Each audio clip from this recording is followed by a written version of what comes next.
Hi there. Hello.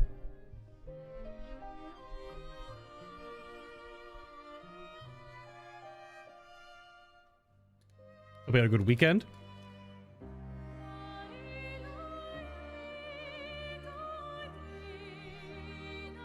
And that your Monday wasn't too terrible.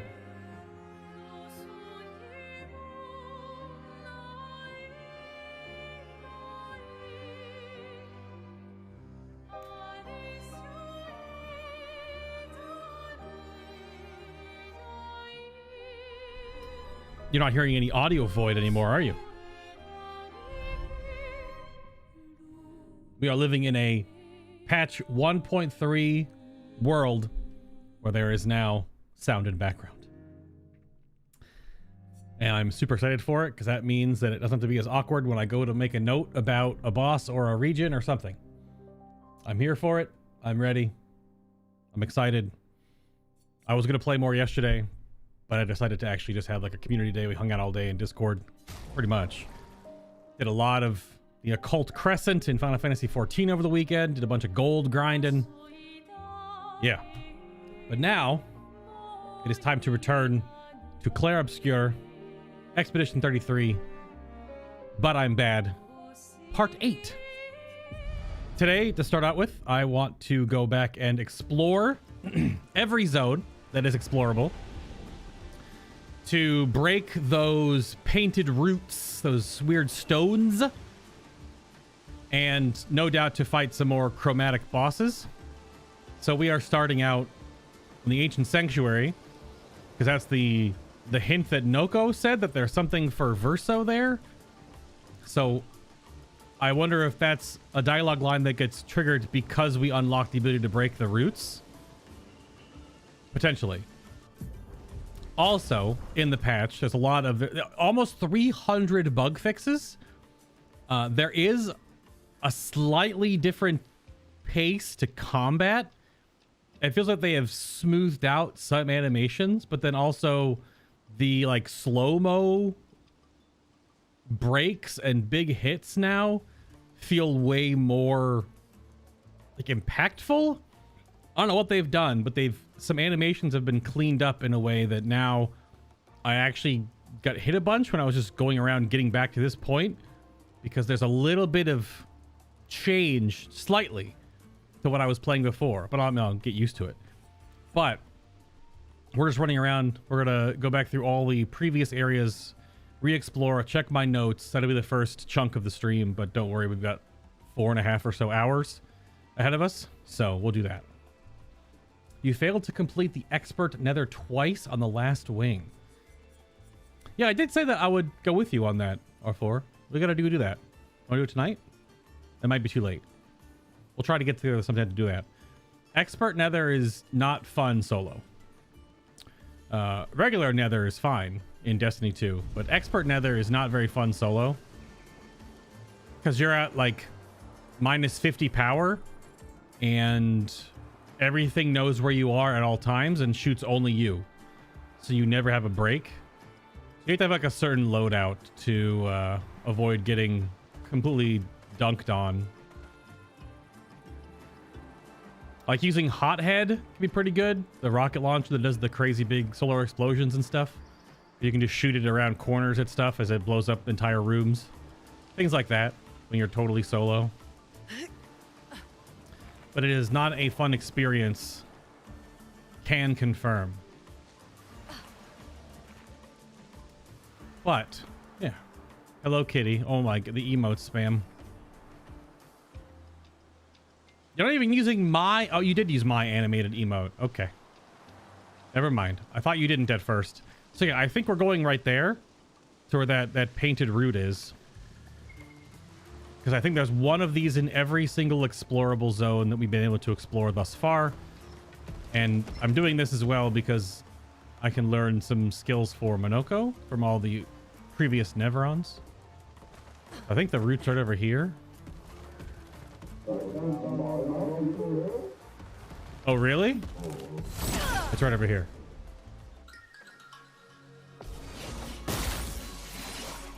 My turn.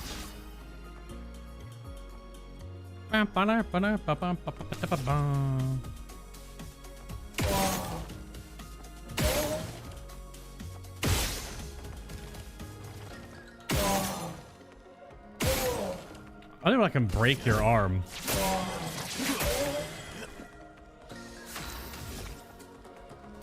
Did you just explode before it? Yeah. Didn't really need it. That's better. Yeah, maybe after stream.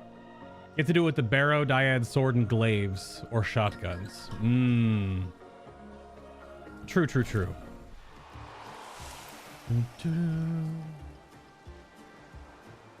But also, with the update, stability changes and things like that have also updated my graphics drivers to the newest ones. I don't know if that's what was causing some of the issues we were having with a couple of crashes.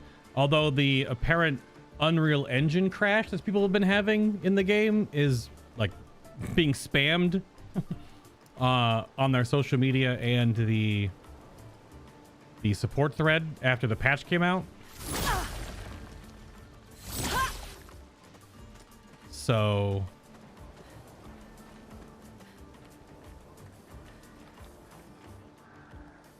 oh, this is gonna be a mime. No, it's like a whole other area. What the heck?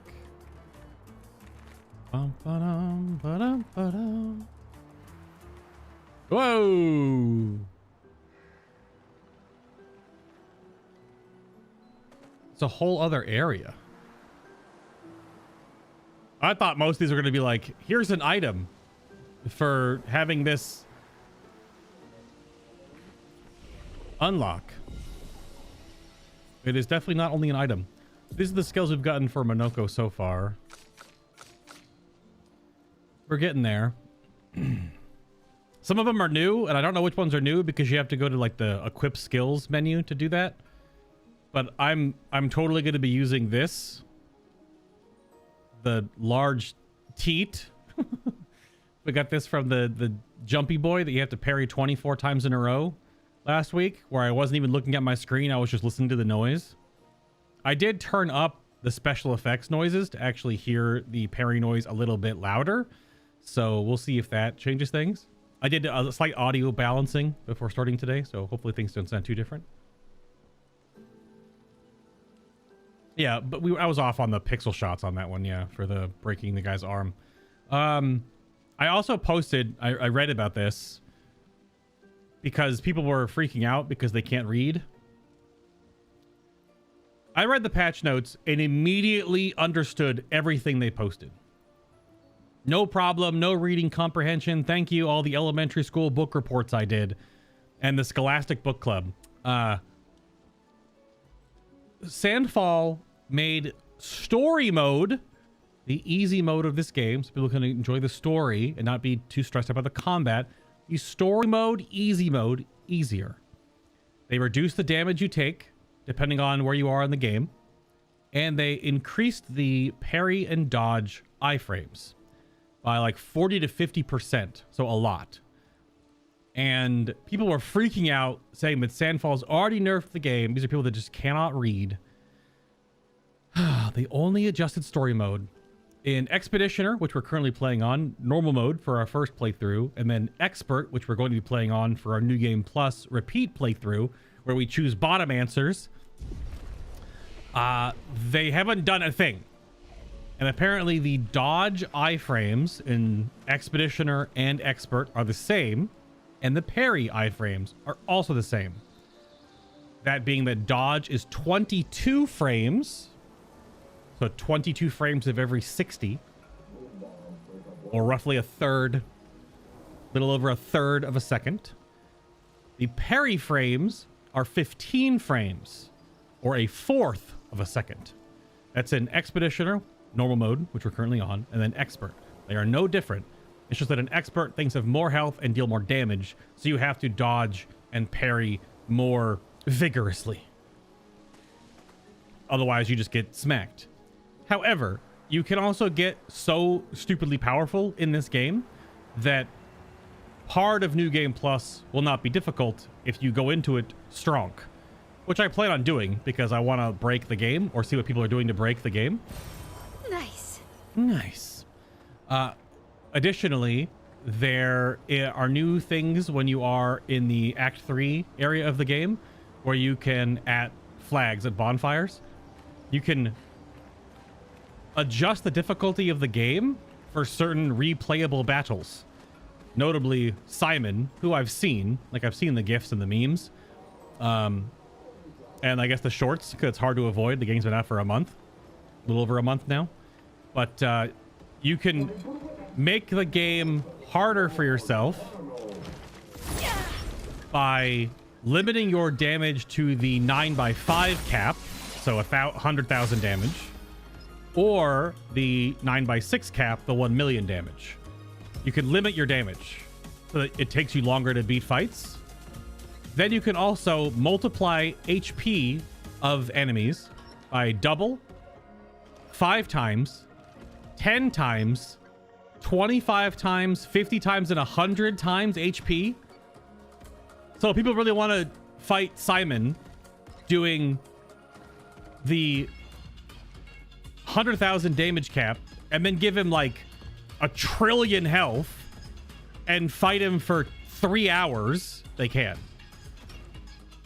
I don't know why you do that other than YouTube content and you know, challenge stuff, but sure, you can do that if you want to. Will I be doing that? No, because I don't care. That is not what I'm interested in these types of games, but that is hilarious. See, these slow-mo breaks now are like really, really crazy. Hello, Evasive.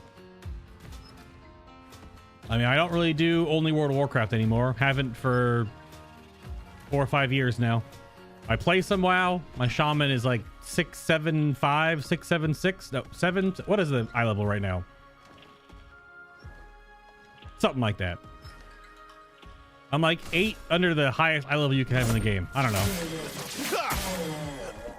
I did my 5 mask clear recently. I'm at like 2770 Mythic Plus rating. I don't know. I've cleared Heroic Galliwix forever ago. Just not really interested in anything else in the game anymore. I play it from time to time, like 1 stream a week maybe, but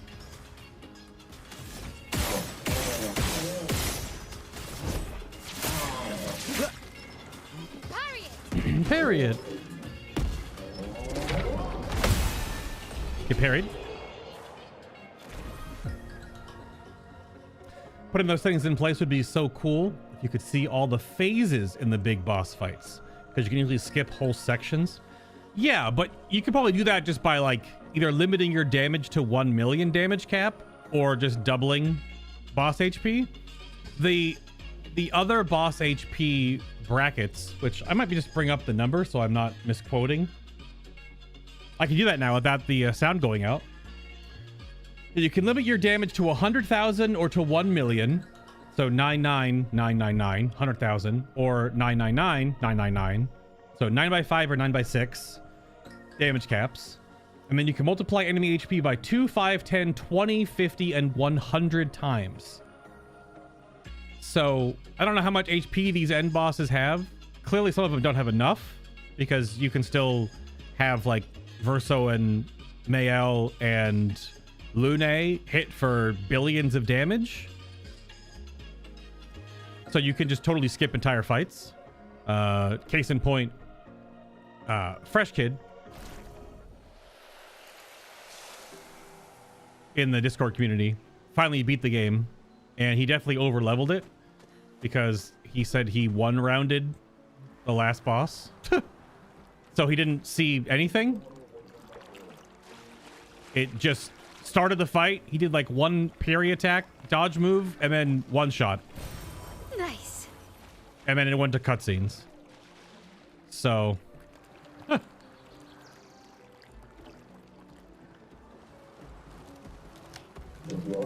so these aren't super stronger than the ones in the rest of the zone. Ready to strike.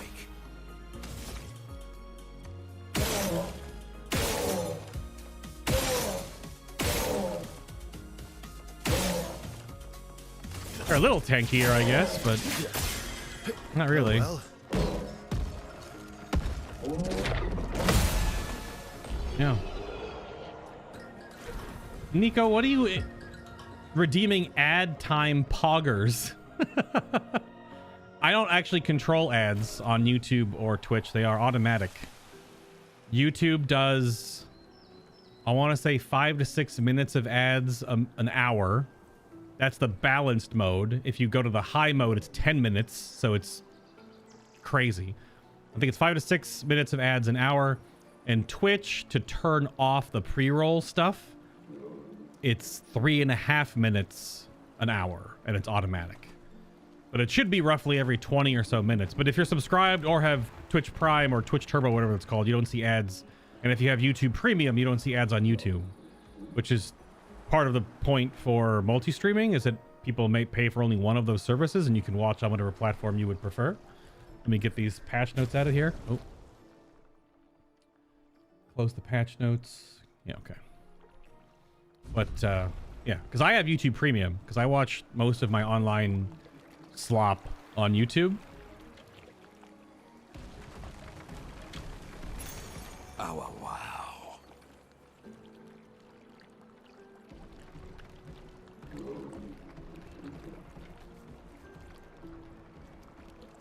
That was Monoko, obviously, that says, oh, wow, wow. What lovely feet. Son of a bitch. Okay. We can slap this on Verso for now. I could do it on Monoko. I guess he's a great Picto Mule. He has first strike to play first, but he doesn't go first. So is this still bugged? Or does play first, which is weird, because does play first only work if you don't get a first strike hit on enemies? But then if you do get a first strike hit, the first strike Picto doesn't work because of the increased agility modifier you get, and Verso's agility is just obviously that much higher. But it's also not. It's only 589 to 647, and Mael's is 860. So there's still something with the party order, which I don't know why that's a thing. Whatever. I help. You're pretty safe nowadays. They're pumping out content. They are. A friend of mine actually said they are getting a little bit overwhelmed with World of Warcraft and are taking a break because they don't really care about horrific visions, and they don't care about dastardly duos, and they don't care about the story patch coming out, and they don't feel like they want to catch up to all the stuff in World of Warcraft right now, and the fact that a lot of these things, like the horrific vision enchant and the new belt we're getting in the energized delves coming out in a couple of weeks, is like kind of crappy. All of these things also don't go into the next season. They don't go into the next season. So you only get to use them until the start of the new season, and the only thing that's going to help you are the dinars for like certain trinkets or weapons or things. And that's also kind of weird. Like it's giving stuff for players that are playing WoW now, but it's almost in a way too much now, which is funny because 3 or 4 years ago we were saying the exact opposite. After like a couple of months into a patch, there was nothing to do except the AP grind or whatever. Oh, it's just funny. It's just funny. If you feel like you have enough DPS, try your hand on Sprong. Well, I don't have damage break cap yet, Nico. So I can't. I fought him before. I hit him for 9,999 damage and his HP bar didn't move. So it's obviously a boss you have to do when you're stronger. Otherwise, I'm going to be fighting him for an hour. So, hello, Chevron. If you get the first strike hit, the person on the left goes first, then the first strike user. Is that even true, though? Because I'm pretty sure in the previous combat, I went Verso and then Mael.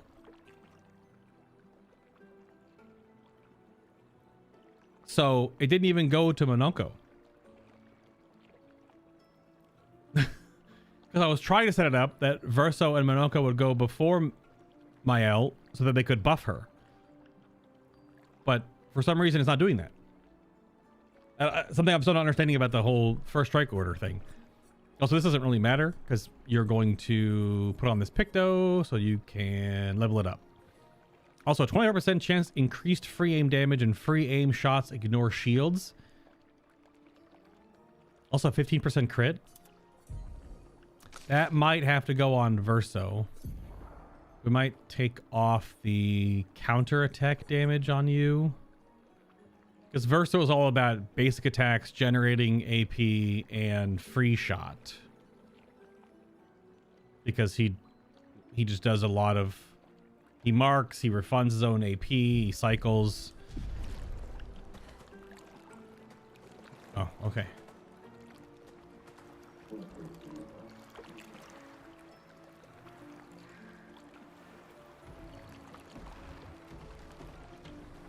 So yeah, the first strike system is still maybe something I'm not... And I don't think it's in here, is it? Use R1 to attack an enemy first and gain an advantage in battle. So it doesn't say that the leftmost party member goes first. It doesn't say that it overrides the first strike Picto. A little bit incongruous to player understanding. It's not a super meaningful thing. It's just kind of weird. A little bit strange. Your Verso was just debuff guy. Just free aim, make mobs burn and mark them. That's definitely a thing. Absolutely. Yeah. You have a crit spot on your arm.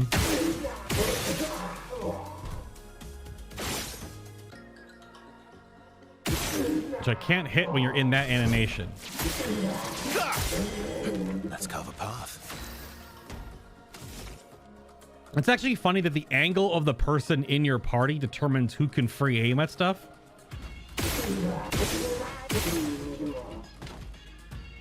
God, that's annoying.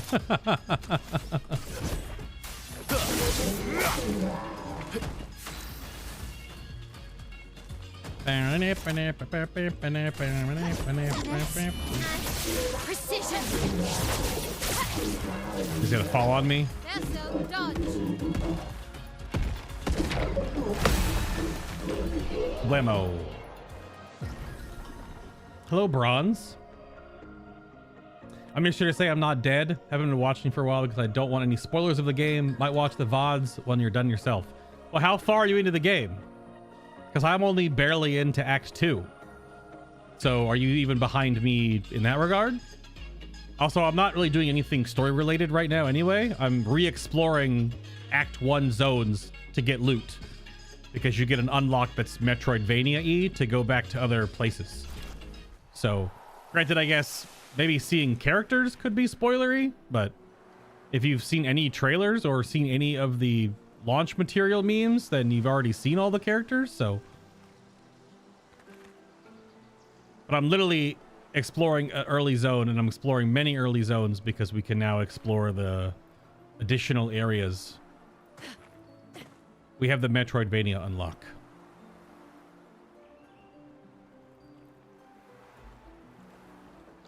Yeah, this is unlocked after finding, I think 3 lost Gestrals. And you can come back to... We're going to all the areas, because I like making sure that I'm not missing stuff before I move forward. Because we know where we have to move forward. We know where the MSQ is taking us, so...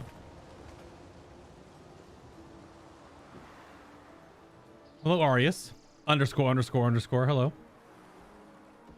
But yeah, basically that's fair. I mean, I play a lot of Final Fantasy 14 in the past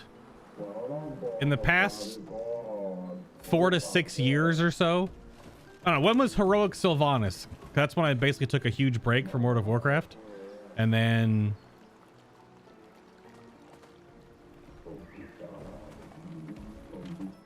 I played a good amount of Dragonflight. But again, I only really do like heroic raids with the buds and then Mythic Plus. I don't really do a ton because it's just not... I'm even surprised I'm at almost 2,800 rating right now.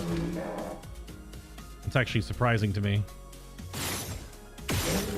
Okay, that free aim shot right there totally goes through the model.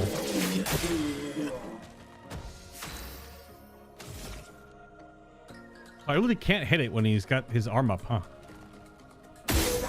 Nice. There we go.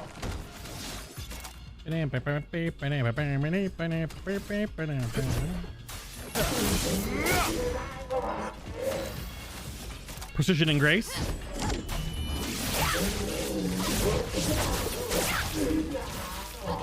Your turn to shine.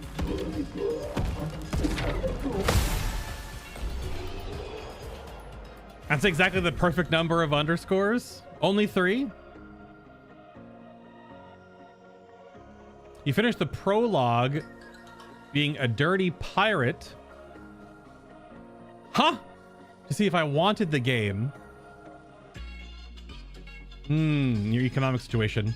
You got to Act 1 and stop, just waiting for payday on Thursday to buy it. Okay, so you only done... I mean, yeah, the prologue is at most 2 hours, maybe an hour and a half, because it took me a while because I was slowly absorbing everything and making sure I found everything in that opening area. Like all the little hidden secrets and extra little bits and bobs and stuff. There is not that much. You could do it in half an hour. But yeah, that's the first chunk of the first video for me was that. And it sets the stage. Okay, is that all that's here? So it's a Picto that's here.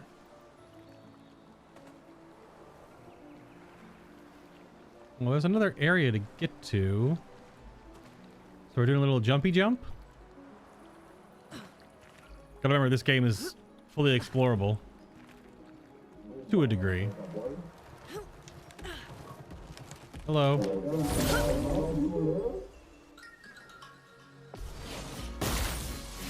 Also, yeah, if you wait this long, wait a little longer and see if it comes up on a summer sale.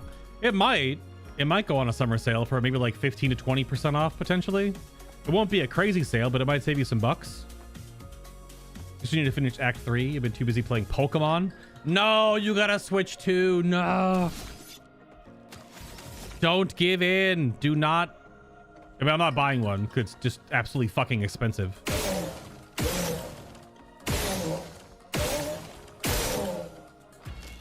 It's like $700 to get a Switch 2 with a controller and 1 game, which I guess I don't need a controller for because I have my previous Pro controller. But I don't know, man. That's just not... It's more expensive than my PS5. And that PS5 came with a controller and fucking God of War Ragnarok. I'm not that jazzed about Pokemon because I'm not a Pokemon fan. And Super Mario... Super Mario Kart World is also not a big deal. It's so expensive though, man. It's too expensive. If you bought one, that's all good. I'm just razzing.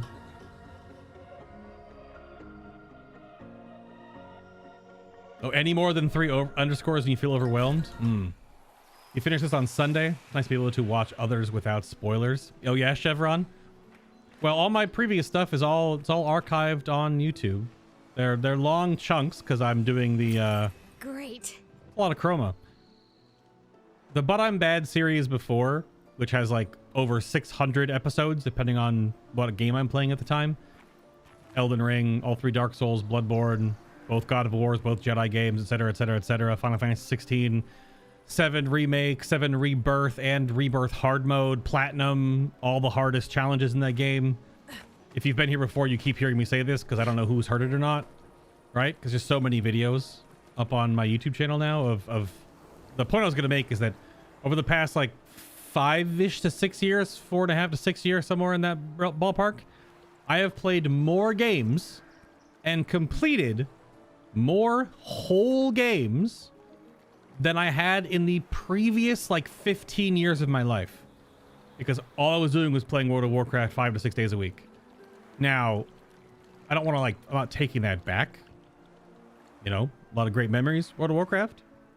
Met a lot of good people, World of Warcraft. But when you look back on it after a certain period of time, you're like, wow, I played like 1 video game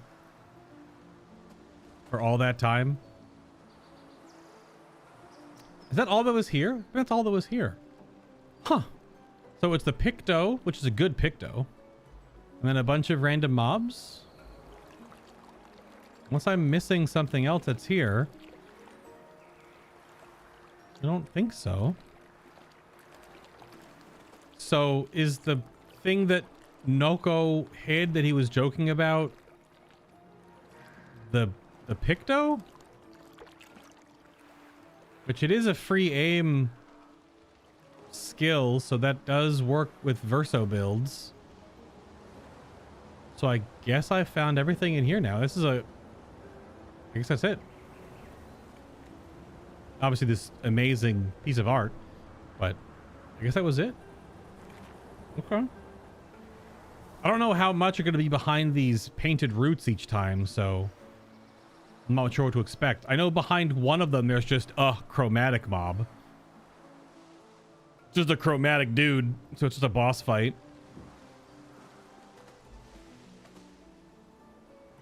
Yeah. You say that Pontiff Sullivan... Wait, if you say Pontiff Sullivan, does it say anything to you? It's the duelist. Yeah.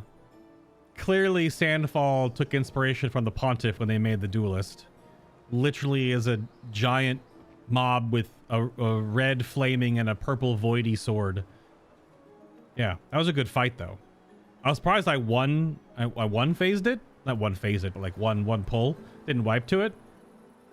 But yeah, the duelist was a good fight. But that looks like just like I freaked out. I was like, that's the fucking Pontiff Sullivan. He even pulls out the purple sword later on. I was like, okay, Sandfall, I see you. But I mean, I've also been pointing out all their other little references to other games as well. I think that's all we need from this area. I don't think there's anything else to explore in this area now.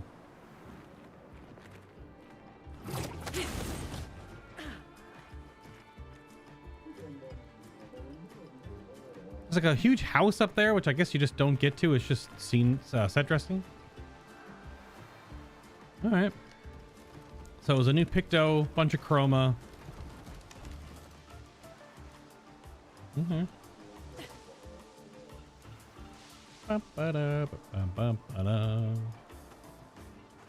For you, the Switch is a good investment because you can play games on the couch while your girlfriend is watching. I mean, yeah, it's fine. Well, she's watching girly stuff. What's girly stuff? It's 2025. What's girly stuff?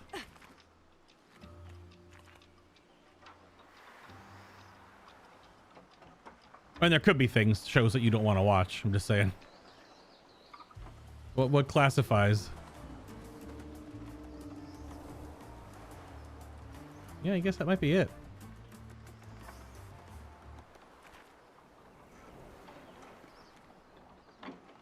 Yeah. Excuse me. But also, it depends. Like, if people look at video games, and if they're $60, soon to be unfortunately like $80, we'll see how long that goes. Oh no, I'm getting chased by a little mob. Oh no. I don't think, was it just Total Biscuit? Rest in peace, you legend. Was it just Total Biscuit that brought up the whole like $1 per minute return on your investment of a game? So if you spend $60, you should get 60 hours out of the product, which is not always correct, but it should be a bit of a baseline. But did he popularize that, or is someone else? Because if you buy an $80 game now, are you going to get 80 hours out of it? And if you buy a $600 to $700 console, are you going to get 500 plus hours out of it? You might, but like, right, the console's lifespan is going to be longer than a video game. Video game lifespan might last months, whereas a console will last years. How many years since we got the Switch 1? So it's a tough sell, man. I've played 3 or 4. 1, 2, 3. Yeah, so no, 4. Demon Souls remake on the PS5. God of War Ragnarok, PS5. Jedi Survivor, and Bloodborne. Now, Bloodborne's on the PS5. It's a PlayStation exclusive game that you can't play on PC still. So I'm not gonna. That's like a half point. So I've put in 3 entire games and Bloodborne on the PS5, which I would say I got my value out of it because each of those games was like 60 to 100 hours. So, like, I feel like I got that money back out of it. All right, we're gonna go to the underwater coastal caves here. So, okay, that was the ancient sanctuary. I gotta write these notes down for myself. Zones cleared of painted roots. That was the ancient sanctuary. I gotta write all these down so I don't have to worry about trying to figure out which ones I've seen before and not have seen before. Yeah, the console's very expensive. Yeah. Have you gotten the swimsuit for Lune? I've gotten 2 of her swimsuits. Girl's got 2 swimsuits so far. Got the 2-piece, not the 1-piece.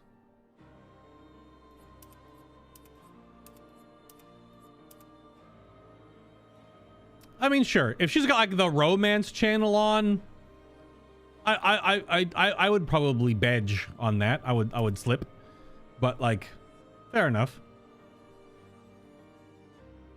I mean, that's just a modern day thing. Imagine, if you will, I don't know if this is 100 years ago, maybe not exactly that long ago, but kind of one of those tropes that you see in older media. It's like the black and white era, so like the 30s, 40s, so not 100 years ago yet. Is hanging out with your significant other, and one's reading the newspaper and then one's reading a book, right? Like, usually the stereotypical thing is like the man in the smoker's coat with their pipe reading the paper in their big armchair, and then their wife is sitting on the sofa next to them reading a book, right? With like a cup of tea or something. Like that trope, that's just evolved. So now it's like, yeah, one watches a television show of their choosing or a movie that they want to watch while they're partners with them with, I guess, in this case, a game console. It's similar, right? It's just a different era of that style. So this is the flying waters. So we're going to write this down preemptively because I know I'm searching it. Ba-dum-bum-bum, ba-dum-ba-dum. Now, I don't know where these routes were. I didn't write down where they were, just that there are. This is where you fought that first Burgeon, right? Yeah, about 2 hours. You stopped to look at all the pretty sights and all the interactions. The emotional gut punch at the end of the prologue got me. Never have I shed a tear so fast playing a game. So I was told I was sold pretty much at the get-go. Yeah. Yeah. I mean, if this isn't Game of the Year 2025, I feel that the system is rigged. Because now that GTA 6 has been pushed back for whatever reason to not have competition, even though it's not going to have competition, that game is going to hurt the national to international GDP of the entire world for about a week when that game comes out, because millions of people are going to have PTO scheduled or take off work. So it is actually going to affect the world economy when GTA 6 comes out. Like, for real, I'm not even like pulling your leg. It will actually happen. For like 7 to 10 days, there will be a fluctuation in the world's economy because of GTA 6. So if that comes out next year, it's probably Game of the Year.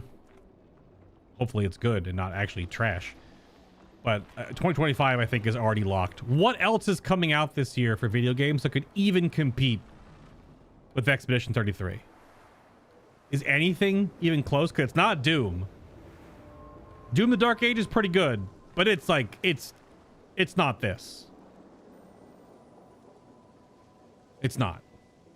We're going to play it in the future, but like, it's not this. So what else? What else even comes close? Is it the new Stellar Blade you're looking forward to? Much as you hate the price tag of rising games, the cost of games has not kept up with inflation, so you're grateful for that. But hasn't that been debunked? chevron. I think it depends on the company, but hasn't that been debunked? You need it. I feel like that's been debunked. I think there was a Fresh Kid posted a really good video essay specifically about Nintendo in this regard. I think that's been mostly debunked because the viral images of like the old catalog pictures of old Nintendo games costing like $78 or like $96. The difference back then though is you bought a physical cartridge in a box with potentially like an art book, right? Like it had stuff that came with it that you were also paying for. Now your digital game, which you get nothing physical, is 60 to 80 bucks. So I thought a lot of that has been debunked depending on the company. Also considering you could buy a $60+ game or like a collector's edition $100 game, and in that game, I play Destiny 2, I realize that game also has tons of microtransactions, so you don't actually spend only $100 on that game. You could spend $300, $400, $500 on that game a year. It's not a one purchase thing. Back in the day, it was one purchase. If you bought Killer Instinct for 80 bucks with the collect a little art book, you got the game forever. As long as your console works, you can turn that thing back on right now and play it forever. One purchase. Dunzo. No MTX, no cosmetics, no microtransactions, no post-game cosmetic crap. We did the one game. Right? That's not how games work today. So I think it depends on the game. I think it depends on the company. It depends on how they monetize their game in like in post-launch or with it. And like I play Monster Hunter Wilds as well. That game is awesome. But Capcom has some fucking awful MTX. You're gonna pay them like $4 to re-customize the look of your hunter, which you barely seek at the third-person game. It's way above your head, and you've got armor on, and you're fighting a monster, and you're up the freaking Rathalos' butthole most of the time. You're gonna pay them $4 or $5 to re-customize your... What the fuck is that? What the hell is that, Capcom?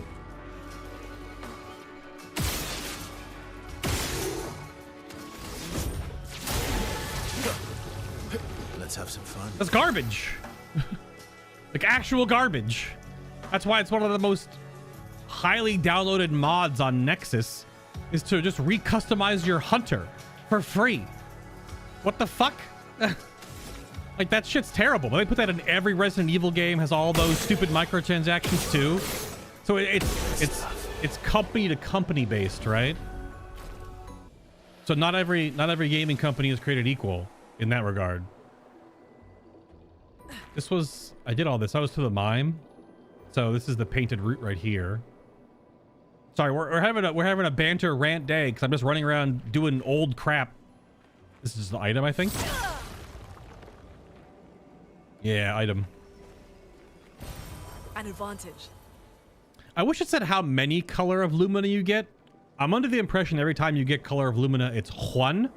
But like, this is a Backtrack unlocked ability to get an item, and if it gives you one and not like 3 or something, I don't know how many it gives you, it doesn't tell you. I have to like go to my tints to color of Lumina and like, okay, I have 24. I picked up 1. Is it 1 or 3 or 2 or 7? I don't know. Probably 1 though, but don't apologize. You're right mostly. I'm just, if I was playing story right now, I wouldn't be doing this. I wouldn't be having this conversation because I would not talk over the story. But right now we're literally going back to areas we've already went through, but I'm trying to explore them and find, I think it's just those routes. I think there's 1 per zone. I don't know if there's more, because not every zone has had a chromatic enemy, but I also don't know if every zone's supposed to, or a mime. I don't know. Do I have the normal hair? What is the normal hair for Lune? I mean, I have, she's got her bis haircut, which is the baguette. But I don't have a lot of the hairstyles. This is kind of a weird thing to do.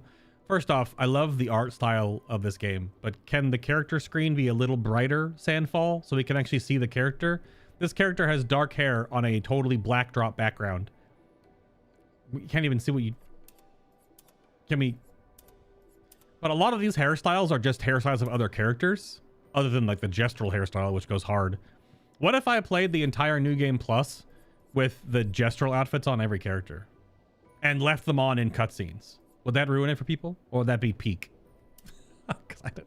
But a lot of these hairstyles are just other characters' hairstyles just putting on them. Some are unique. Like I did the double braid as a story movement for Mael. She's wearing... It's like her hair. It still has the bangs. But it's double braided thick ponytail instead of a single ponytail. So I like that. It's just like a story evolution. Even though I don't have any of this stuff turned on in cutscenes, the cutscenes are all default. Because you can't have everyone wearing the baguette armor in every cutscene, but that option is a option. So, GTA 6 is so powerful it's moving other forms of media out of its release window. Oh, absolutely. You still play so many games on your GameCube? Oh. You have a designated CRT for your GameCube?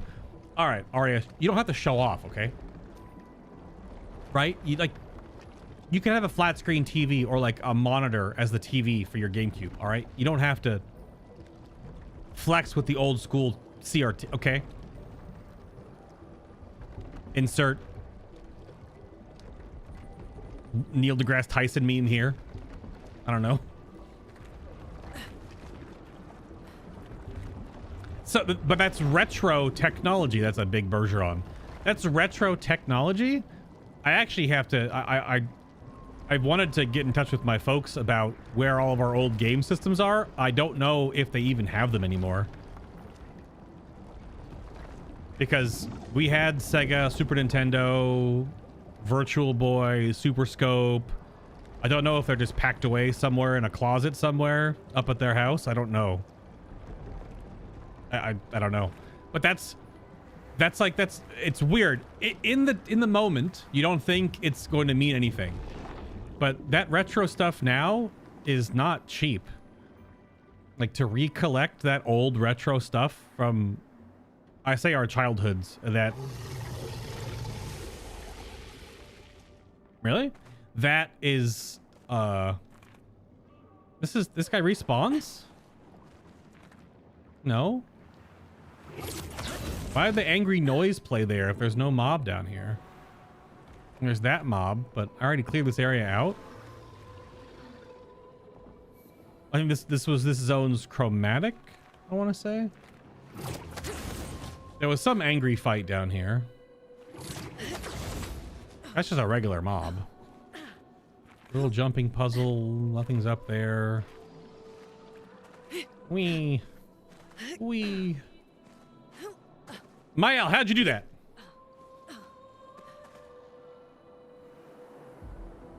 Yeah, there was an item right here.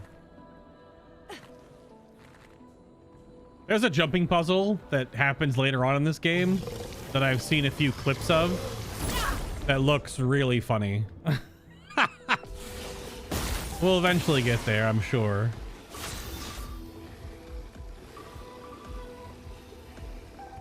Yeah. A $60 game in 2000 would be like 110 now. Those MTX were made up for the loss in sales revenue. I don't agree with the model, but that's how it is. I guess the other question to that then, Chevron, not to like refute your point, right?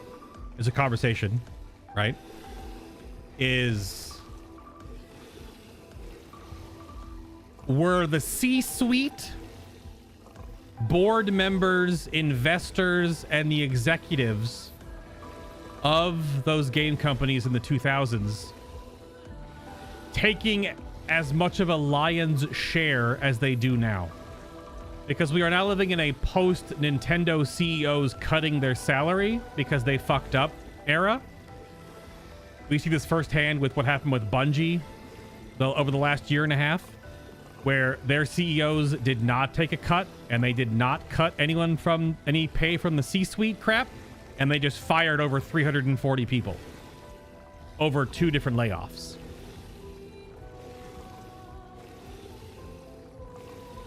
So they still took their huge cash cow payout parachutes. Look what just happened to Bobby Kotick. What did he just leave Activision Blizzard with? $340 million? I don't think games need to go up to $80 baseline if the CEOs take reasonable amounts of money and the rest stays with the company to work on, I don't know, the games the company is making and to pay their employees.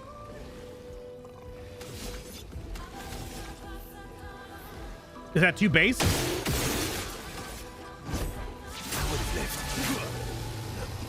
That's part of the problem. Another part is development budgets have exploded. Development budgets have exploded on certain games because, yes, player demand for understanding how good their games are and wanting very good games in response takes more time and effort. Now, some of that, however, is squandered by poor leadership. Again, look at Bungie. I love Destiny 2, but their management team is fucked and has been fucked for years. Like, they just changed another director on the Marathon project. It's like the 4th time that's happened in as many years. So they have, their visions are messed up, their trajectories are wrong, they're wasting time on this. Also, Bungie, they had like 3 incubation projects with all their own teams, just shoveling in all their millions of dollars that they got when they got bought out by Sony.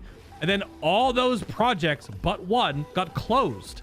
So they just made up projects to incubate and then just paid these people millions of dollars and then just folded them just to pay them, to give them a reason on the books to pay them money. Like, what the fuck is that?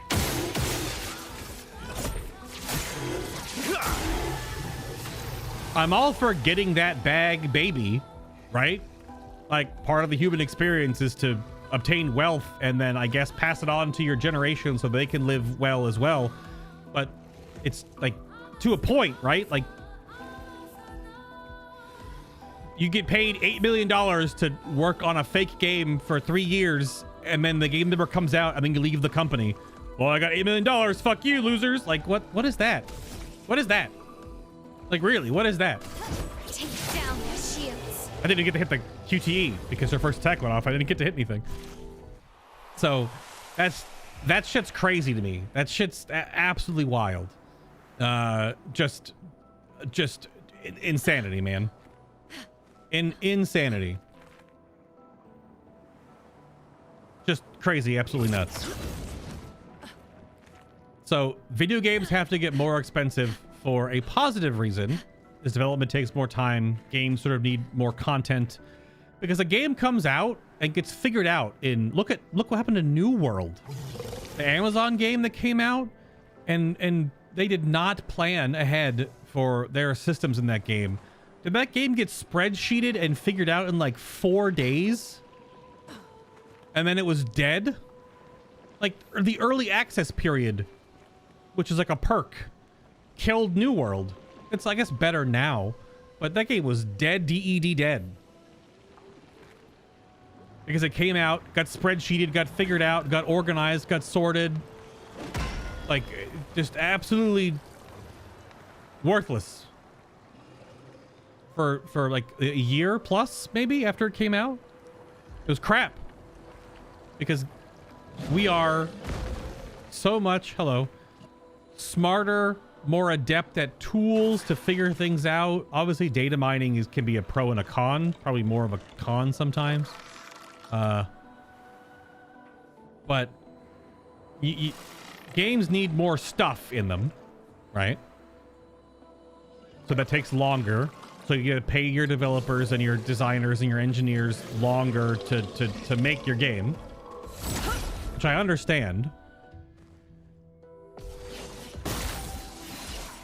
But then those companies also like cut QA. Then they launch a game that they have to patch. Look at Fallout 76 for like 2 years to make it better. Or you overpromise. Look at Hello Games with No Man's Sky. Although, credit to Hello Games. No Man's Sky is popping off post-launch. That game is insane now. They stuck to their guns like what CD Projekt Red did with what they messed up with Cyberpunk 2077. Like, those games now are both like but that costs a lot of money. So they either have enough to start out with, or they have to go into the red for who knows how long to keep paying their staff, right? To keep working on that game. Whoops. I need it. So there are some positives from... Hello. I thought you would join that group together, but No Man's Sky is amazing now, has been for a while. I would say No Man's Sky has probably been amazing for like a year plus now. Yeah. But when it came out, No Man's Sky was one of the biggest gaming failures of all time. No Man's Sky failed hard. It was not good at launch.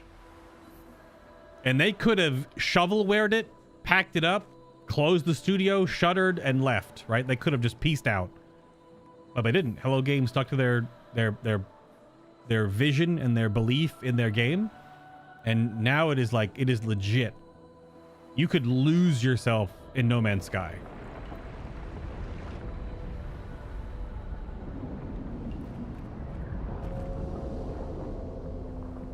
Oh, that's the weird dragon thing above us? Yeah. And the same thing with Cyberpunk 2077 with Phantom Liberty. That game is a masterpiece now.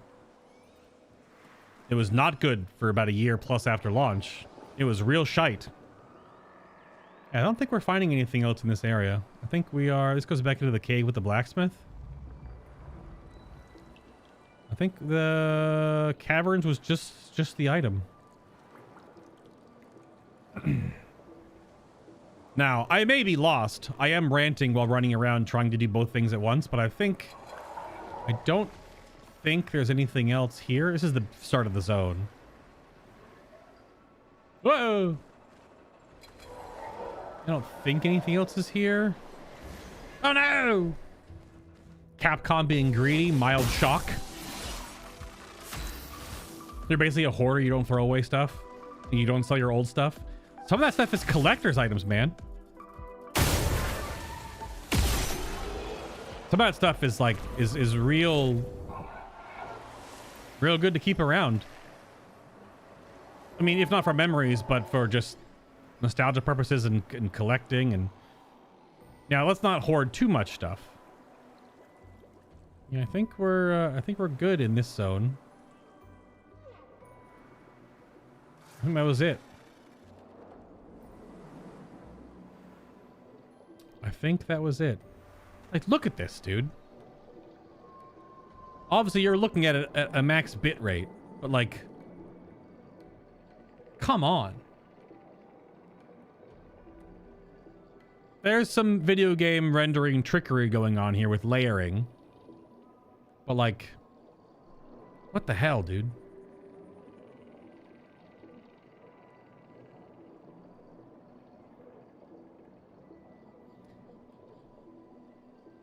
I don't know about that one, Nico. I don't know if I could actually do that and wear the Gestral set the entire game playthrough and then leave that on during the cutscenes, because it would definitely not carry the same emotional weight. It would carry an additional different emotional weight, but it would definitely ruin the vibes if we did the whole playthrough as Gestrals. Yeah. Do you have any old stuff you'd never sell because it has sentimental value? My Warhammer 40k collection, and probably my old Magic cards. I was playing Magic back from like 4th edition. I have some old cards, homies. Some of you may have not have been a lot. Granted, my audience probably not that young. I'm not Northern Lion. I don't have a bunch of 16 and 18-year-olds watching my stream. But yeah, I played during like 4th edition. I was playing back with like Urza's shit back in Magic. So yeah, I wouldn't sell my old Urzatron and stuff like that. Absolutely not. But yeah. Well, definitely not. Okay. So that was the Flying Waters. This was just an orchestrion roll, I want to say. Ancient Justice City was just an orchestrion roll. Yeah.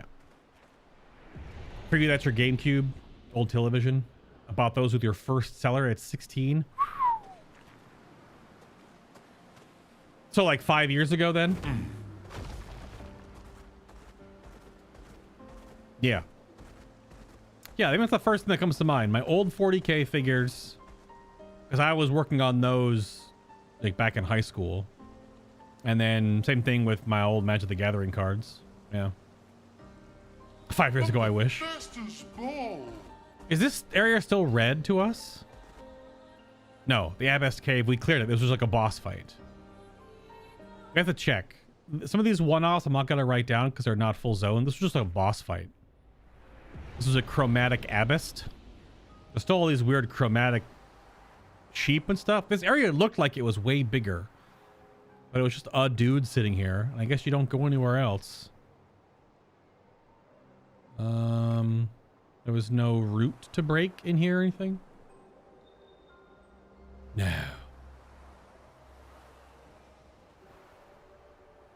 Okay, dokie. Yeah. More like 22 years ago? Hell yeah, brother. You really wish you stuck with your Magic cards? I have some old stuff, Magic card wise. Yeah. Old Magic cards. I also have a lot of first gen Pokemon cards. I don't really know if any of them are worth anything. I don't think they'd be in like super good quality. They were all in bags, like in like blocks of like 50 cards or so, like a deck. And then they were wrapped in like sandwich bags. You wrap the sandwich bag on top of itself and it holds it together. And then they're just like in a box and they've got like bubble wrap on them. I haven't actually checked to see if any of them are worth anything, but probably really not. I don't know if any of even OG Pokemon cards are worth shit other than like Charizard or something. Like the real good standout cards. All right, this is the Spring Meadows. This is the first zone. I'm going to see if there's a route somewhere around here, which I'm going to assume there was. Have you gotten the defeat a boss without taking damage achievement? I don't know. I could check my Steam. I can check my Steam. It's an achievement that you can just see, right?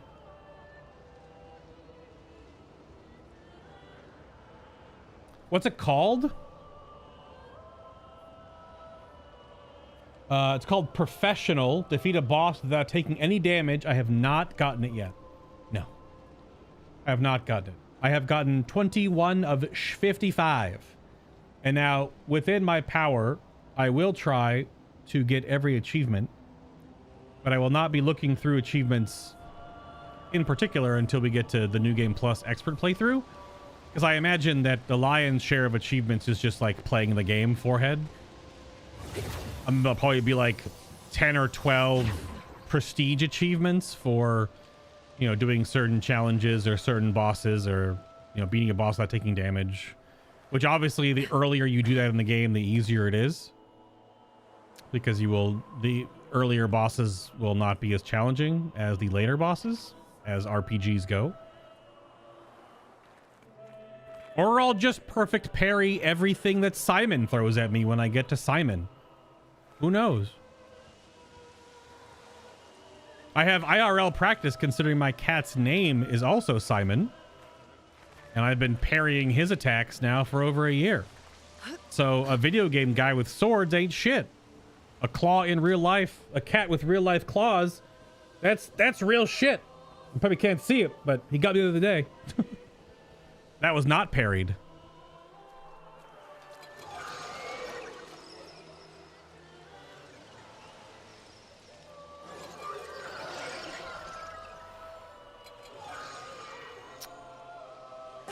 Looking for It is kind of weird that at higher level, you don't just walk into mobs and they just like auto defeat.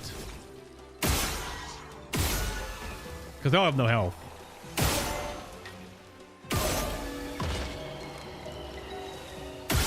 Headshot.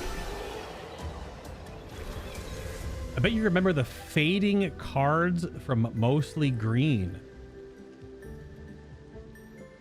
Is that a Magic the Gathering term? Fading? Like that's a rule? It's possible. But I mean, I have a whole bunch of... I mean, a lot of the old cards I have are probably junk. But then I probably have a lot of good old cards. I think I have Yawgmoth's Bargain. That comes up like as a top of my head real quick. Didn't really need it. Huh, noob, get good. Don't you have AoE? Kind of. I think I have like 1 or 2 AoE spells. Whoa, whoa, whoa, whoa, whoa, whoa, whoa. That was a little bit of FPS lag there. And set up a character to blow themselves up at battle start. It makes it easier going through old zones. Wait, how do you make a character blow themselves up? Is there a picto for that?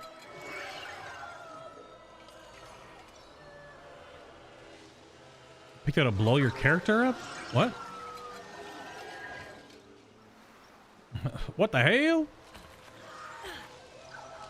I am not seeing a route anywhere. Not yet, anyway. The first zone might not have a route, but we gotta look.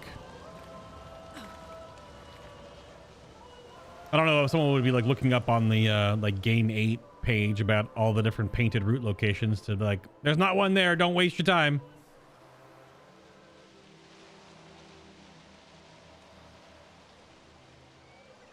Because this is the first zone.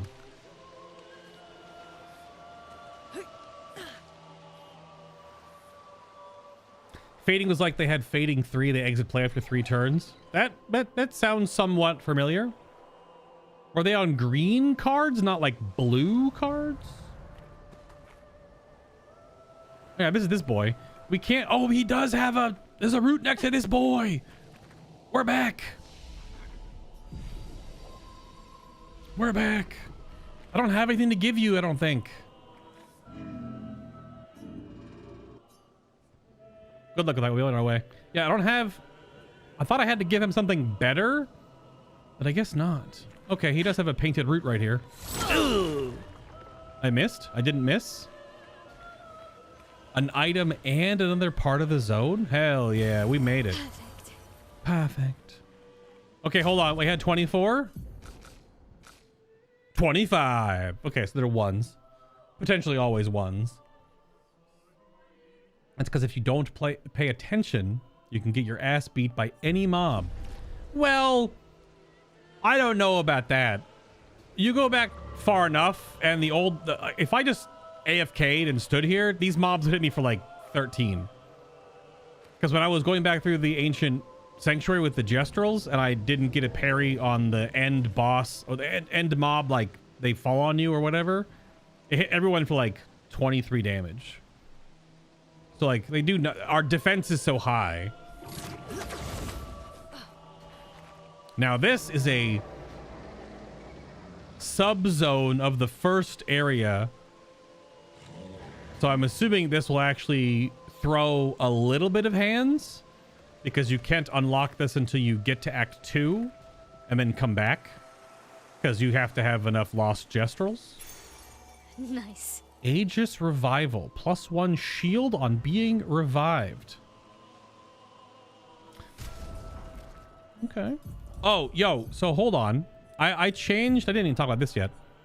You're going to mule this, Monoko. I made my Mael a complete time bomb. So she has warming up. So there's extra damage. She's got the dead energy right here because it's a level 15, just her stats. And she's got confident. So she has take 50% less damage but can't be healed. She also starts combat in inverted.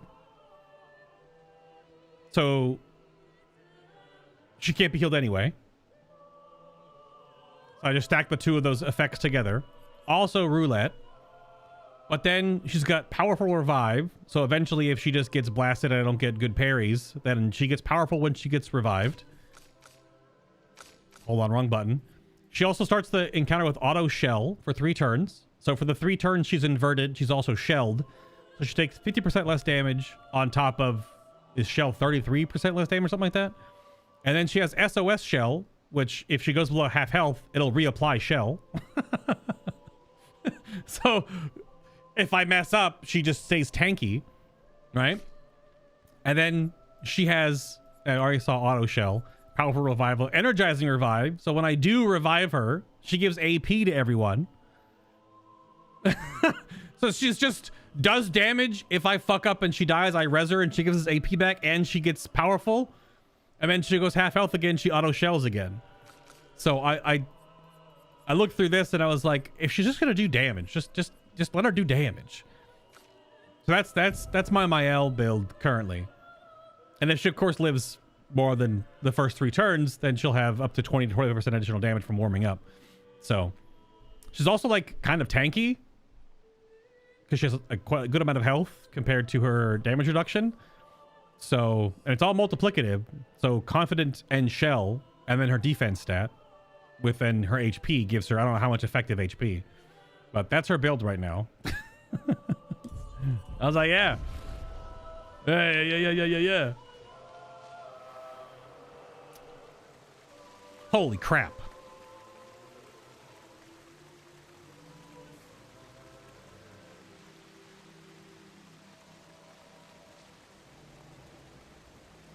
So Sky Shroud Behemoth. This is the star of your deck at the time. Let me see if I have this card. My mouse is stuck on the screen. My mouse, come back. Mouse. Okay, there we go. You have to pause the game. There's still music in the background. I may have a Sky Shroud Behemoth. The funny thing is these older cards are so bad compared to the power crept meta in the game right now. Like a 10/10 fading 2 that comes into play tapped that costs 5 and 2 green. You might play that on like turn 4. And then you might be able to untap it. But it only gets to swing twice. Like, it's so bad. It's so bad. But also, you have to go back this far, and that's when the art wasn't digital art or potentially AI-assisted art. Where a lot of these were actual, like, paintings that were then photographed to then be put onto a master print, right? Like if you go back far enough into the Magic the Gathering oeuvre, and that shit's crazy. And they're also like gorgeous. Some of the old art is some of the old art is also bad. Let's not kid ourselves. Some of the old Magic the Gathering art is trash compared to even like, you know, today's standards. I don't know if you're keeping up with Magic the Gathering right now, but like the Final Fantasy crossover, there is some insane artwork. I'll be able to go all the way around, I guess. Now, I was actually surprised that some of the alt art they put in are just like screenshots from the old games. Like Final Fantasy VIII's Balam Garden is just a picture of it from the game. Back on like what, PS2? Looks like actual shit. But at the same time, you're also like, hell yeah. It looks like complete crap.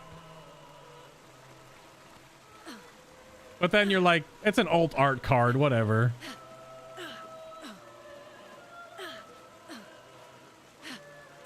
It is funny though.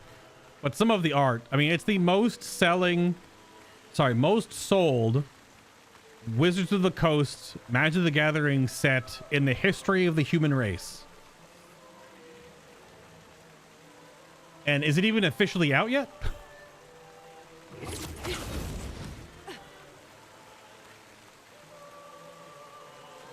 Fandom do be fandoming.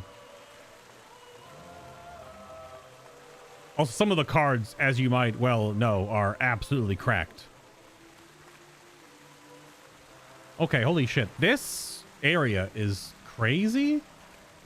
I gotta put like a backtrack exploring Spring Meadows. I gotta double check my timestamps. This is at 1 hour-ish.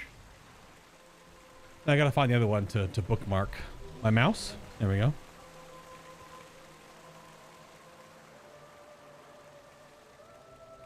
You got a flag down here and everything? Oh. Wait.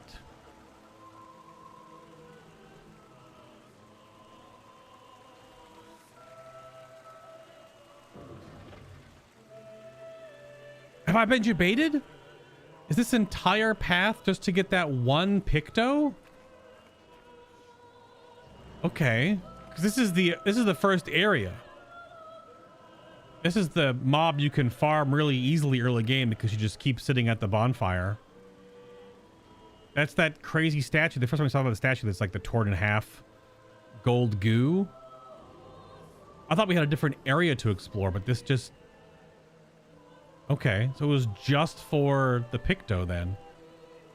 And obviously the showing off the art. Okay. I thought we were getting another way around the zone. All right, all right, all right. This is the first house.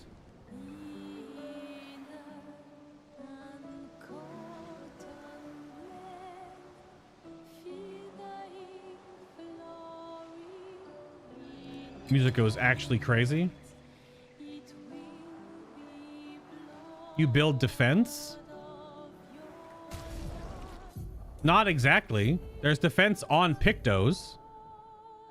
Not on hers, but Mayel's weapon scales the best with defense. So I've pumped her defense somewhat. But her best scaling stat on this weapon is defense. So it gives her more damage than any other stat. I've only given her 19. She's still like mostly agility and luck. But until I swap weapons and respec her. Yeah. So the weapon we just got at the end. This was the Virtuoso free aim style. So you break shields and you go into Virtuoso, and free aim breaks shields, and in Virtuoso stance all damage pierces shields, which is pretty cool.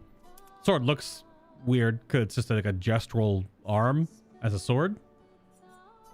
But yeah, you want to build into the stats that scale the weapon? I don't really think I've given anyone else defense. Verso has 10, 0, 0, 0. Yeah. But Verso also scales from defense. I gave him a little bit. But his defense is already like, this is the highest, 207. No, never mind. We got 375 on Monoko here, because I think that's just what he's wearing with his Pictos. Yeah. Well, this was the weapon that you get for doing the Gestral 1v1, which I over prepared for heavily. I thought it was gonna be way harder. This is the first time you encounter a character, and the 1v1 duels. I've even done like the harder duels where you fight the additional boss in the other arena. But yeah, you can get this at the very beginning of the game. But you just start in Virtuoso stance. Now, like every burn applied is doubled, and in Virtuoso stance, burn deals double damage. I don't know if there's like a Virtuoso burn build, because the moment you use something that isn't Fury, she drops Virtuoso. So then you can put burn up, drop Virtuoso, so then your burn doesn't deal double damage. Then go back into Virtuoso on her next turn, and then it comes back around, then her burn will deal double damage. But then if you leave Virtuoso again to put more burn up, you know what I mean? Like it's kind of weird. I don't know if I have an ability that would make that a Virtuoso burn build work better. Well, explosion on death, burn on death, and auto death. I don't think I have an auto death Picto, McGee. I don't have an auto die Picto. No, I don't have that. But that is funny if that's a thing.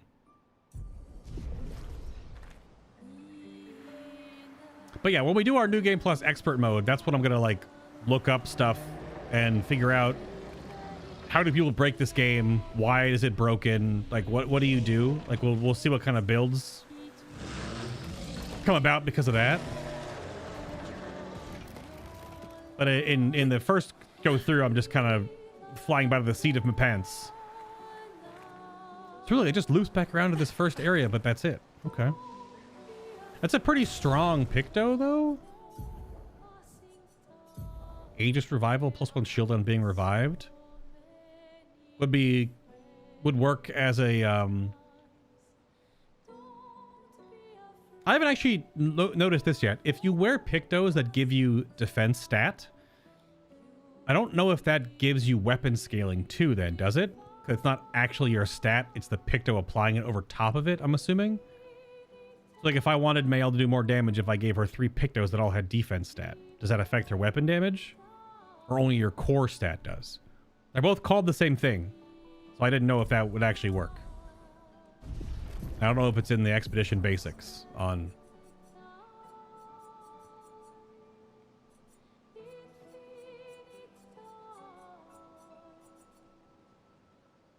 Weapons will scale the damage from some of your attributes. For example, open scales with agility means that the more agility the character has, the more damage the weapon will deal.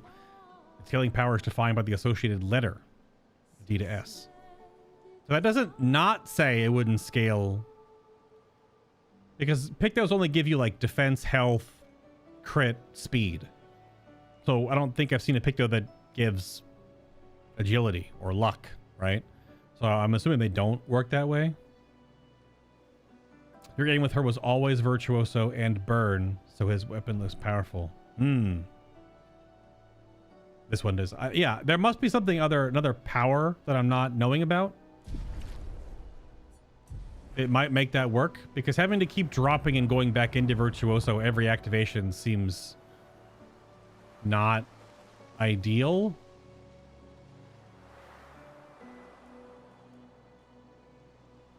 Okay. Look, it's sprung. This is a tease early on, because there was a chromatic mob here.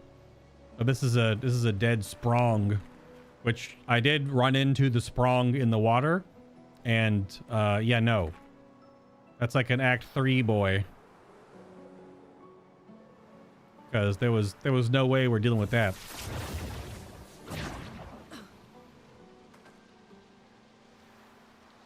I think that might be the only thing then. I was expecting maybe a little bit more, but I guess not. We do have to walk all the way back out though. Yeah, so it's just that path there that had 1 Picto on it.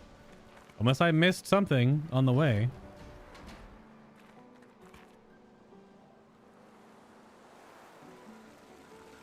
I don't know if I did. I'm not looking anything up.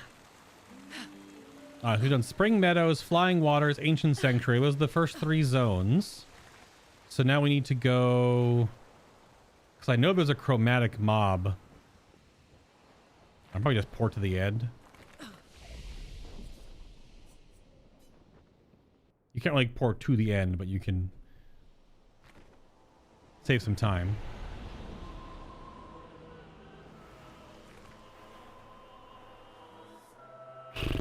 Okay, up we go.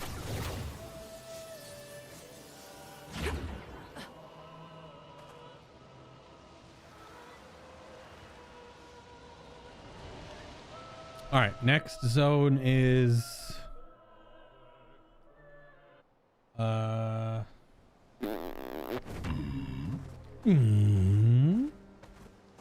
up over here.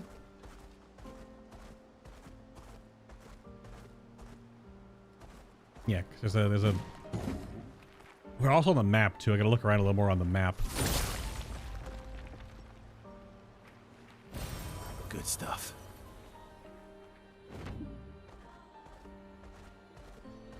I don't think there was one on the first area.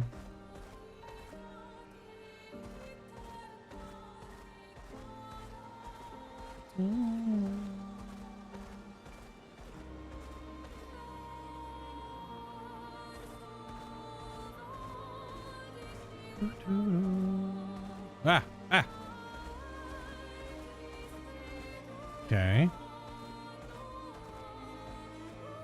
So I guess it's the forest that leads into the Gestral village. This was Flying Waters, right? We did this one already. Oh, that's the small Burgeon. This was the other water area. Did this have enough explorable space?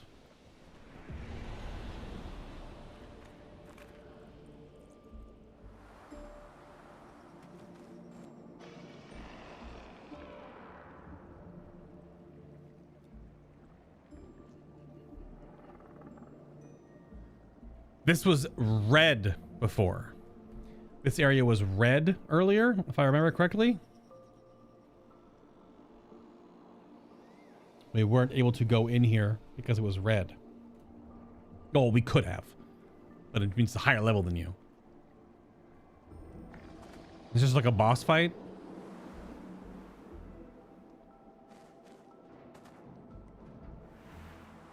There is, in fact, a small Burgeon. Oh, it's an inverted mob. Also, ew.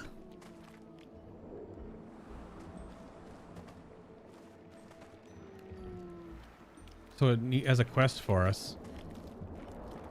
Hey, little guy. Yeah, it doesn't fool me. Every one of you we fought have been awful. Brother. Hold on, we need a voice.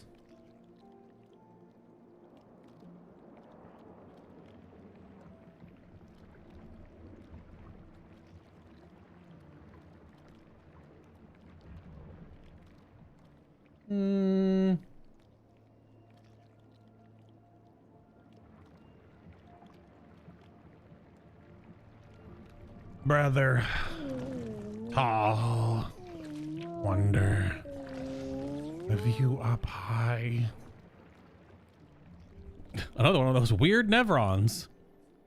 There's something you want to see up there? Mistress, far, very far. Want to see mistress.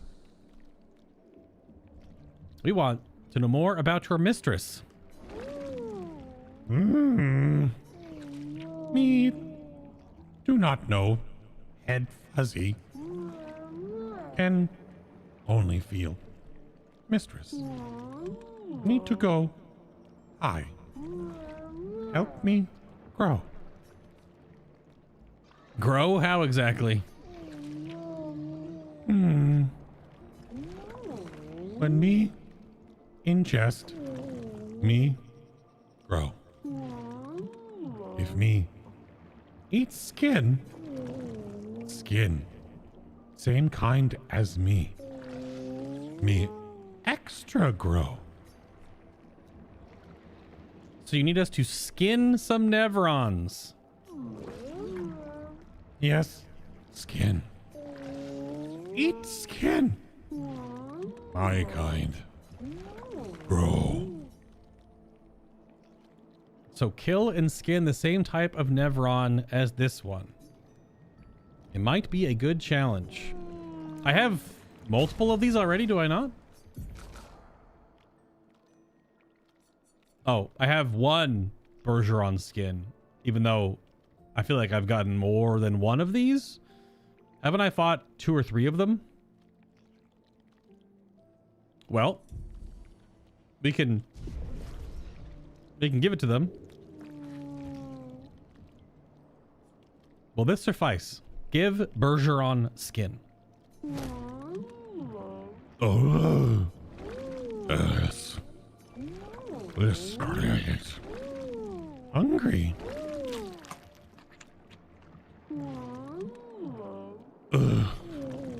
Rest, digest. Later, come see.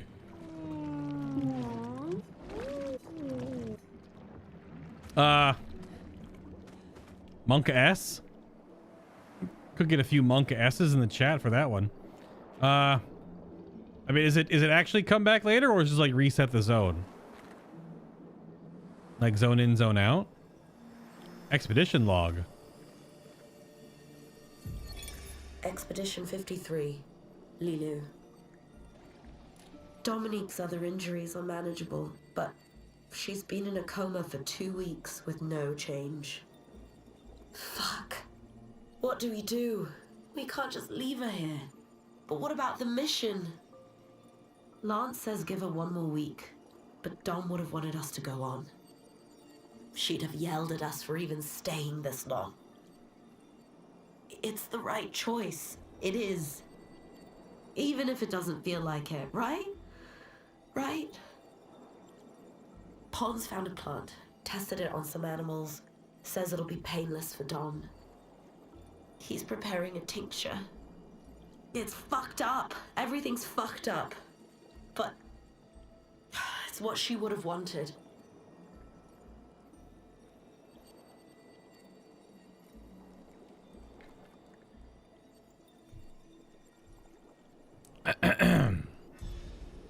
Heavy stuff. Damn.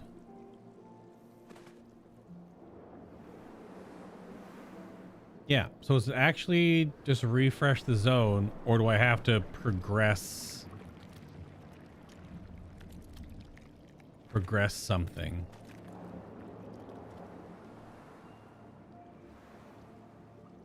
Let's find out, shall we?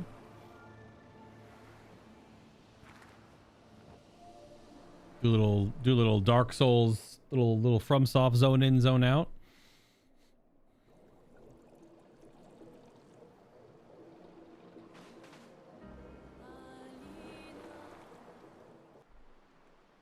Let's see.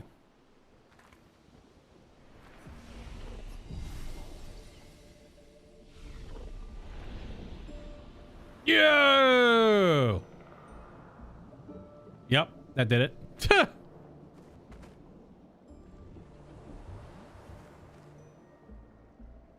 Why is it not moving though? Look, big size. Like brother. You grew up so fast. Do all of you do this? No. Was broken. Humans fix me. What you take. Reward. Oh!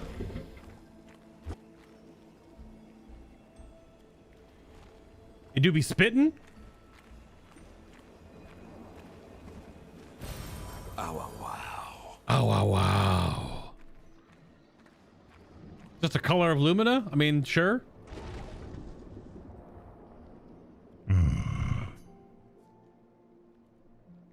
aren't you going to see your mistress? Me felt mistress. What? What I see up. Not mistress. Regent. Regent? Who is the regent? Mistress paint us. Regent tend us. She watches air, sky. Is that the floating island that I saw earlier? The regent? Okay. We're not attacking these right now. You can, but we're not. We're gonna see what happens when you leave them all alive. And then you might attack them all in New Game Plus. Unless you also get a reward there, which is meaningful. But we won't know until we finish the game. Sure. The white ones are friend. People happy, no kill. Yeah. You can. We haven't killed any of them. Because what I gathered was that it's similar to like when you don't kill patches in any Dark Souls game or Elden Ring. You get the equivalent of an ancient dragon smithing stone, to use that parlance.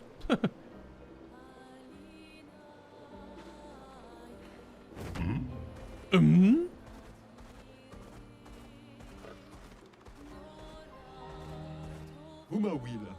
wheeleth.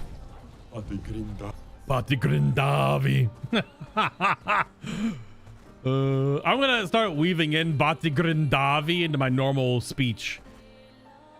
So the redwoods are still very angy, which the redwoods should not have a name on the map. Yeah. So things that have no name, we haven't been inside of the zone yet. That's to remember for later. If you see a zone with a icon that has no text. So we save the redwoods for later yet still. I don't think there was anything at the jumping puzzles for the painted routes, but have you played BioShock? If yes, then you know. I have played the original BioShock. I did not play 2 or Infinite.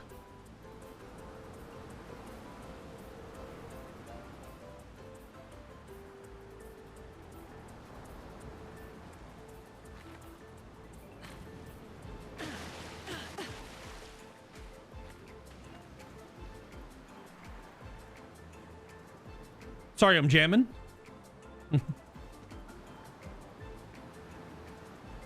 What do I know about from BioShock? What was the reference? What, interweaving a fake word into your normal dialect?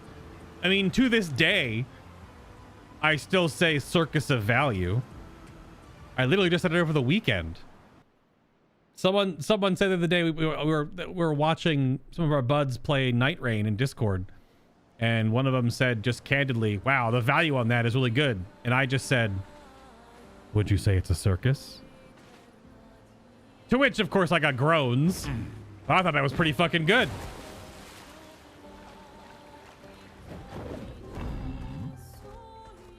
This was just a orchestrion roll. I've been home more for. All right, man. Drive safe. See you in a bit.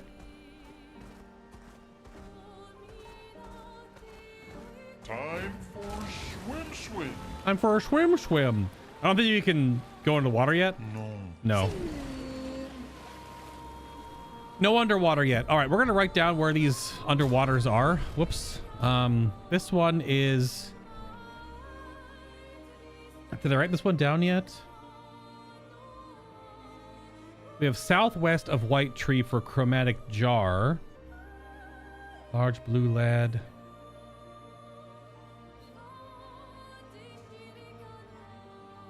So we also have northwest of White Tree. Dive spot. Okay. See, if this was a physical game and I had the little booklet, the booklet would have like 10 pages of blank in the back that you could write down your notes in the booklet. But I can't do that right now because I got no booklet. So I got to use Notepad, the app.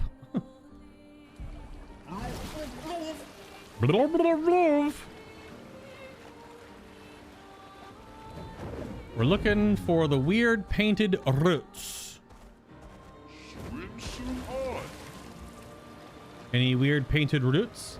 Was this the cave with the blacksmiths? I forgot where I even am anymore. This is the crushing cavern. Yes. Okay. But this was a different side area than my other note. Oh, son of a... I walked backwards too far. This might just be a boss fight area. We'll see. We're basically doing all this like exploring stuff, so we'll weave in some worthwhile. Yeah, they're in Coastal Cave. This is Crushing Cavern, not Coastal Cave. Both with the alliteration.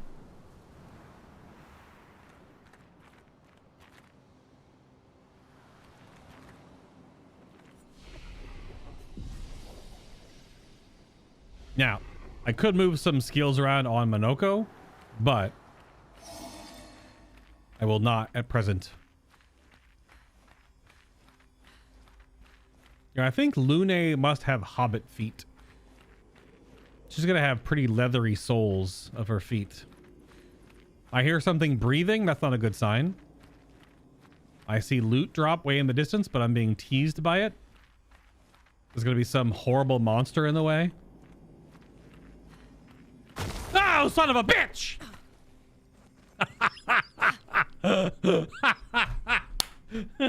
Fuck you.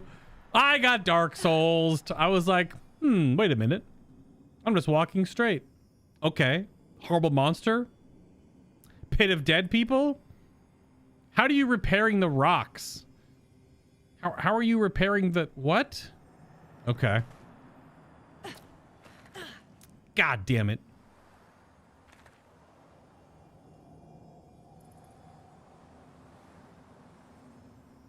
What are these big doors?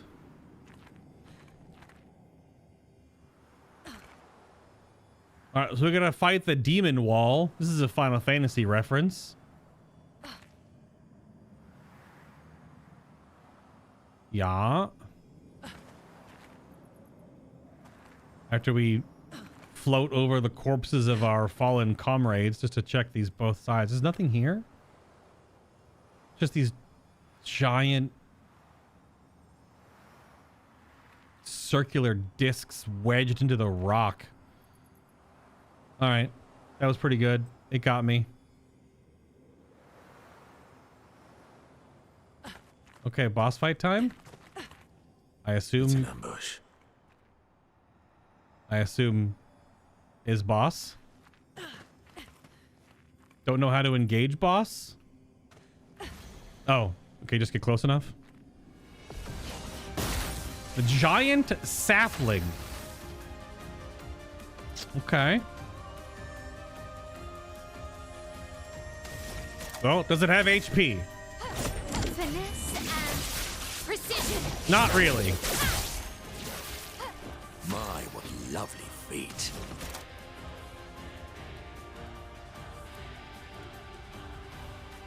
He said the thing.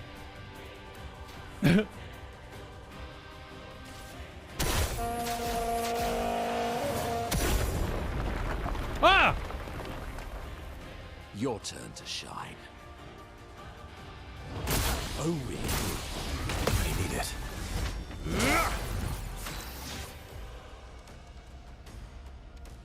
So we have so many turns to beat it. I see. Okay. Let's have some fun.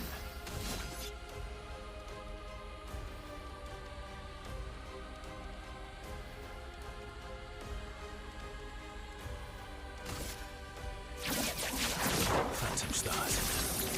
Oops. On guard.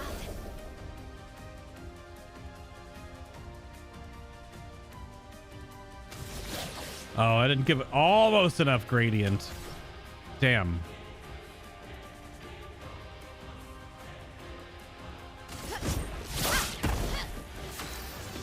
Just auto attack for damage cap currently.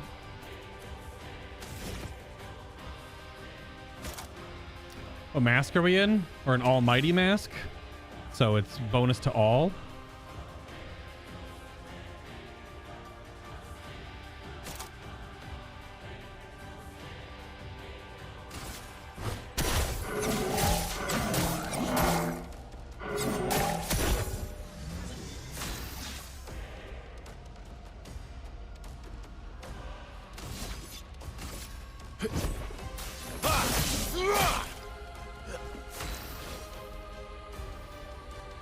I need to auto attack first. I'm stupid.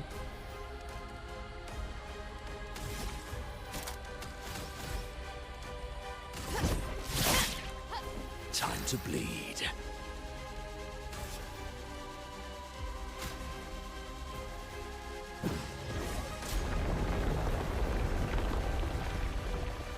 The walls are closing.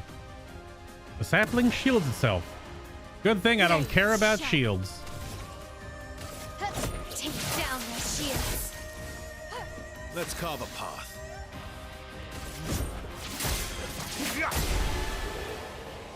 Nice. Solidifying. +2 shields when the character's health falls below 50% once per battle. Hey, another good something or other for my L build. And a polished chroma catalyst. That was fun. That was the giant sapling, was it? So you have only so many turns before you get smooshed. It's a trap. Or an ambush. That's a neat mechanic. It's still freaking dark down here. I even raised the gamma a little bit. Oh.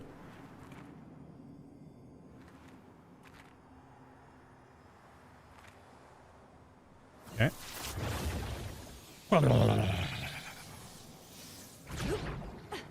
All right.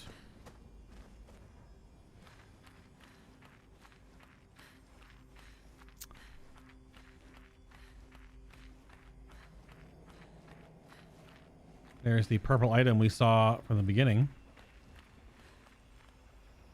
Was this the path we were walking? Yeah. And an expedition log. Up here by someone with crushed legs. Next to a boulder. Cassandra, 45th. Oh shit, they were all crushed. If Timothy hadn't pushed me out of the way. But both my legs are crushed as well. And I don't know how much longer I have. I wish I could have avenged you all. If anyone finds this journal, do not enter this cave. The Nevron inside will crush you. Well,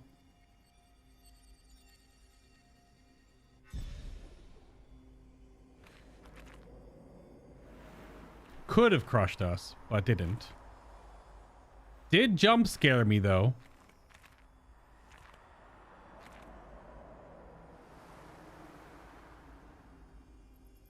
That was a good Dark Souls jump scare. I'll take that.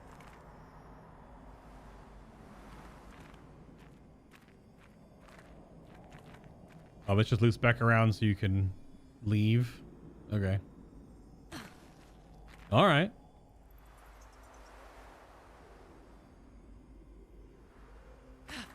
Well executed. No notes. That was cool.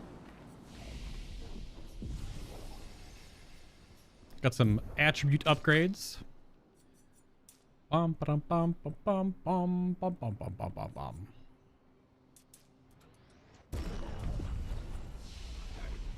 The learn skills prompt is there mostly because of Monoko, which I'm not going to look at right now.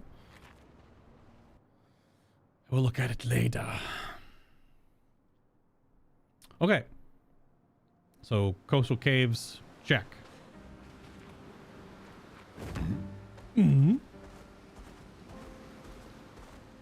So yeah, we have to go back. We need to do the forest that leads into the Gestral village.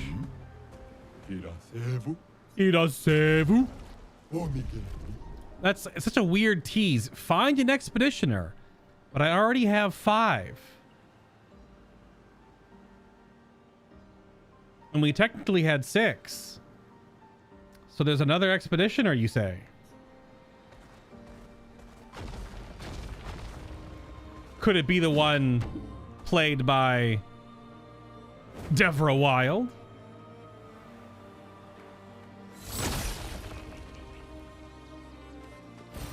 Well, that will help. About the Grindavi.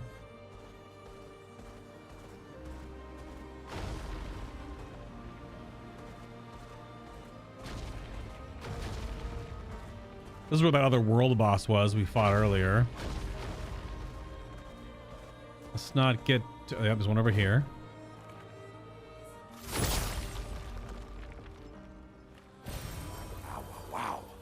Wow. Wow. So dumb.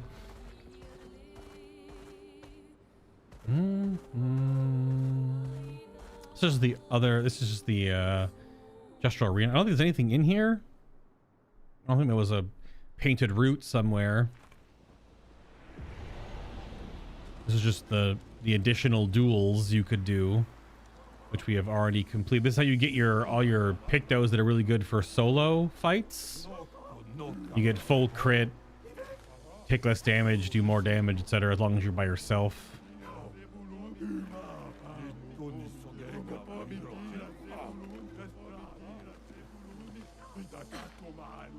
Oh yeah. Huh. Okay. Anyone else? Bati Grindaviing in the chat, or just me? Oh god. Okay. Now you want to go. We need to do Gestral Village right over here, but the front side, which I guess we should enter from the back. We shouldn't enter from... That's the Ancient Sanctuary, so I've already done the Ancient Sanctuary. So where was that other zone that has the obvious Nevron boss? It must be up in the mountain then? Because the Gestral Village doesn't have anything. Oh, one thing I accidentally did off stream was if you go back and talk to Gulgra as Monoko, she instantly duels him. It was not a hard duel. It was not the triggered like big 1v1 duel, and Monoko totally trounced her. Not a problem. I just got something for it, and I guess you have to do that multiple times based on the dialogue. So I don't know how that works, but I haven't done the actual Gulgra duel yet. I think we're saving a lot of these for the end of Act 2 once we get into Act 3. But yeah, that was a whoopsie daisy because I didn't know it was going to happen. So I already did the Ancient Sanctuary. So it must be... We gotta check to see if Iseke's Nest has one. Because this is a whole dungeon in of itself too. Eske's Nest. Iseke, did I say? SK. It says Nest might have a route. But I'm not sure. Are you still mad? Yeah, you ones are so rude.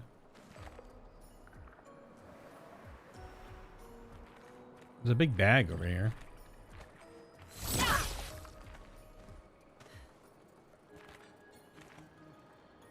Bum ba da bum bum bum bum bum bum bum bum bum.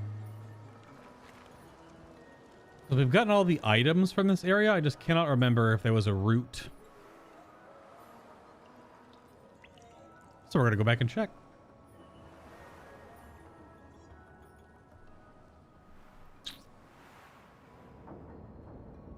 Because there was a Batonk here. I guess we could drop down first and double check these sides.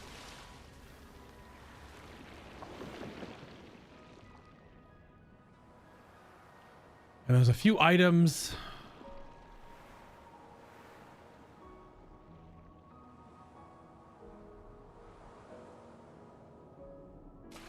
There could be like a route just around the corner somewhere that I didn't see that is obviously breakable now.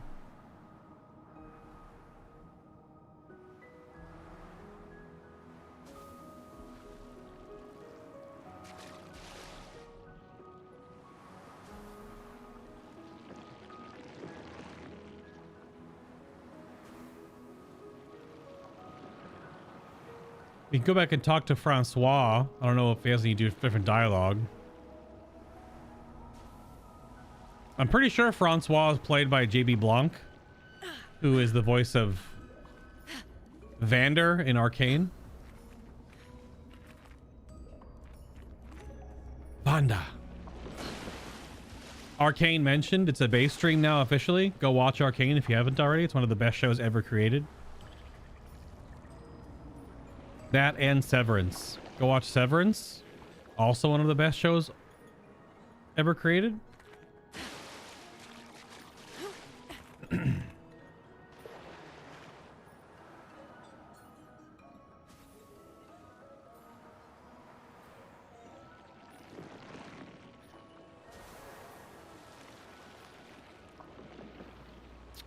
Nothing down here. Okay. Let's go into the farther in chamber then. Check there.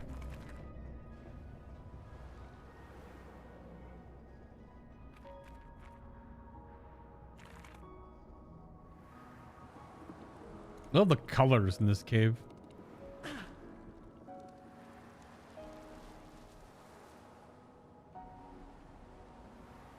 Because we figured out that the jumping puzzle was after SKA flies away. He falls into the pillar, or smashes the pillar on his way out, which drops the bridge for us to climb across. Which I was completely thrilled by. That was the interaction that allowed us to explore more. Such a good little way to have content unlocked as you progress. All right. Bum, bum, bum.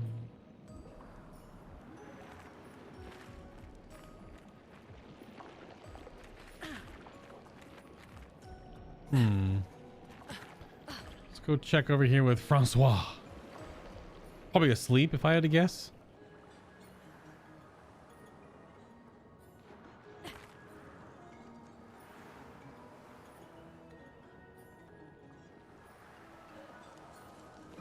Wow.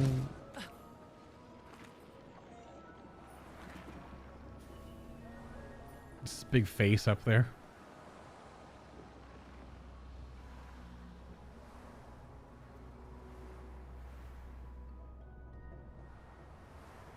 You asleep, bud?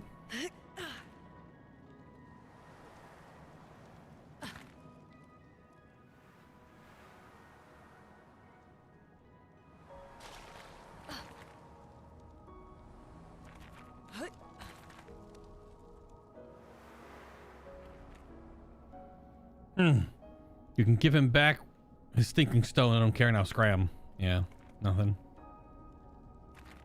Sleepy rock. Bum, bum. Bum, bum, bum.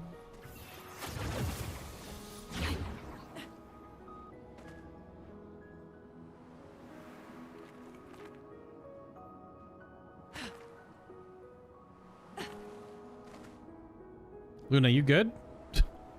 You're flying. You shouldn't need to worry about the rocks underneath your feet.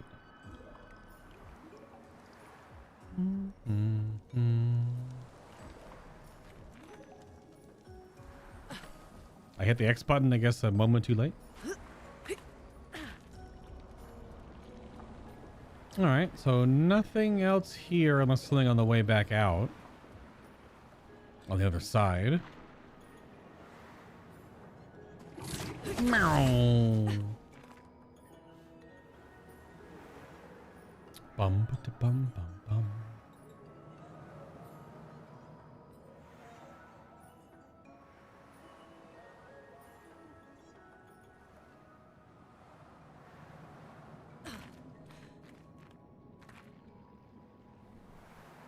I guess the thought process here with those statues is that previous expeditioners carved them.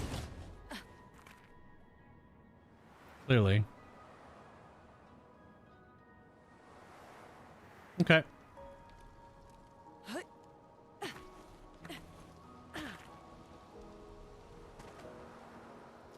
So no weird route here. Oh, I missed this. Good no, stuff. just the color of Lumina. All right, well, you know. Here we go.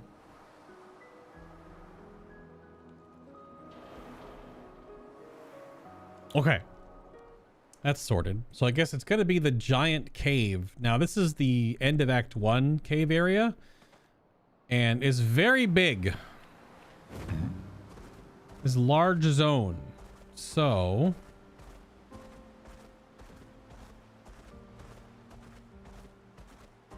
I'll go check.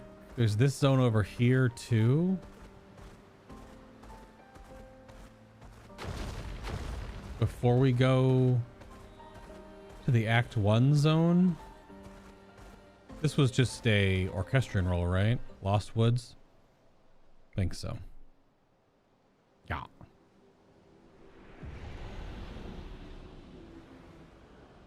Now, I don't think any of these zones had a painted route in them. I'm pretty sure it was not. So now we can go in from this side. I think we'll be closer to the... Oh, fatal error. Got one of the Unreal Engine errors again. Yeah, I don't know. I had computer maintenance. I updated my game and everything. So there's still an issue going on with the Unreal Engine crashes, clearly. The apparent cause of it is when your GPU spikes. So when loading into a new zone, I guess that would cause it. Clearly, it caused something, but we're good. All right. It should have saved the moment we finish zoning out of that area. Whenever you zone into or out of an area, pick up an item or set it a flag.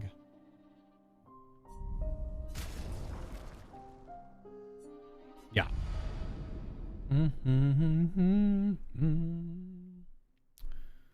Yeah. Hopefully he doesn't do it again. That'd be weird.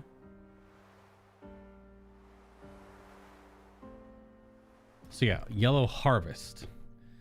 There's two parts of this section, if I recall. But this is the top section, so we would work our way back down. But I think the area that I was thinking about is... This is not the Act 1 ending area. It's a different place. I chose to go this place first because I knew that will last. So Yellow Harvest.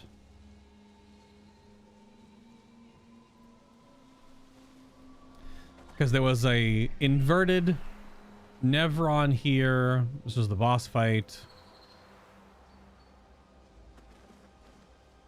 So I think we'll be able to go back through and be closer to where I believe the route was. And I think the chromatic mob was there.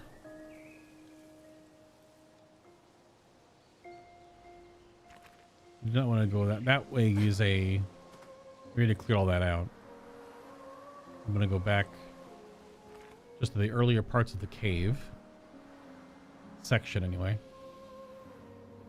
I think let's get a little save here real quick.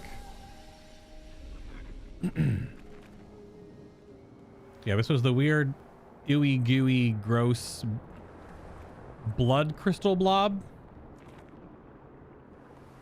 Explain that one. And then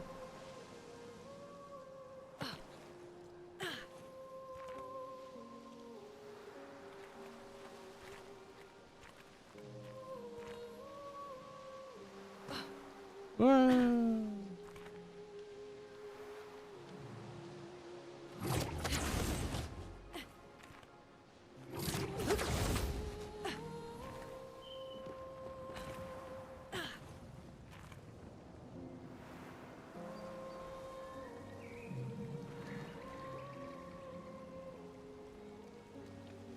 Now, I have to find which ledge we're going to.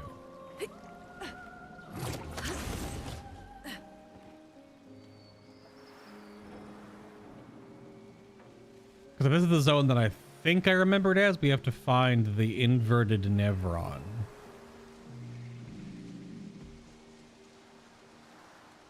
And in doing so...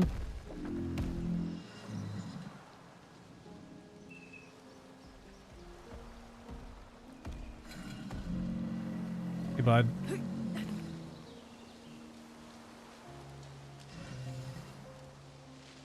I'll be able to see where the route is. Oh, I guess I never went up this path. I didn't get the expedition log when we were here, so that's good.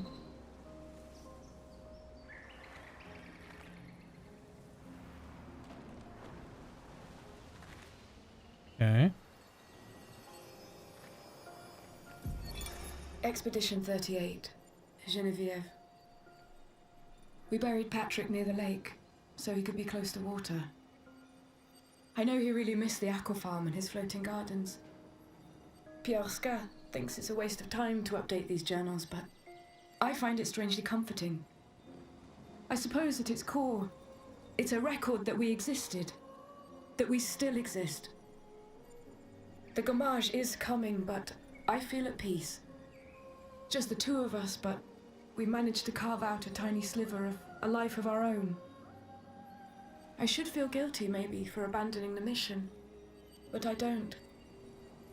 I'm just glad that when tomorrow comes, it'll be Pierre Oscar at my side. Until the end.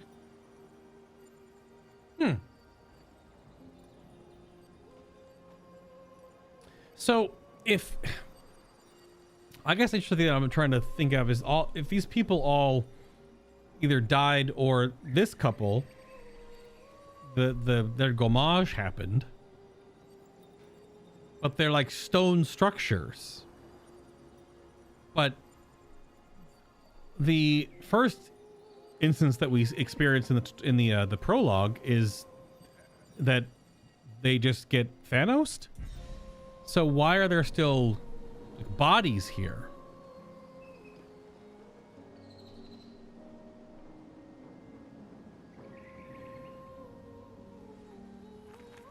Do you not disappear if you're on the continent?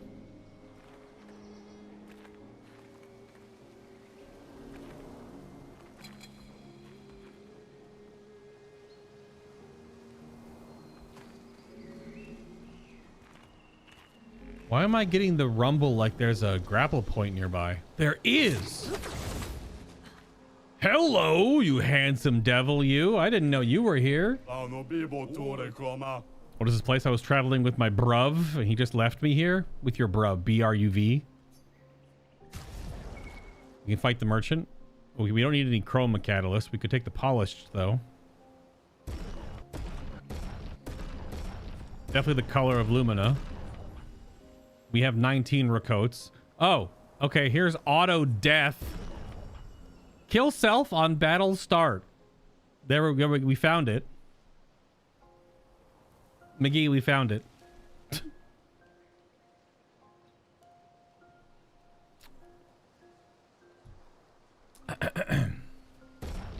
Now we get to do 4 battles with it, and every battle they'll just die.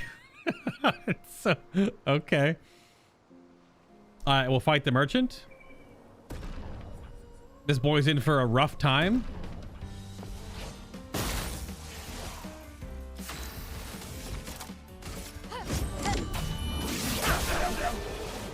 Case in point.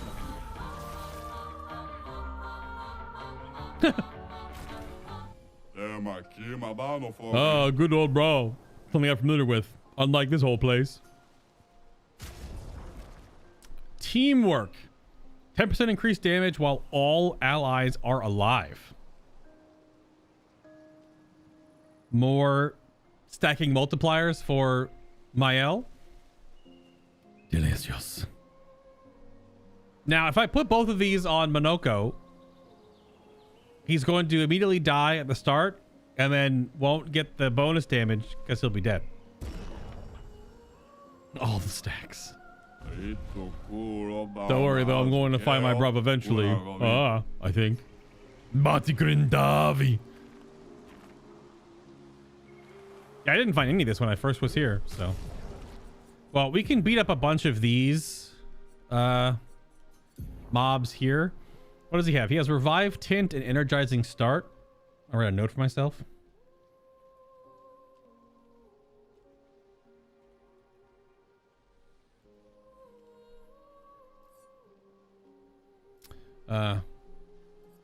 Let's just slap these on real quick. Let's do 4 of these battles right here with these garbage mobs, because it doesn't matter. Get those pictos sorted.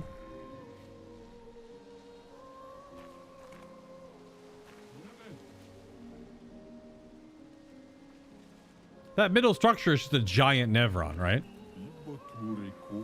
How'd you get up here, by the way? Do you have a grappling hook? Maybe I shouldn't ask. You're just falling all the way down? All right, Geronimo. Doesn't matter. It'll take fall damage, but there's no other way down.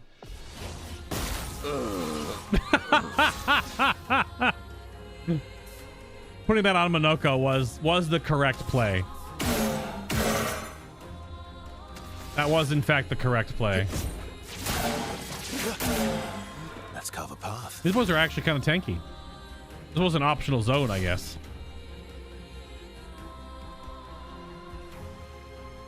I'm 1 off? Weird. Break.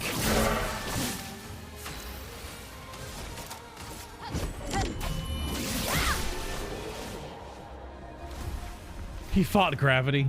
Did you see the ridiculous crit rate on that Picto? But yeah, it's 25%. On the auto death? Oh crap. Do these not count? Or do you not get Picto progress if you're dead? I have to res him every battle. Okay, so I have to resurrect him. Well, that confirms you don't get Picto progress then if you're knocked out. Okay, yeah, see? No Picto progress. Unless you can't get Picto progress if mobs are too low level. I didn't think that was a thing. I was getting Picto progress back in the beginning of the game on garbage mobs. You should get progress unless they changed it. Well, let's carve a path. Let's just res him. You can do better.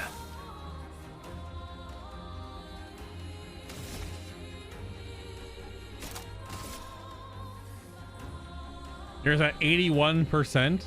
Damn.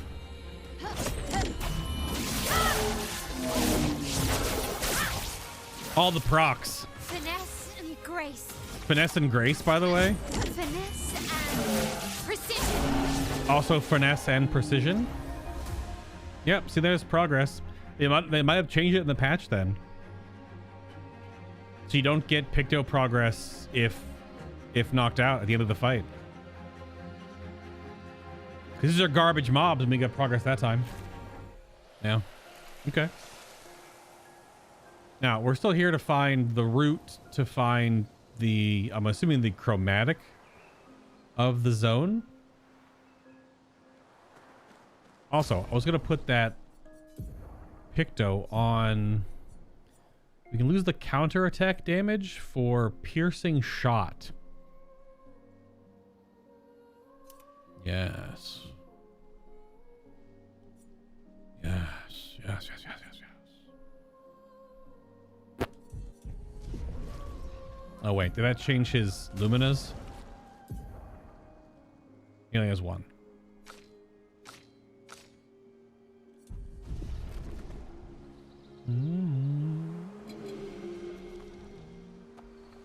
I think I have to go through the zone. I need to be in that area with the farms, if I'm remembering the zone correctly. I need to be in the farm town area because that's where the inverted Nevron is. So not this section, because that area took us all the way back to the first section. This is the second section.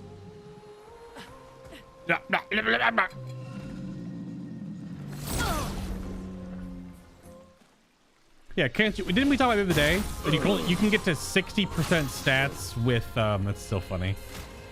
You can get to 60% stats with just your base attribute points, but you need Pictos to go beyond 60. Let's go again.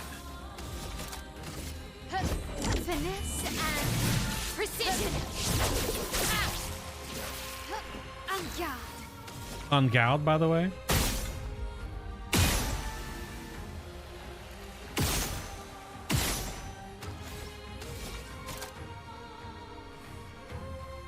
Oh, let's attack the guy. What am I even doing? Something like that. Yep, that worked.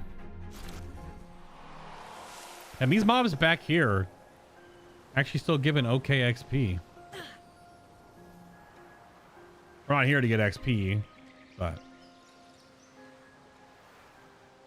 I think I have to go up that on the right side. I don't think this path, this leads to the creepy no face kid, right?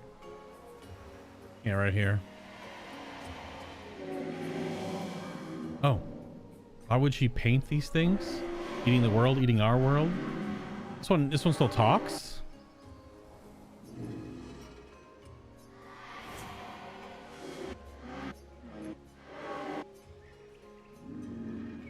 Nope.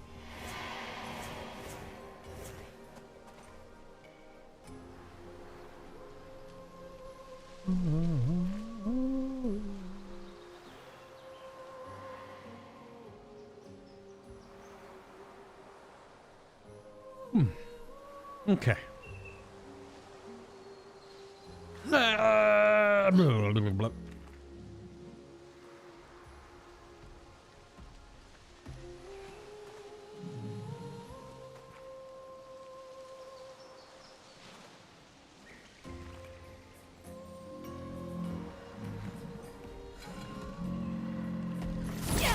Jung, jung, jung.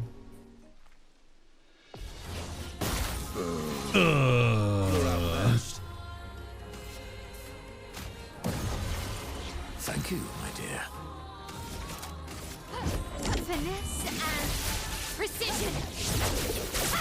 All the procs. I'm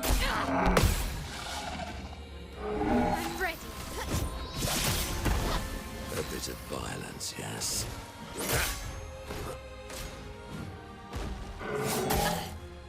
Oh. A single attack. Cut him down. Not the double attack. I think one more.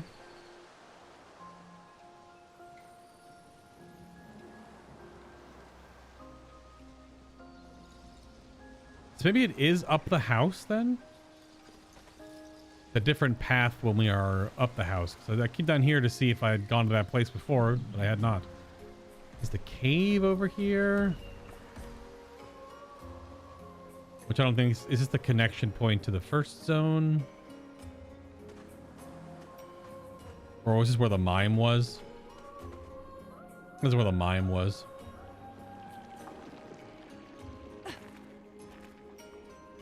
Yeah.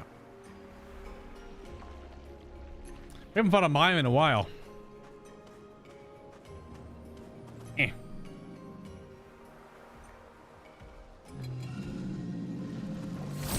Let's get this Picto learned so we can stop having Monako just die. At the start of every combat. Disaster expedition, eh?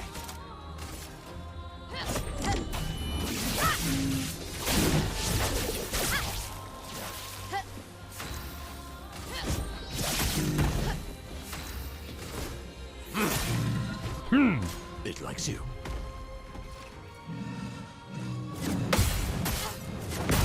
Oh. Okay.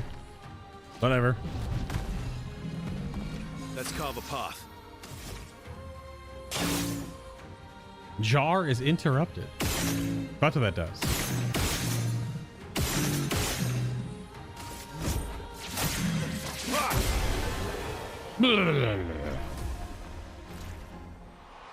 Okay.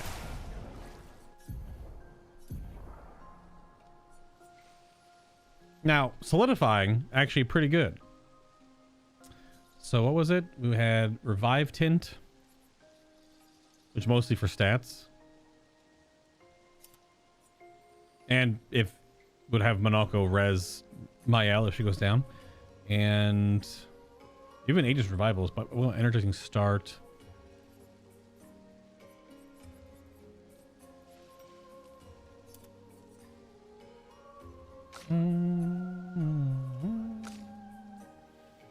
So yeah, +2 health or +2 shields when the character's health falls below half. So you'd proc that and shell. That's gonna be an expensive one, right?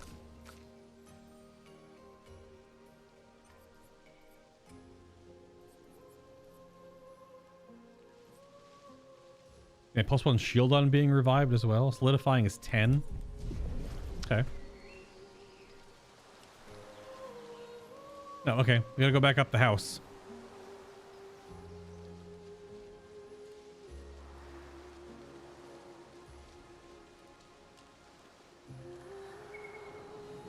Go back up the house and then go up through the side, like, cave passageway, I guess, to get to the farm area. Hopefully I remember this area correctly. We've already done a lot of whole biomes, so it's very possible I'm misremembering. But I don't think that was as part of the...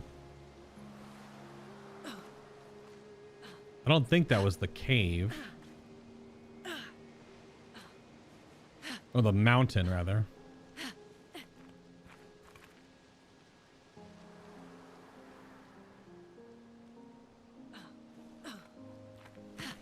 Ah! Oh, invisible wall.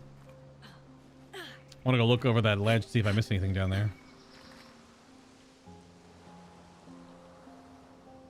That's the angry red goo.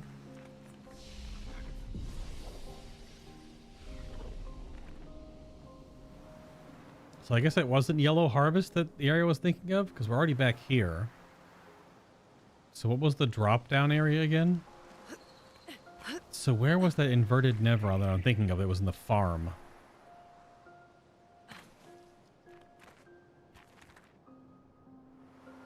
This was the trio fight.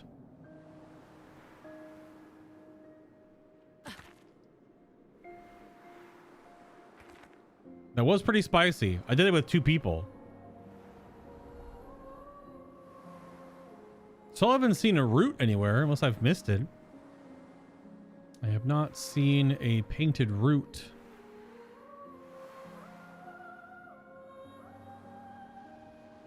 This was a cave that goes back to the first area. I think it's on the way out, right? I don't think the passageway has at least anything.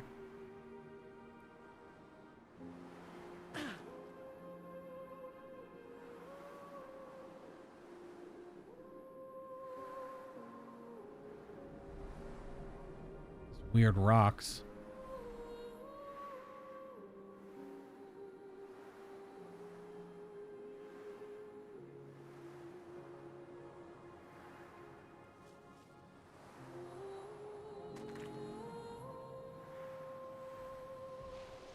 Yeah, both of these just lead back out here. Okay. Yeah, so I guess this was not the area with the farm I was thinking of. It's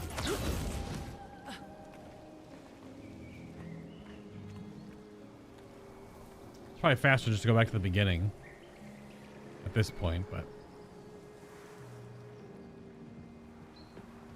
okay. Well, again, no painted root anywhere, huh?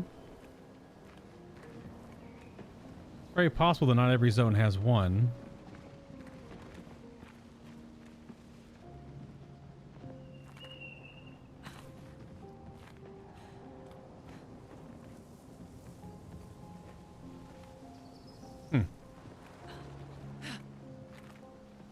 Yeah, you're talking about fire break? That's is that end of this month, right? 28th or something, end of this month.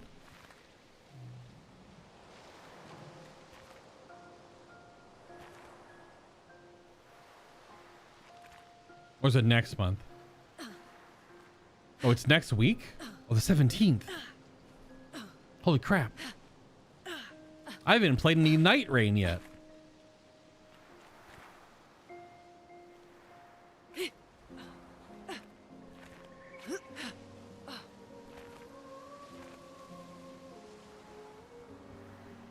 Okay. So it wasn't Yellow Harvest that had the area that I was thinking of. Also, no route to break. Again, unless I missed it. Can you teleport back to the very beginning real quick? And just look around that area? Maybe I'm thinking I went back to the beginning, but I didn't go back to the beginning? It's just up that cliff past where we found that house, right?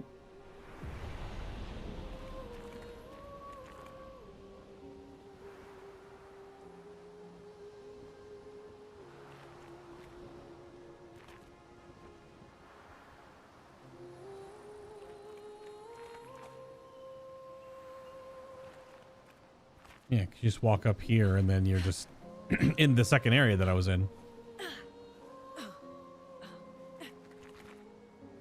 Yeah, it's a drop down.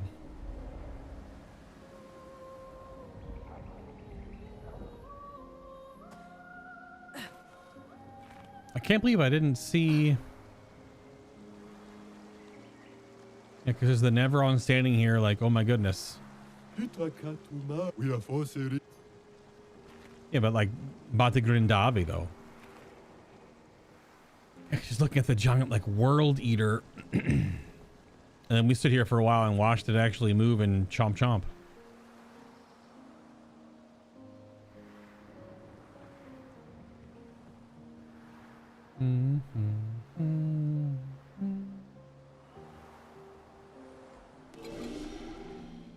Yeah, I missed the first area again. A painted root would stick out though, because everything here is yellow and white. Painted root is like dark and purple. So I guess there's nothing here.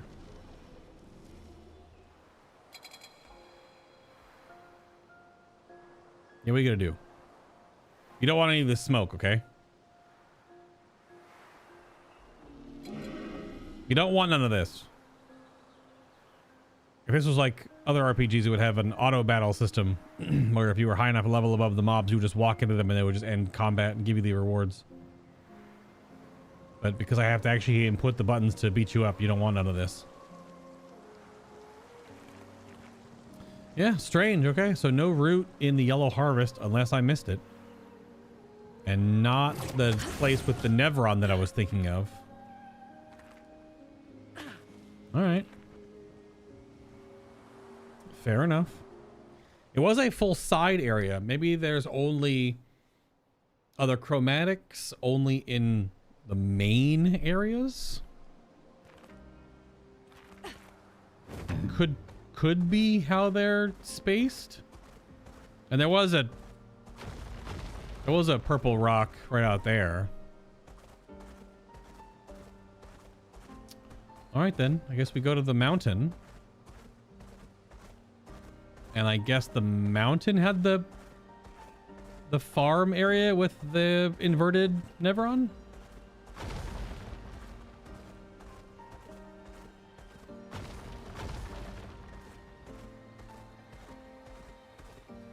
But this is all like giant cave structures. I don't think he's here either.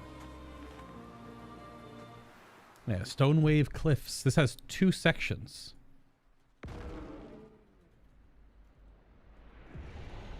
This is now the end of Act 1 area.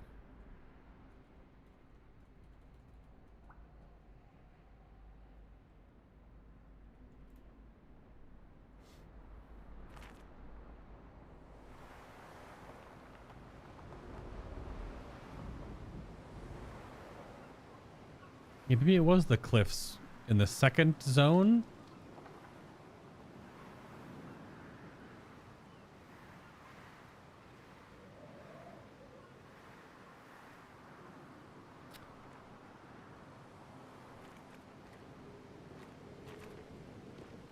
I think the second zone has the high-rise side of the cliff, maybe?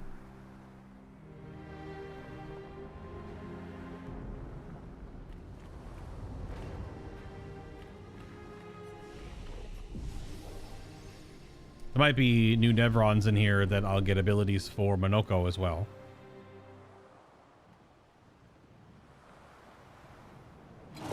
Hey, bud. Yeah, that's where we fought these guys. And the inverted one is one of these. So it's in this area. Okay.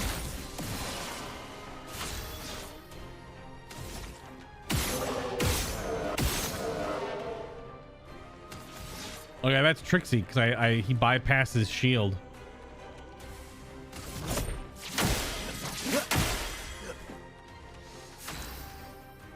Which is curious.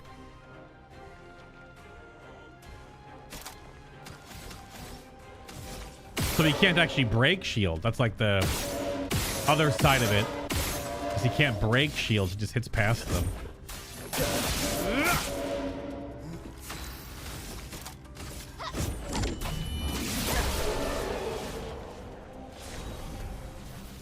Yeah. Hexga's foot. Yep. You know what? I missed you. Okay. What have we here? Breaking counter. 50% increased break damage on counter attack. All right.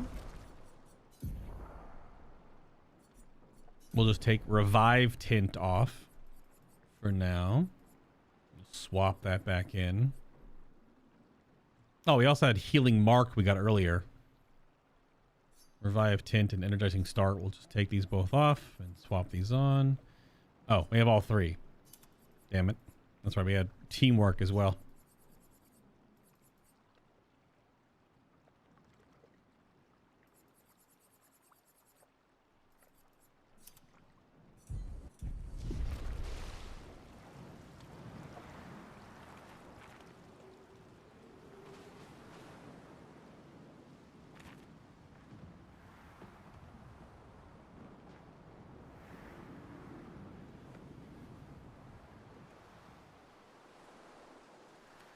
Double checking for the painted roots.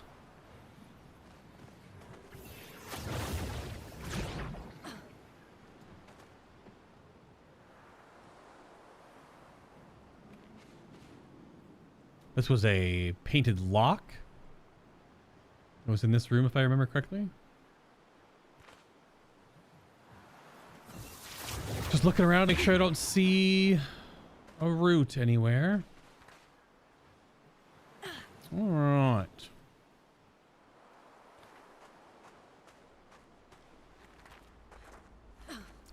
This is just to go up. No root up here. Nope. Okay. Oops. I want to go back through the fissure. Or the split in the mountain. Looking for a painted rock, which I think I just know where it is, that it's over in the farm area.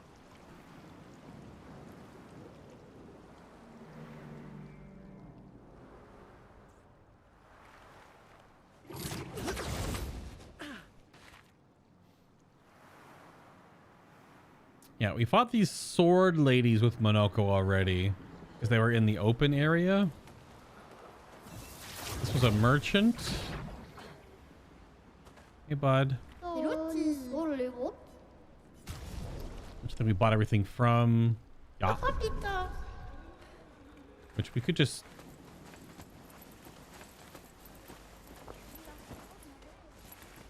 Hi. A lot of noise. There are a bunch that are in zones of their own. Which, what are the roots or something else?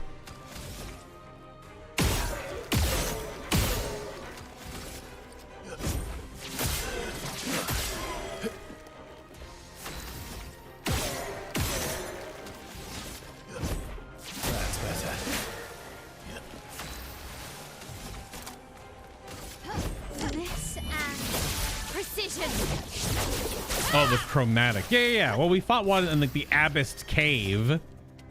There was the Abyss Cave that had one.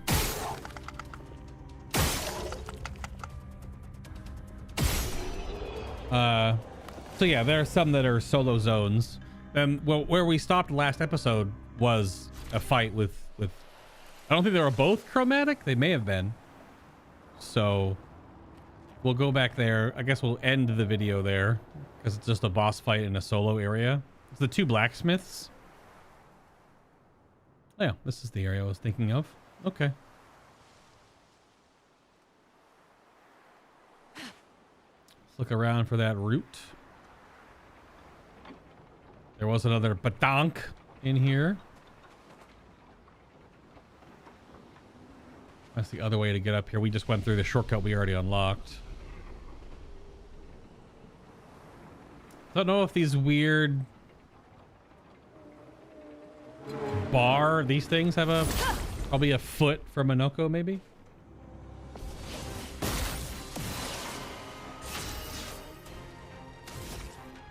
Nope.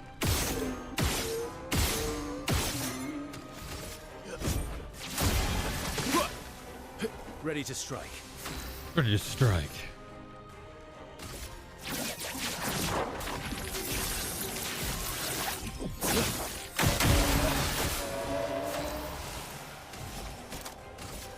Finesse and precision.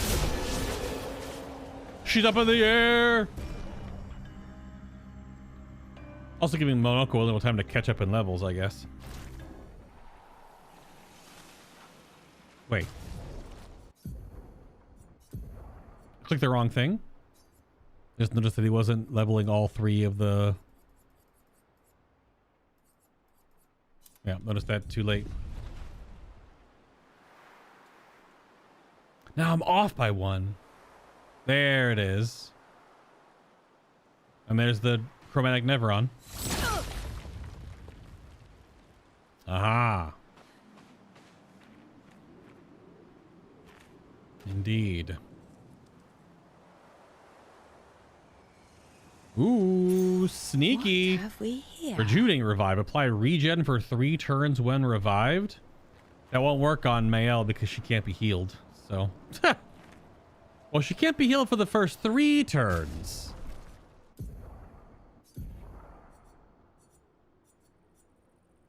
You know what? I'll put that on her right now because this is going to be a 1v1 fight and the AP on killing an enemy doesn't matter. So that's dead energy 1.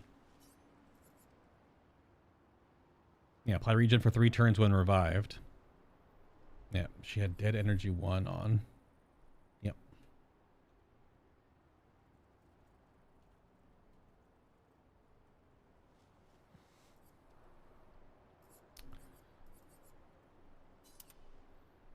Sure.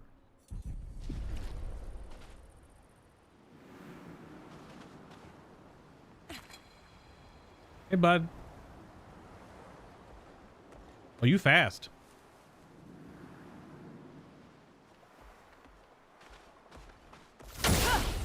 He's red still? Oh, shit.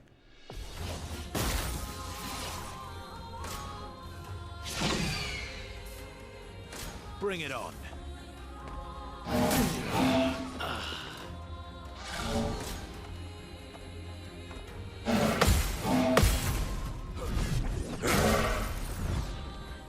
Finesse and grace. Bound.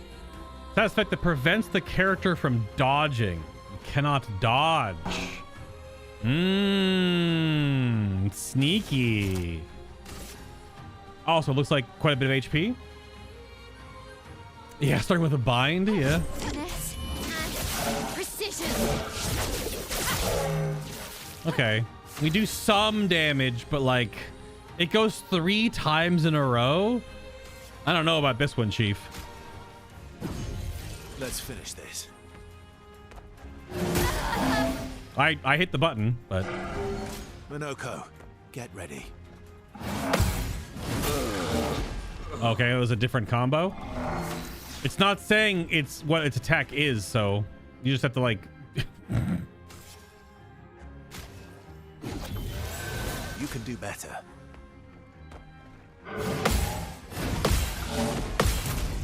Nice. Guard up. I'm hitting it. I'm getting there, but apparently not. Yes, regen. That's the first time seeing regen, so.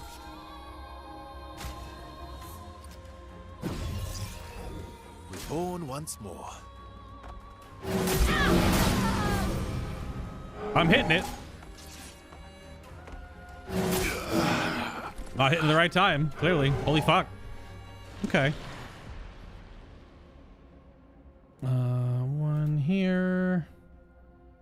We might not have the damage for this lad.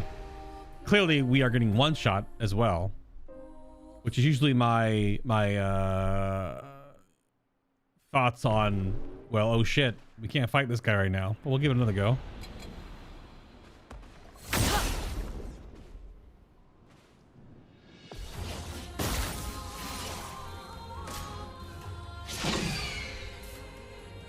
Let's dance.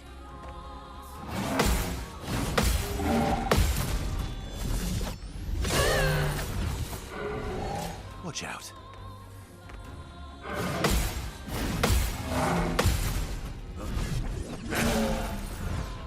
It's sharpened. Finesse and precision. The sweet taste of battle.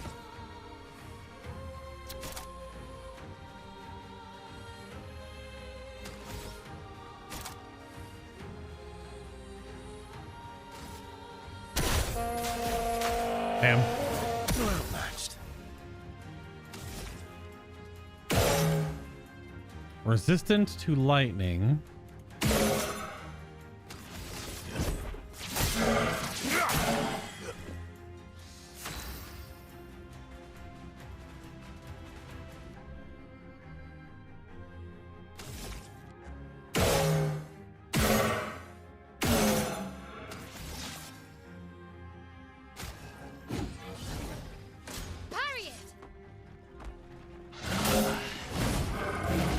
It's not making the wind-up noise. Ready to parry.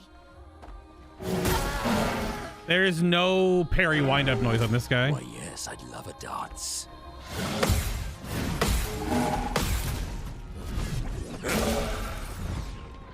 A bit of violence, Damn. yes. I was setting up my L for a pretty big turn, but Well, thanks.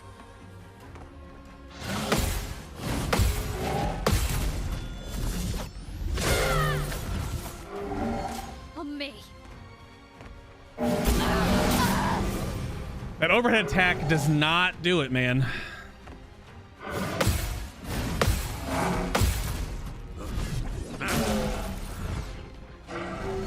I'd love a dance. The overhead attack is awful. That overhead attack is real bad. It does not have the same noise wind up. I just can't get hit. That was even with shell and 50% damage reduction. Still got one shot. So that's as tanky as you can be. I don't know, like 70+% DR, still one shot. So I'm not wasting more time. We'll come back. So I wrote a note for myself that this is the Stone Wave Cliffs.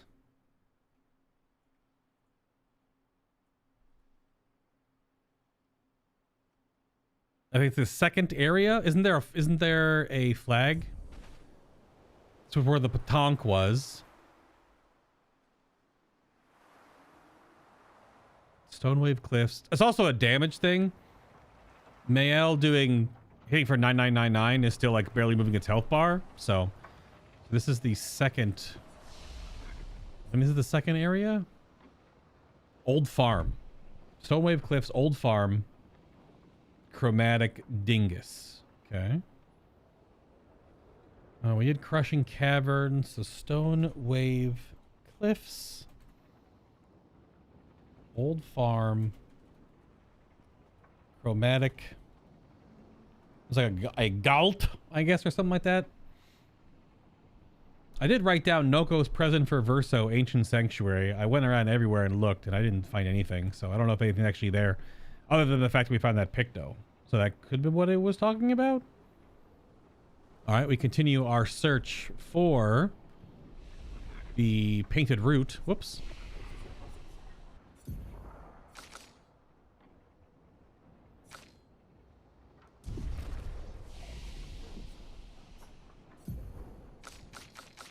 We must find the painted root.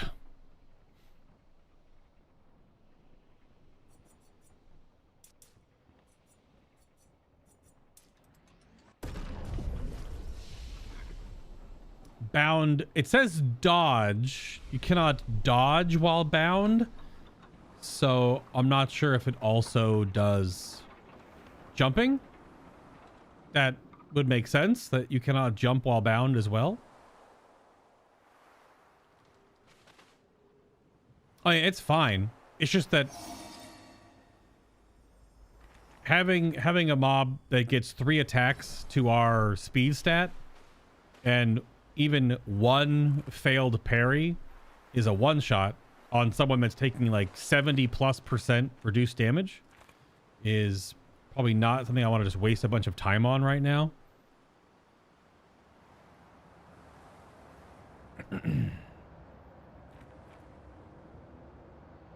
So that's our first area we found that the root unlock is quite spicy. Now I'm assuming there's not another one, because this is just almost to the end of the zone through this cave.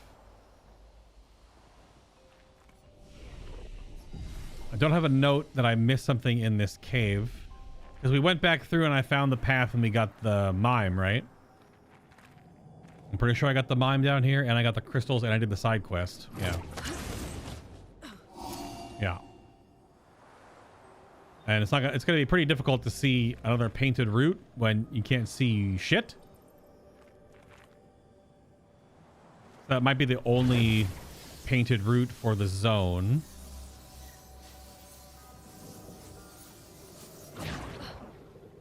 I don't think that these Nevrons would have an ability.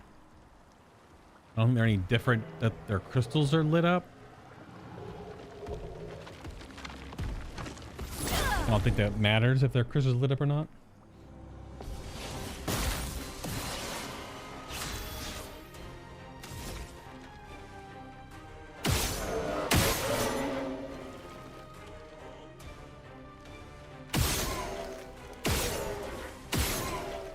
Damn.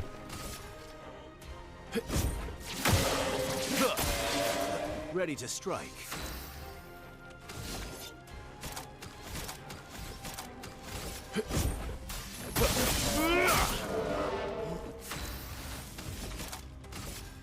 Finesse and precision.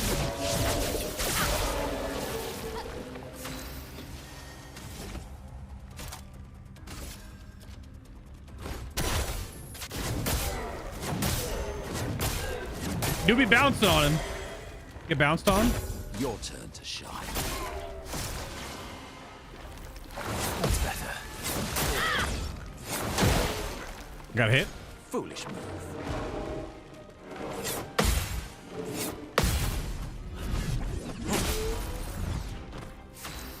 Get one shot by Belle. Bonk.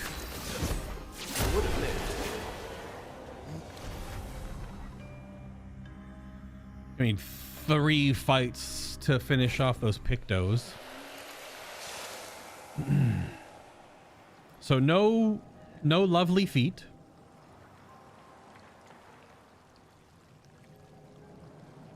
From that mob. Same, counts the same as the other one. We did loop around and get to that. That was a crack of thunder. You hear that? Holy crap. Well, if my power goes out, it goes out.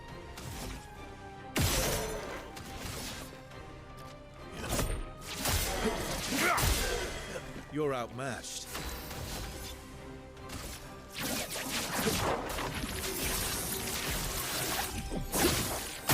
That's better.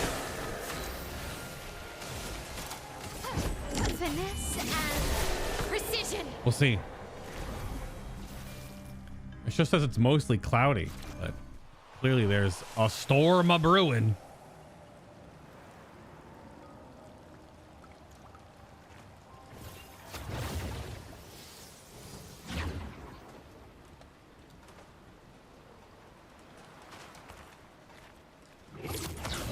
Check. I think there was a couple different... Were there different Neverons over on this side? Because we're also doing this to get abilities for Monoko. Because he has a lot of abilities, and you just have to beat the enemies up that drop feet for him. It might be all the same enemies.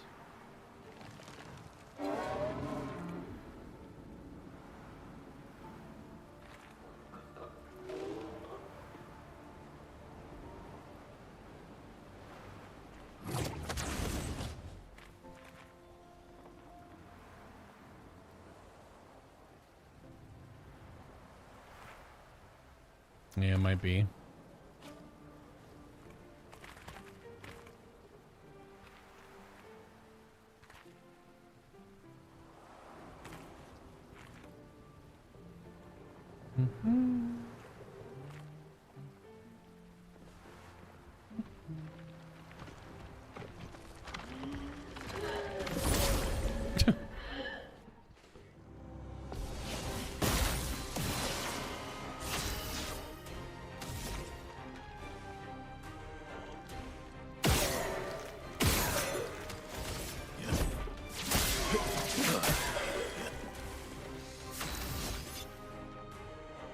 Oh, I did it a little wrong.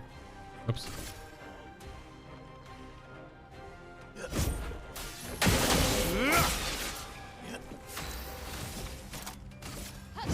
Finesse and precision.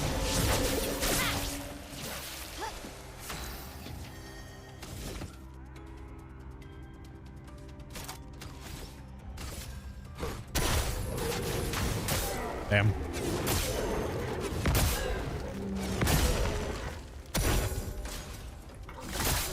Bring it on. Didn't really need it. Bring it on. Bring it on. Really need it. That's better.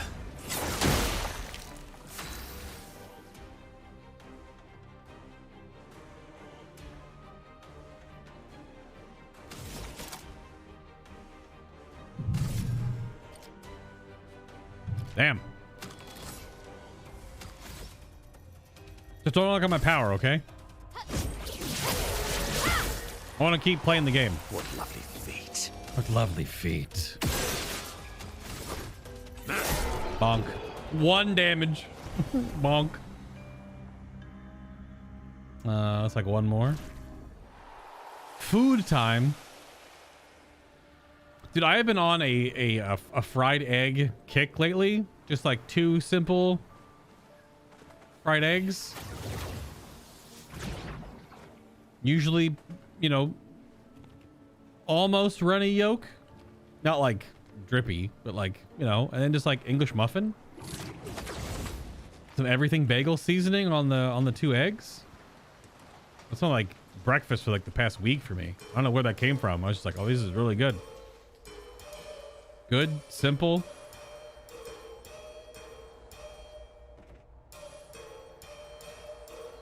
I've been jamming on that for a while.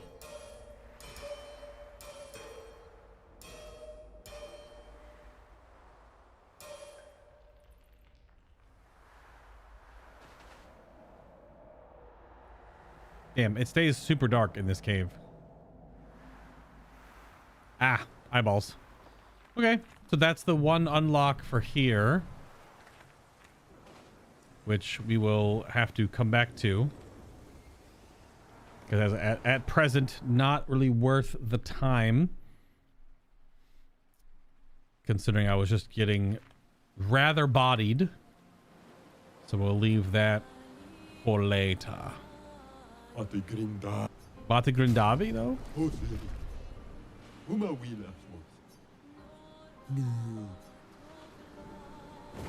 Okay. So I think that's all of the... Whoops. I think that's all of the areas then.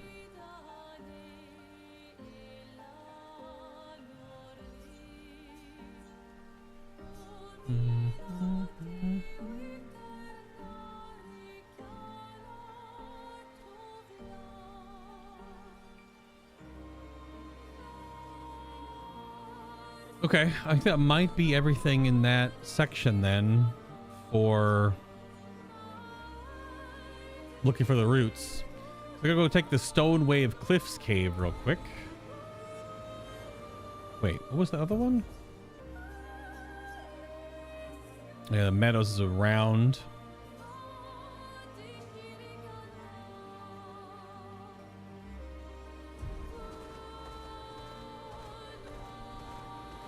Over there. Time for a swim.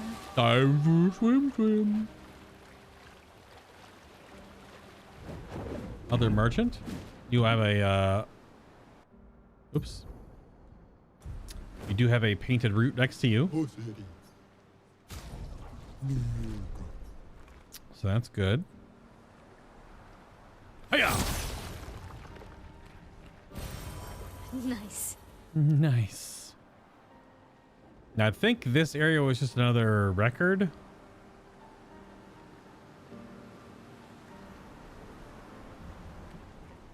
Because we have the Stone Wave Cave and the Stone Wave Cliff Cave. This was the this is the opposite side. This was just basically a boss fight. I'm not sure. Considering there was a route right outside, I'm going to imagine there was not a route in here.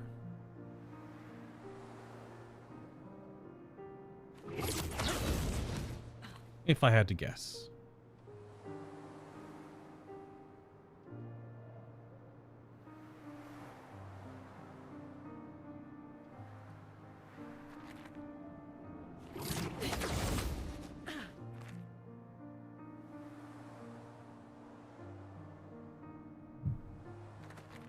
Nah. Nothing. Knock it off, Thunder. I got like an hour and a half more of the stream. Then you can knock out my power. Even though the thunder doesn't do it. It's the lightning that makes the thunder that does it. Okay. Swimsuit on. There's also one other area by the Forgotten Battlefield I think I didn't properly explore, so we'll go check that. There's another dive spot. This is... I guess it's southeast of the Meadows.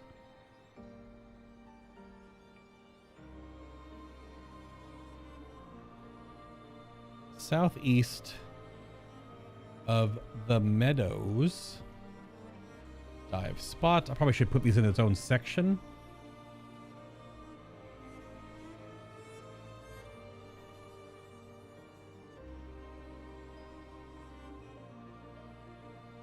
Okay, dive spot.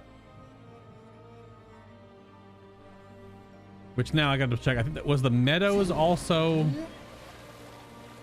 There's a very angry area down here that looked like death. This is where all the bloody body parts are. It looks like corpses of titans. Yeah, this is the Dark Shores. No, thank you. Let us get There's areas on the map that don't have a name we haven't been to yet. So I already know that. But yeah, this all looks like Attack on Titan corpses. And this is actually the first zone. This hooks around to the first zone, which is crazy. You're standing right next to that. swim. At the very beginning of the game. Let me double check. I think the Meadows was a record.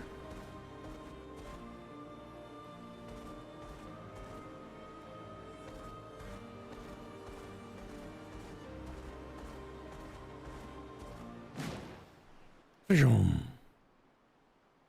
was. No purple root. Another grong right there or whatever, maybe. This song slaps though.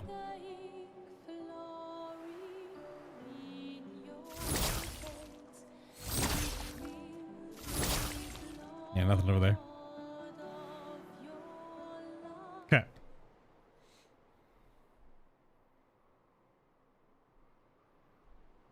Right. Mm-hmm. That was definitely just an orchestrion. This is again first area. All right, we're getting there. We're getting the checklist sorted. I think I only have like 1 or 2 more places to check now. It's the back of the cliffs. This is the, I don't know, is that where the Regent is? Up there at that floating island? There's chromatic stuff up there, so who knows? So this is the other Gestral beach, which we've already done. We need another encounter, I think, to finish off a thingy.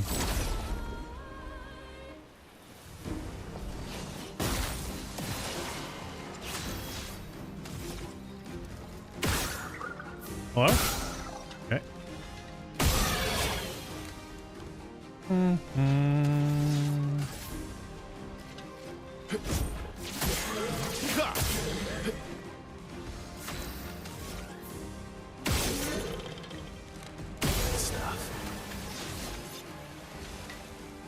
What's 9? Damn it. It's 9. 9 AP, not 8. Like this. Phantom stars.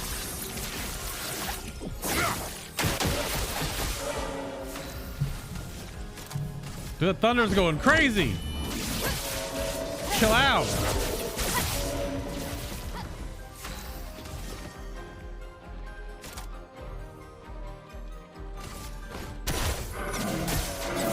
Damn it.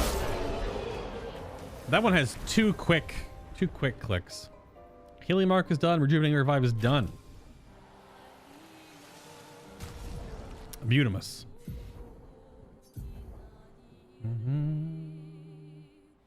All right.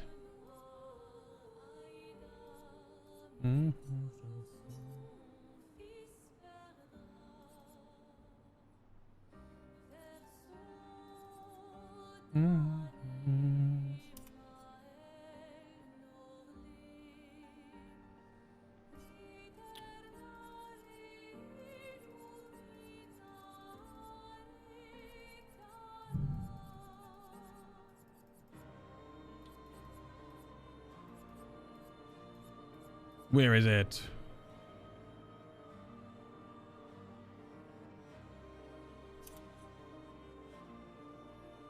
I kind of like the teamwork on him. And then it was rejuvenating revive was dead energy. Rejuvenating revive, kind of good. Kind of good.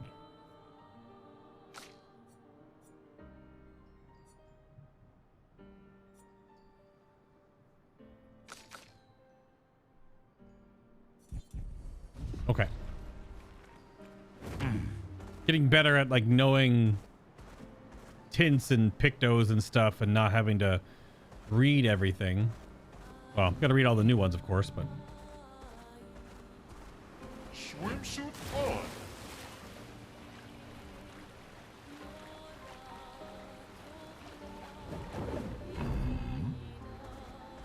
nothing to check over here. So yeah, Time for a swim. back at the Forgotten Battlefield. There's this side area over here. I didn't realize you could actually explore this little inlet. And there are some mobs here. So, and there's also a place. This place is just covered in blood. You guys hear that thunder? It is now flagged as heavy thunderstorms. The stream may go out. You've been warned.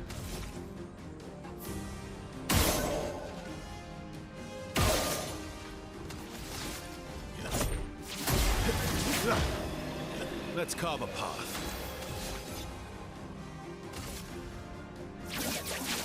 Phantom stars.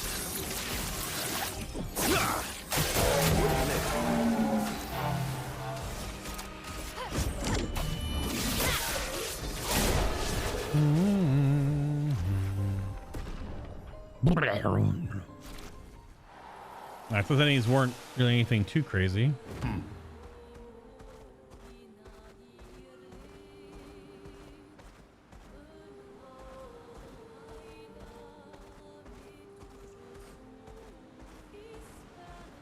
Gross.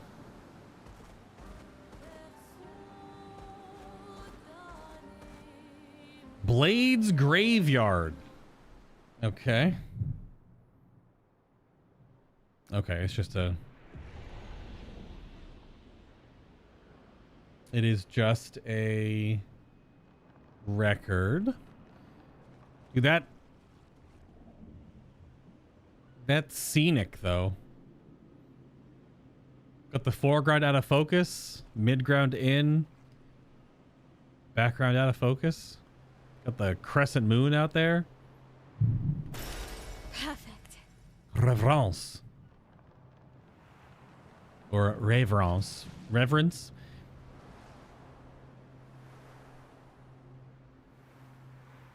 What a cool little vignette. Crazy. It's art, would make an amazing painting. Absolutely. Or just amazing, like amazing high def wallpaper as well. I mean, Sandfall was cooking, clearly. Absolutely cooking. All chef's hats all around. Okay. Large Larry right there. Yeah, I didn't explore this before we went into the Forgotten Battleground, so. Which I think is the last section now to explore. I think it's time to it's the Forgotten Battleground now, I think. That's something that's up in the air. I don't know why it marks on the map. It's that pillar structure right there next to the sprong, which we can't get to because we can't fly. That's the painting up on the cliff. Yeah, I think it's Forgotten Battleground.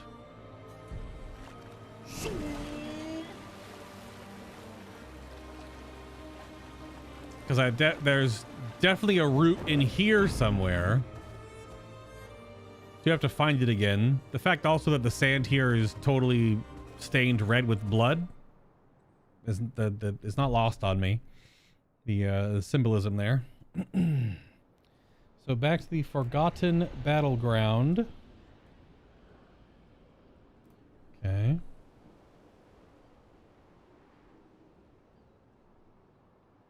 And then after we explore this, we'll go back to that coastal cave for the duo Weaponsmiths that we ended on last episode.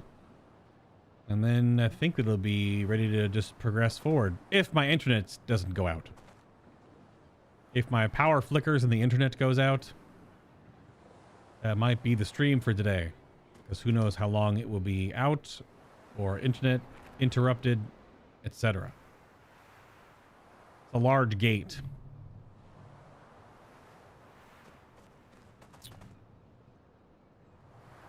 Now, Forgotten Battleground has the painted route. It is on the, was it super far right into the zone? It's up in that, like, that broken castle section. Because I saw it before. These guys might have skills as well.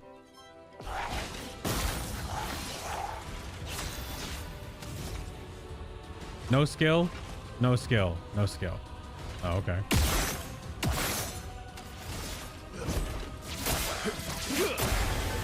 My turn. My turn. I'm Ben Starr. Phantom stars. It's nothing. So you can just farm Rakotes, by the way. I just dropped one. Now I think... I don't know where the entrance was. Because this is not the entrance. This is probably the shortcut back out, maybe? Let's carve a path.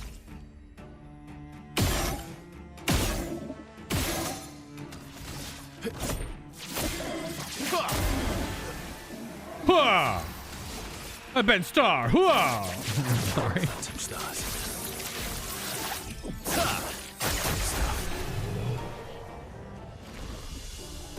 Yes. Because I think we got to the other side of it, and that's where the route was, if I recall.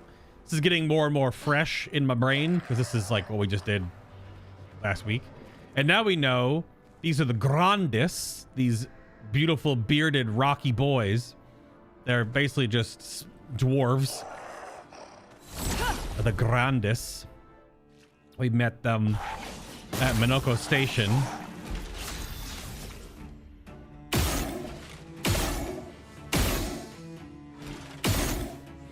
Okay. No mark. Sag. Ready to strike. Immediately gets a mark. Not like it matters. Finesse and precision. She's up in the air.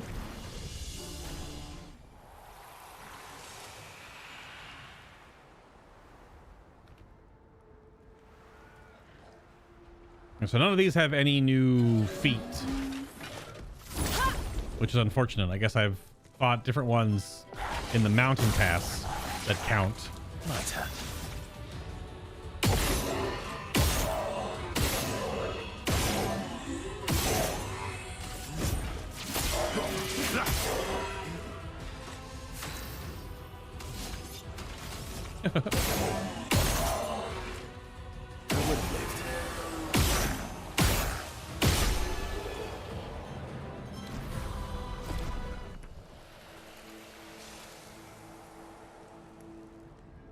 He's just out here devil may crying, okay?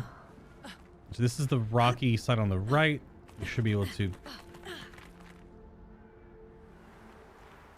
Luna, you good? Yeah, here we go. The only thing I don't remember is, wasn't this like blocked off? We couldn't get to it?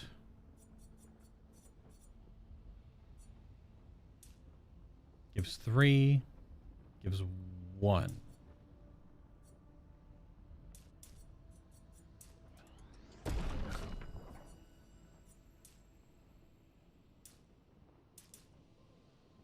I think the only thing this stat would need, it shows your weapon right there on the right. 2 1 1 1 2 2 2 2. Yeah, so sometimes I think the might stat might still scale better, if I'm reading that correctly.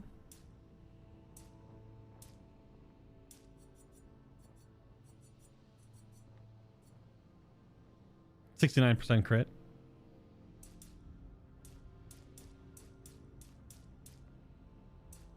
Yeah, I think sometimes I wonder if the might stat still might scale better than even a defense scale on a weapon.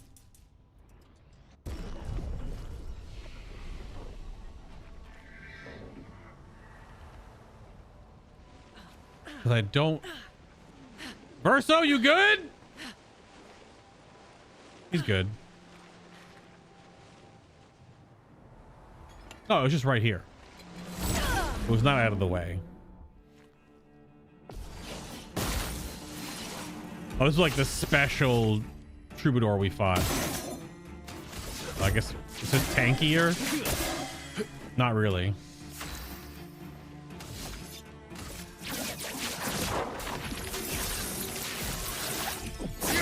Didn't really need it.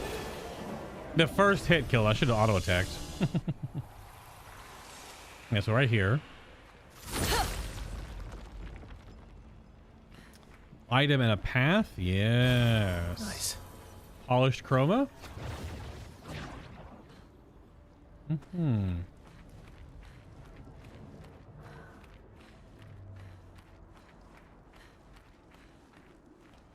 No, this path looped around.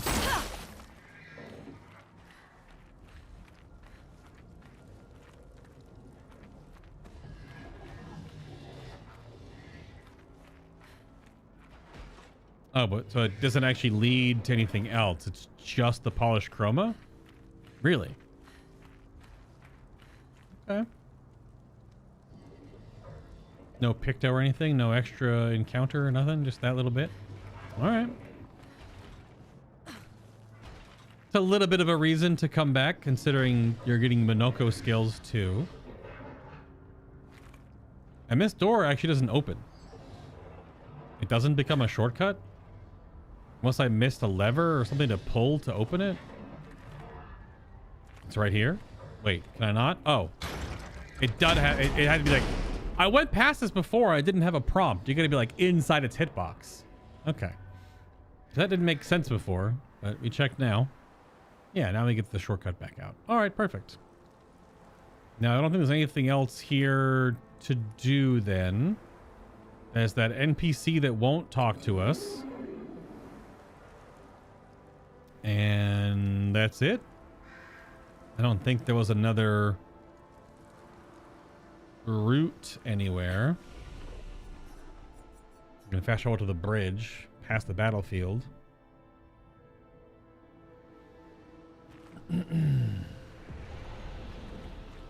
Down there's when we fought the duelist. The Pontiff Sullivan encounter, if you will.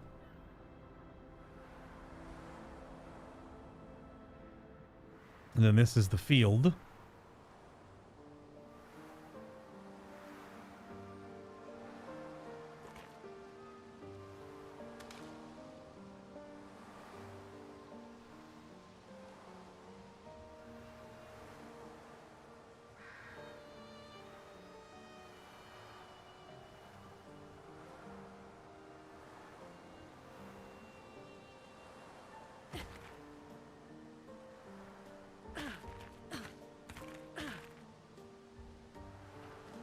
Was a graveyard.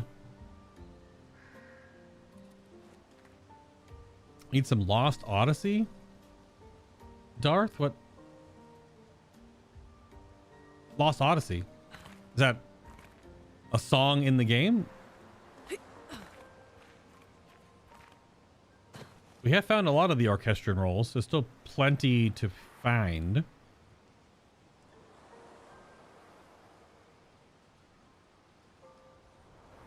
Hello, SKA. Hello. All right. That puts us firmly on the other side now. So now we're back to where we were progressing before. We can't go to the frozen heart. It's red and angry.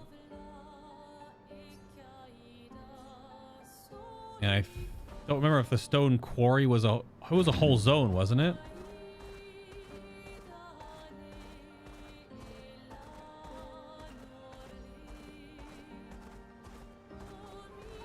I think it might be caught up.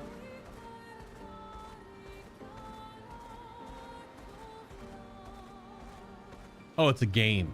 You feel like they got a lot of inspiration from? Well, they got a lot of inspiration from a lot of games. Like the whole opening section gave me big Chrono Trigger vibes. Yep, here's big angry world boss just chilling. I think a lot of the big world bosses that we've seen so far, we need to break the damage cap to really beat. There's just too much HP, man. And this was the stone quarry. Now, did this area have a whole... Yeah, it's just this guy chilling.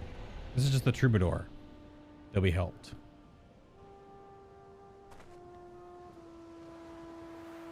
He's just playing his trumpet.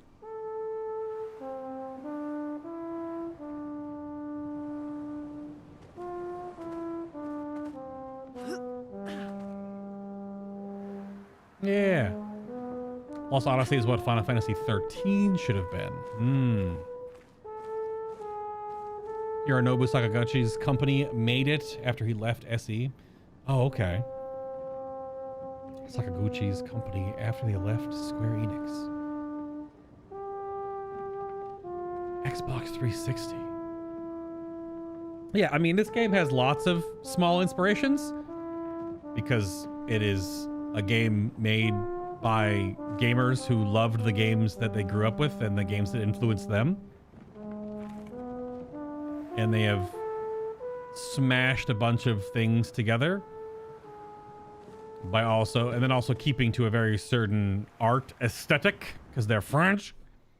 So, and Mistwalker was the studio, yeah. I don't remember if I really know much about that game, to be honest. Let me just go peep some of the images to see if that's where they...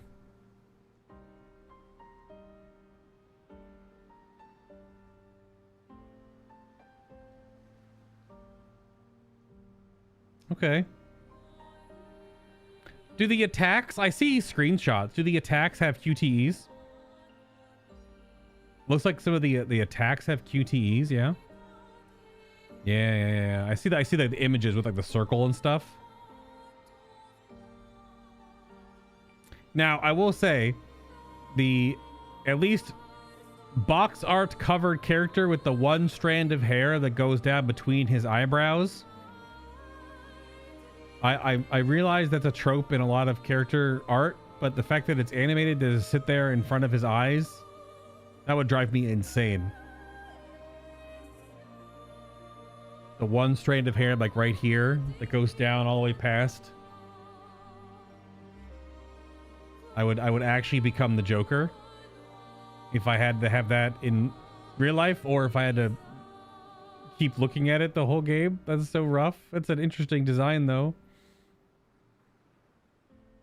Yeah, I see that. Yeah, I see that. Looks like they have like good. Oh yeah, it's like the circle closes in, and that's when you... Interesting. Obviously, I never played this game because I didn't have Xbox 360. And at the same time, was it only Xbox 360? Yes. Looks like it was only Xbox 360. Wow. Has it not ever been ported or brought forward in some way?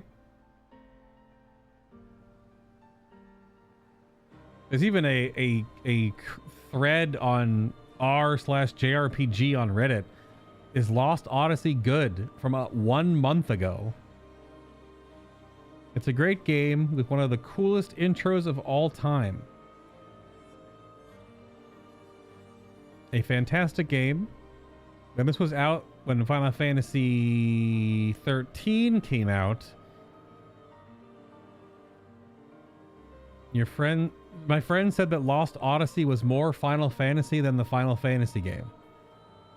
Music was great, turn-based combat good. Favorite part of the game are these dream sequences. It's a JRPG that made me like JRPGs. It's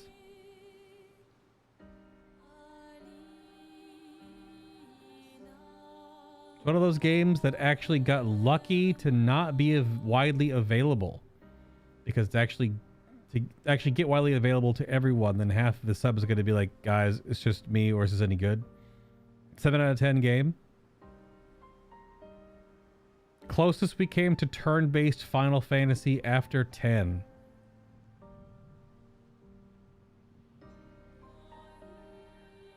Only 360? Nope, can't get anywhere. Super hidden gem a lot of people don't know about. I don't know about it. I didn't have an Xbox 360. I was a PlayStation and Nintendo gamer. So I didn't know about it by my reaction right now. Yeah. New to me.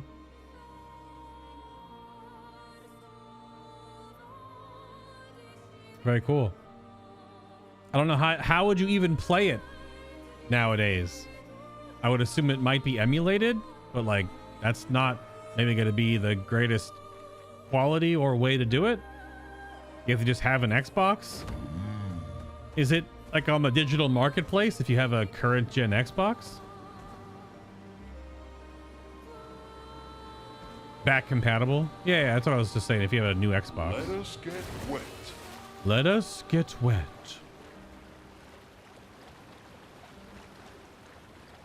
I think there are mobs over here. Floaty cloud guy. No, we've beaten them. I think Monoko is pretty caught up now. All right, new content. Swimsuit on. This is where we ended last stream. We got there after 3 hours. This is where the giant teat was, the bouncy head guy. And this is the coastal cave. We made it back. There's a boss fight in here.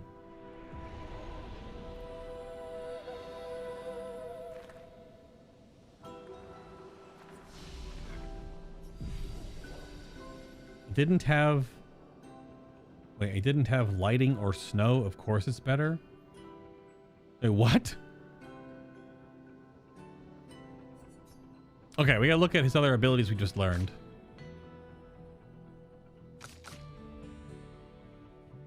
Oh, I have to go to the other screen to see which ones are the new ones. Alright, Verso has so many freaking skills now, man. This damage increases for each free aim shot this turn. This is the free aim follow-up skill.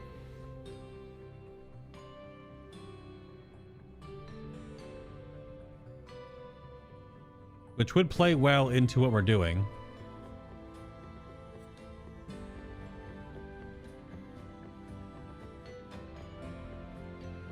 And we can definitely swap this in for something else.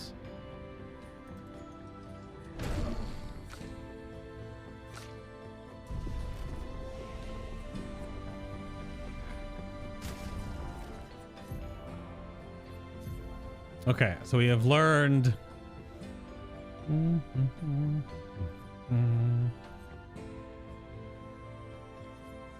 I kind of have a lot of skills I really like on Monoko right now because he has Mark, he has Defenseless, he has an ability to play a second turn, he has high break damage, he's got slow, he's got buffs. Like, he has everything I think I want him to have right now.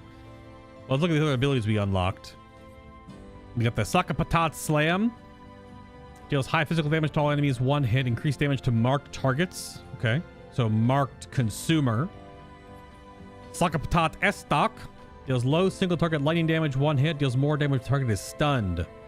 So a stun popper, if you will.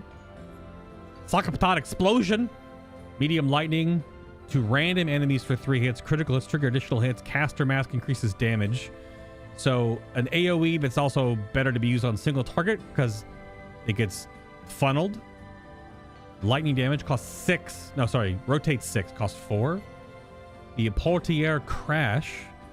High physical to all enemies. So AoE break. Okay. And Hexga Crush. Does medium single target earth damage. 2 hits. Applies defenseless to the target for 3 turns. Heavy Mask applies defenseless for additional 2-5. Ooh. Yeah, but the Gross Tet Huak is single target defenseless, not AoE defenseless. This costs 6, this costs 5. Heavy Mask increases to 5. Heavy Mask just increases the damage. Rotates 6, rotates 4. I don't know. Okay. I don't know. The protagonists from 13 were insufferable. I don't... Gosh, did I play 13? That's Lightning Returns, right? That's the Lightning Saga? For 13? Yeah, it's the Lightning Saga. There's 3 games, right? In the Lightning Saga? I can't believe she got 3 fucking games.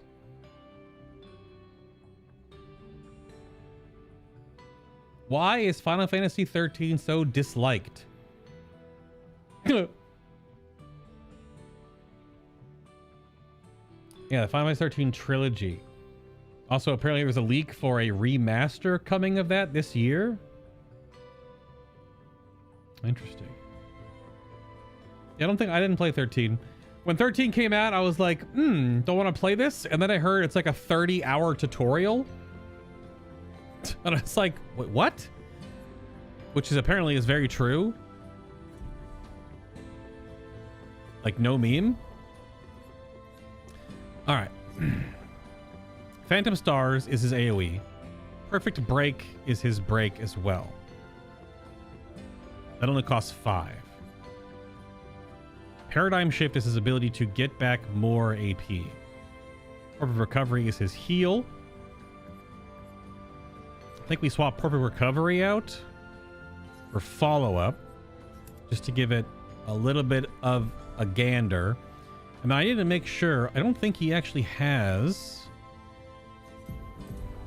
Does he have the gain AP from shooting a marked target? Would it be support?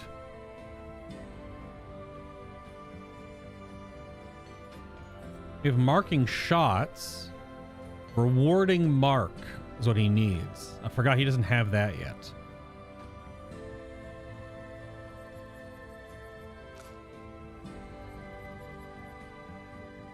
Does he need the heal on kill right now? Maybe not.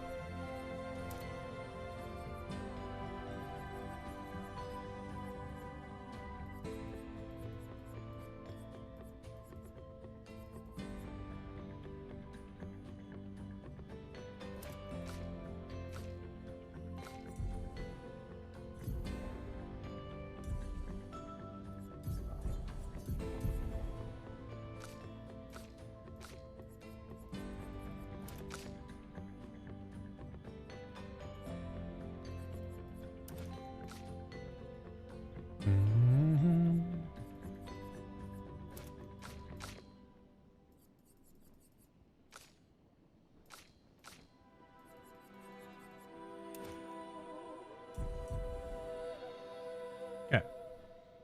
13 is the poster child for stories where you want the protagonist to die. Yikes. Okay. We fight now.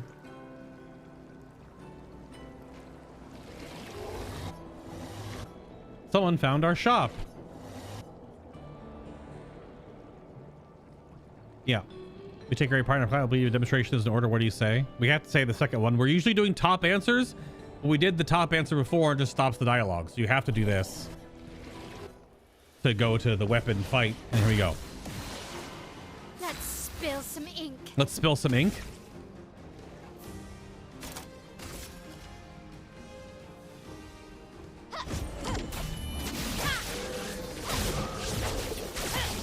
All right. We've gotten a little stronger since we were here the first time.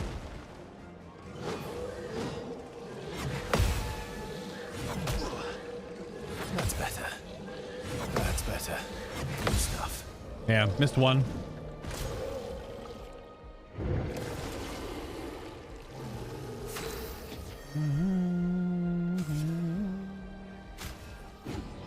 My turn. My turn.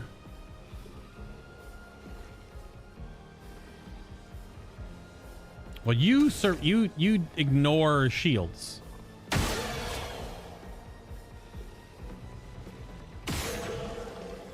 Can I get a mark? There we go.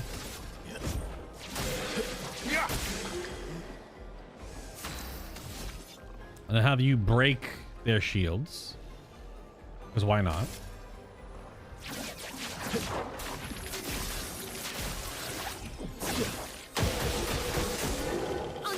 Little ones out of here. You are defenseless.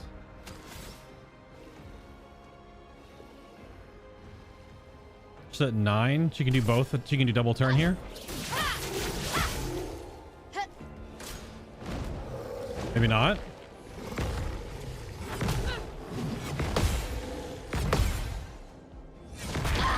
Damn. 4-hit combo. Okay. Bum, bum. We're on balanced.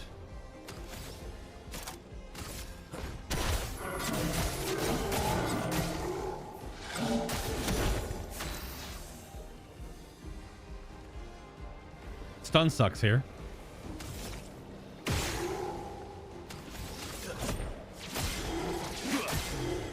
Let's carve a path.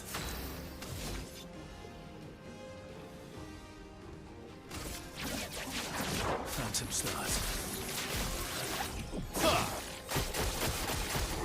The dance begins.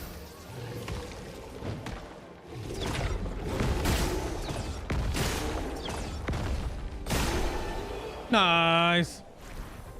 They're all tokens and tropes, and most of the story drama is made by the characters being willfully as intelligent as a Plank. Hey, don't make fun of Plank, okay? Plank was pretty smart. This is an Ed, Ed, and Eddie reference. Plank's probably the smartest character of that whole show. Next to Ed. It's been so long since me and my bud stretched out.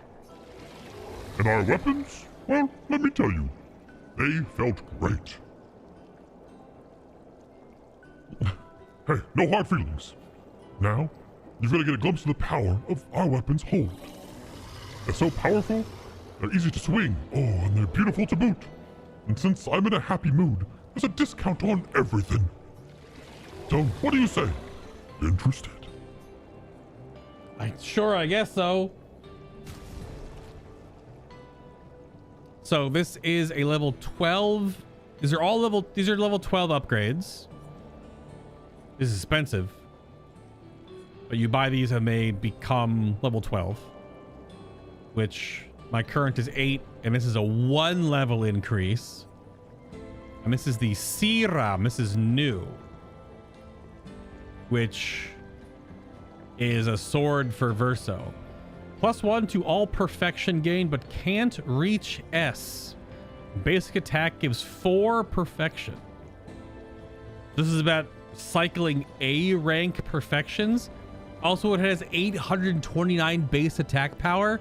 What? My weapon right now has base like 300, but I double attack, so it's like 600. Good God. Well, we'll buy this.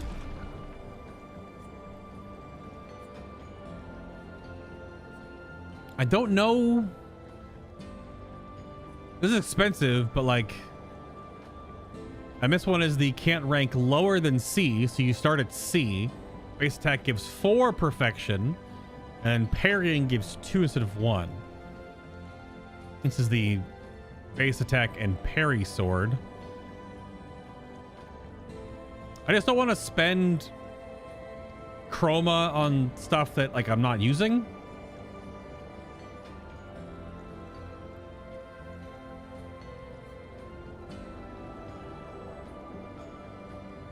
And for 1 level, or this is for 4 levels, but I'm not using the sword. I bought the new sword. Please also check out what my buddy made.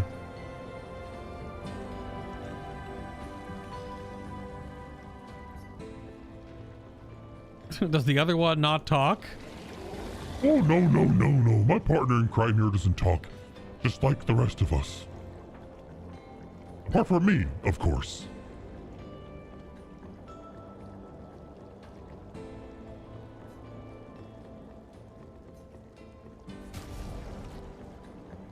Okay. So more weapons. This is the critical hits apply burn, base attack applies burn. This is a sword. This is a Mael. This is Verso. Perfection on hitting a powerless enemy. Not lose rank when taking damage from powerless enemies. Apply powerless on counterattack. It's the lightning skill. This is a huge upgrade. I guess we'll take that one. And then these are 2 brand new Ciel scythes.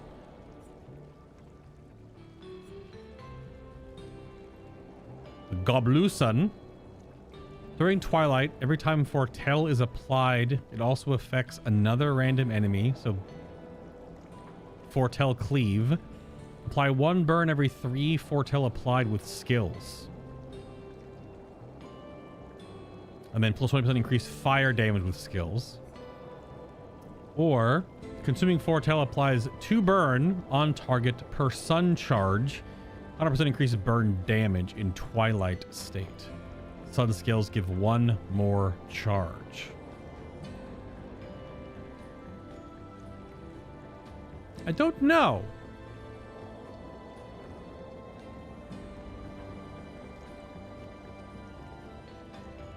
We don't have them yet, so I'll just buy them both.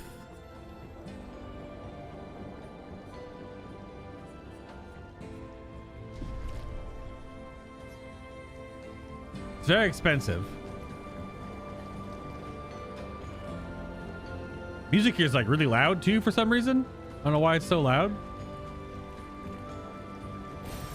What have we here? And these weird like coral dragons. It's just chilling here. Or coral worms or something.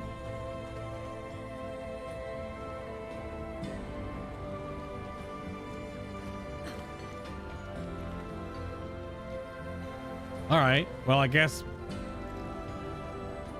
if we ever want to use their... He's got a big saw. Is it look wedged in his back? Can't see. I think it's like stuck inside him.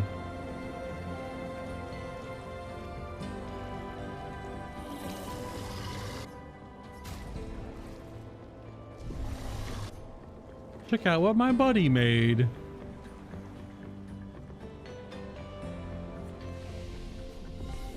So silly. Very, very silly.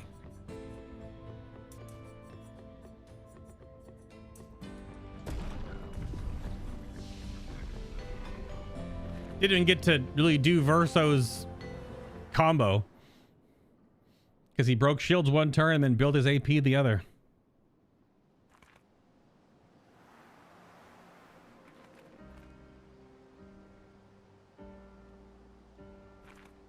Yeah, that's like the even bigger weird coral dragon thing up there. All right.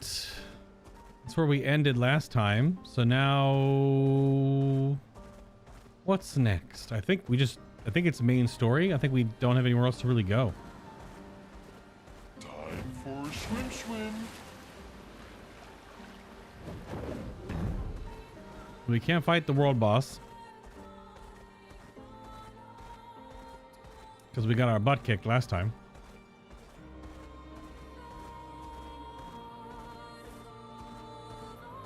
We can't fly yet still. Suppose I could camp and see if we have any new dialogue popped up from...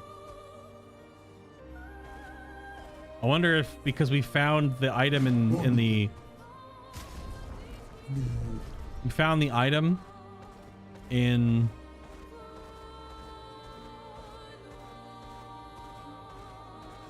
Ancient Sanctuary, if there'll be dialogue now with Noko. Now that's the angry zone that we can't really go to. Well, one zone wasn't angry and the other was. This was the carousel. We did that already. Oh. Wow. Fueling break. Breaking the target doubles its burn amount. That could go crazy.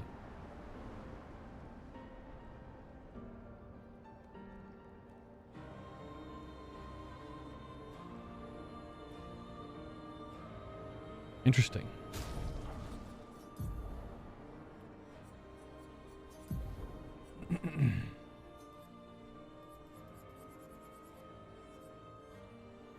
Breaking the target doubles its burn amount. You could really stack a lot of burn then and snap it to over 100, no problem.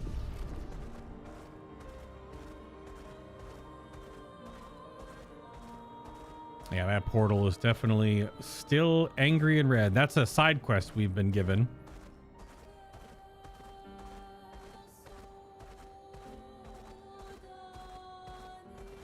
A quick combat here to work on this Picto real fast. Hello? Did I even move? I just recast it and it worked.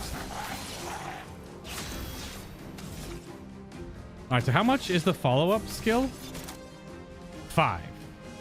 Costs 2 of your S.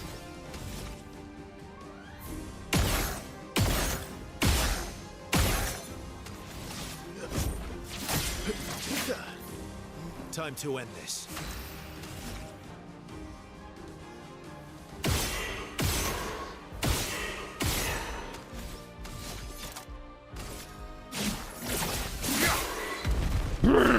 Okay. That was with many free shots, so many free aim shots were shooted. It was pretty good raw damage. Almost a damage cap just by itself. It was like 7.4 thousand. Pretty good, pretty good. I don't really have Verso as like full DPS or nothing, so. All right, so we have to leave through the other path. So is the other path, it's inside the station, which we haven't, yeah. I have to go through and then go the other path, which I think I thought I did before, but then it wasn't the other path and I walked out the front. So where is the other path? Look at all these handsome boys. That's BOI. Because they're just chunky frozen rock giants. I don't know. Hello. They're so handsome.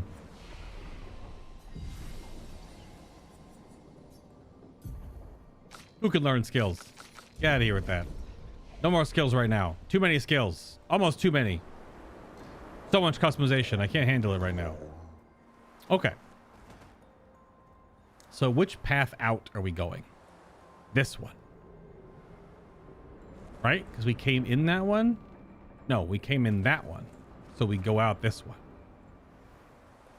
This goes to the other side of the cave. Hello. It's pleasant beating the merchant, but things could have become perilous. We did well to return. There's too much we do not know about the crater. The Nevrons there are fierce. All right.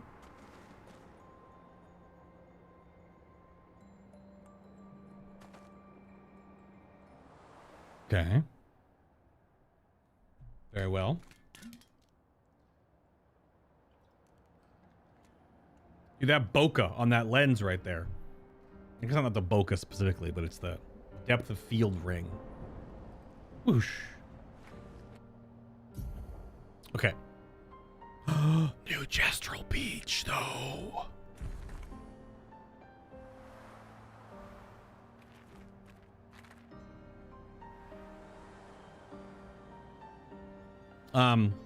Those two Nevrons seem very large.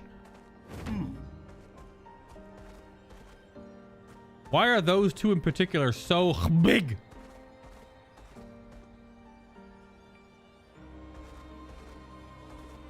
Good golly. Are these a special Nevron fight?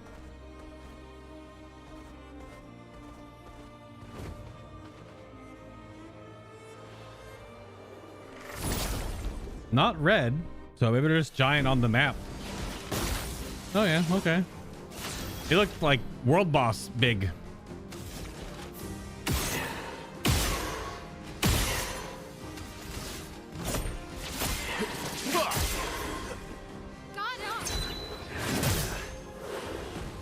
Let's carve a path. Oh, he has a retaliation.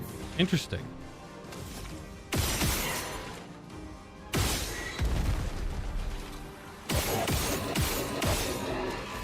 So we're at max follow-up now. Yeah, okay. Damage cap for now, anyway.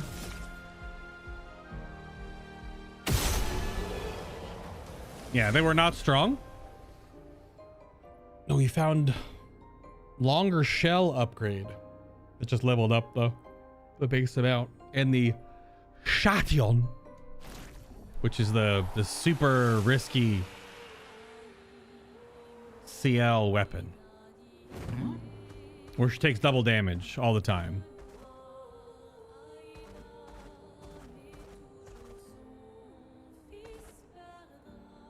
There's more of those weird puppet monsters. I guess we'll learn more about them soon. What faction are these weird puppets?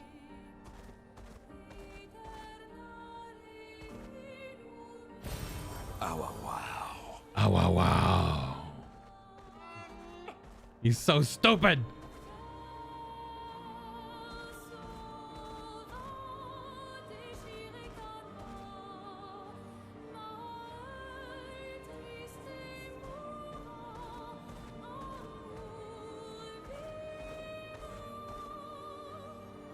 It's all new terrain. I'm just looking around. We're finally progressing, so if you were curious. Perfect. Perfect.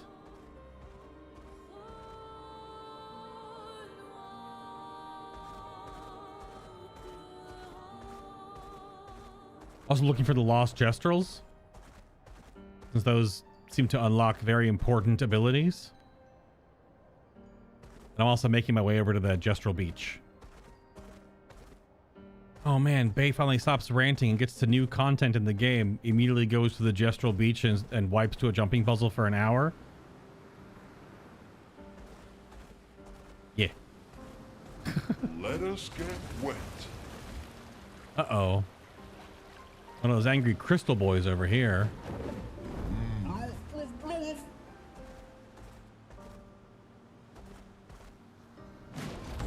Shortcut. Where does it drop off? Oh, just on the left side of the mountain itself. Okay. That's another one of the angry red zones. The painted world, I guess. A la Dark Souls-y. Okay.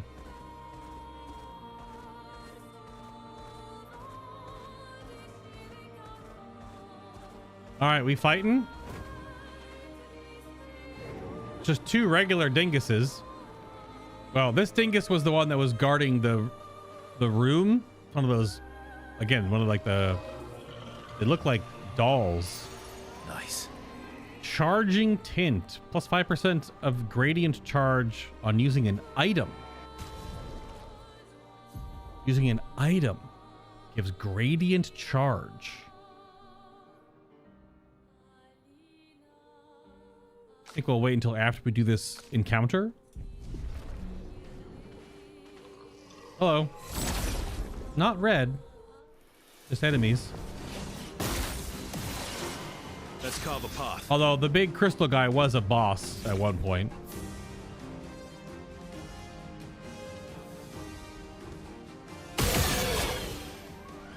I didn't mean to double tap there.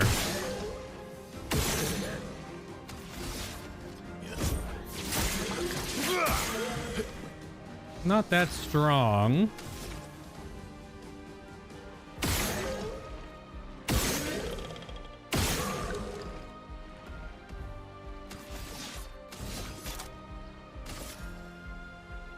Yeah, these things.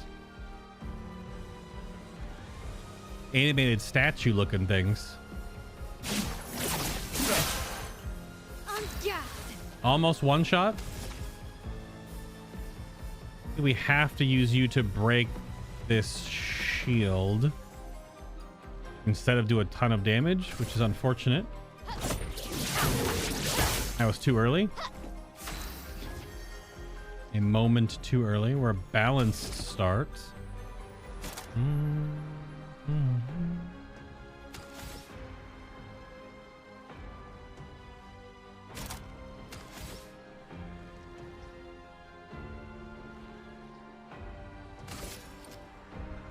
That could be enough to finish off this guy. Nope. Sweet taste of battle. Damn it. Damn it.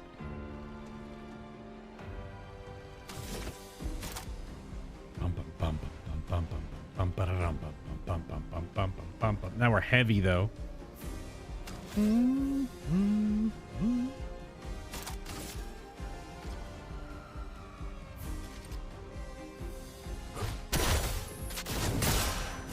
Get squished, get squished, get squished, get squished. Your turn to shine.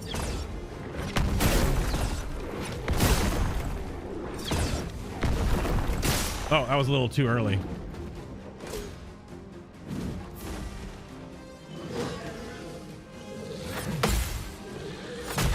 Oops. The dance begins.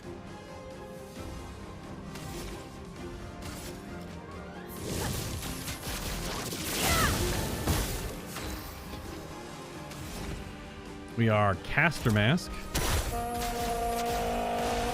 You're outmatched. We get proc a mark on one shot. Oh!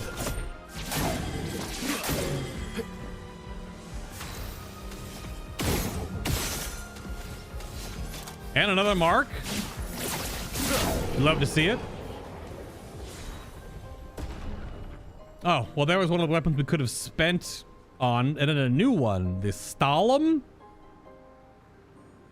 Okay, it's a new weapon.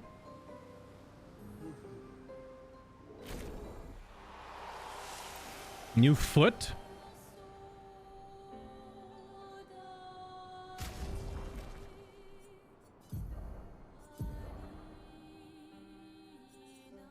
So that was the upgrade. That's the burn weapon. Then we got this one. The Stalem. Also, burn. Apply burn on self at start of turn. 10% increased damage for each self burn stack. Base attack applies 2 burn. All in defensive stance, receive heal instead of burn damage. Now, base attacking applies 2 burn to the enemy.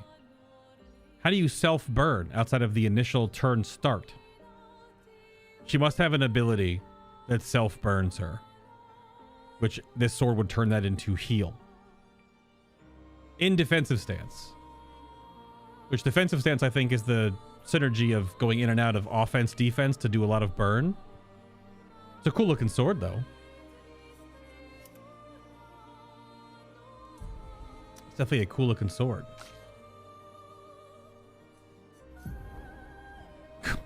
So many swords. And an axe, apparently. Just a freaking axe. That's just an upgrade. Yeah, this was the new one we got. Does look pretty sick. I wish we could see more of the weapon, but we cannot. This is the perfection. Base attack gives perfection. Increased light damage with skills. So perfection and light damage. So Phantom Star oriented stuff that I know of right now, and then getting high perfection, getting to S you cannot do, so you go to A and you cycle A rank light attacks, I guess. But that would probably require moving around skills and even some pictos, so I'm not doing that right now. Yeah, she had it on the fire skill one, but this one is just stronger for now if she swaps in. And then CL had the self heal and base attacks give moon. Probably should put on one of these just in case. We'll look in Scythe. This is double anchor. Consuming foretell applies burn. And this is the double burn damage in Twilight stance. Very neat. You need one more combat.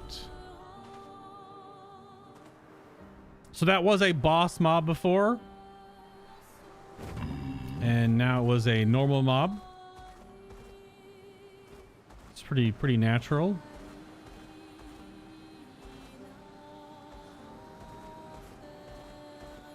Is there a Gestral over here sitting down? Tucked away, in fact. There's a merchant. Hello, merchant. What up, bud? Battlegrounds. Battlegrounds. That's what I'm saying. bun hair for Verso and ponytail hair for Lune. Irasevu? No, Battlegrandavi.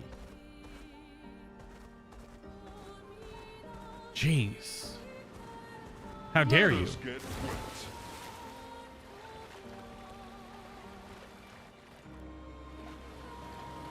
It is time. Yes, we have arrived.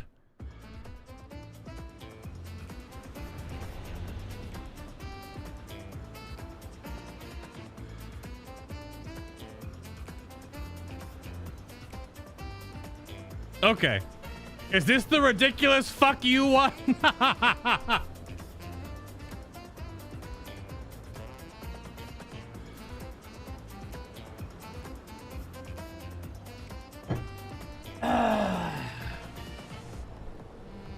Okay.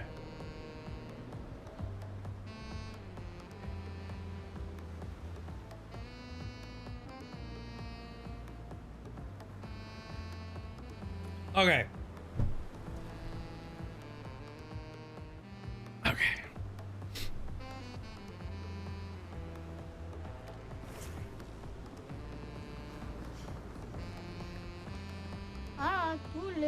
Welcome to the most fiendish challenge of all. What is this place? We call it the Gestral Ascension. Golgra used to suck at climbing, so she built this to hone her skills. Only a few Gestrals managed to reach the top, but those who did are so proud that they decided to live there and never come back. There are a bunch of Gestrals just living up top. On top of this thing. This stack of trash. Reach the top. They will most likely welcome you as a hero and offer you the ultimate Gestral reward. Is it Verso's bathing suit?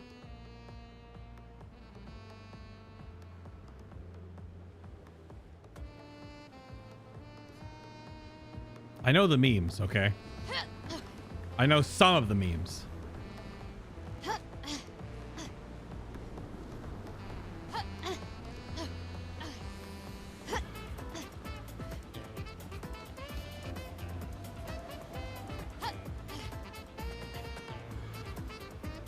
I feel like some of these are just walk forwards and jump buttons, so you vault. You know none of the memes? How do you have none? You know none of the memes? How do you know none? There's so many. There's so many memes.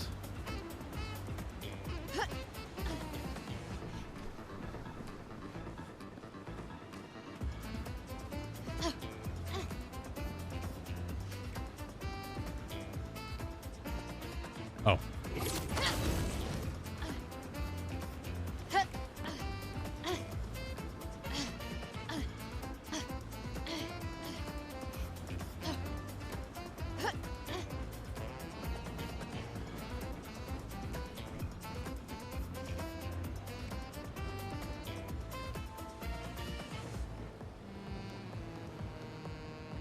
I don't know if you can mantle from that direction. Okay, she can.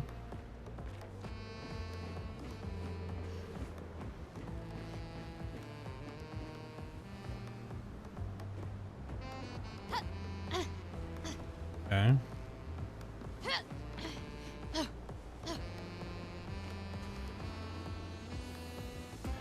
Oh, that's a catch. That's a catch. Okay. My hands are sweaty. Not on social media anymore? Yeah, I get most of my memes from like shorts on YouTube. And I check Imager.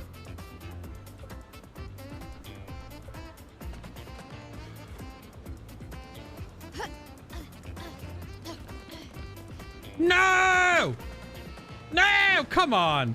I was stuck, like she was not stopping her movement because of the ribbed nature of that object I was standing on. It's like she wouldn't stop moving. All right, so she can take this from this side, like here. Yeah.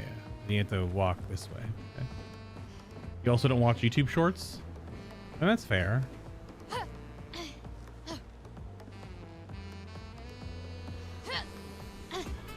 I only watch some. I guess I get most of my shorts from Instagram. I check Instagram when I'm on the shitter. So for about 2 minutes a day. Maybe 3.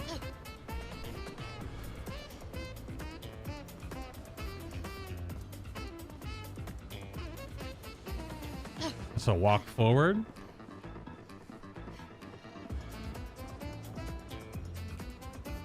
Yikes.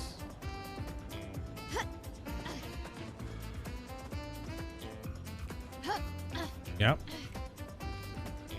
Good mantle. I played a lot of Destiny.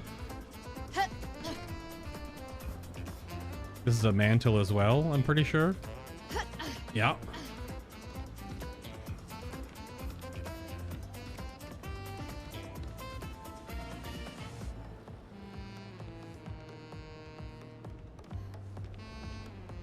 Another mantle.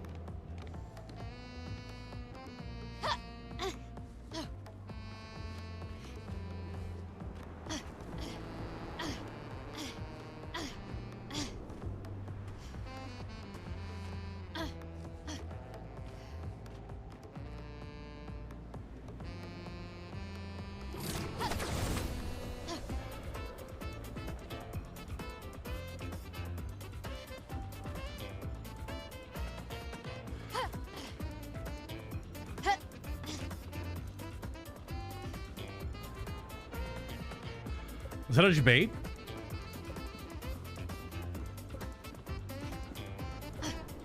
I'm not gonna walk on the corner there. Oh no. Holy shit.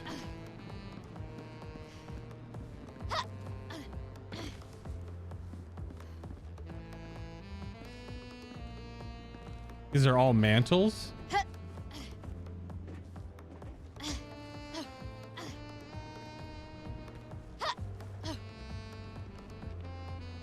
Don't look down, SpongeBob.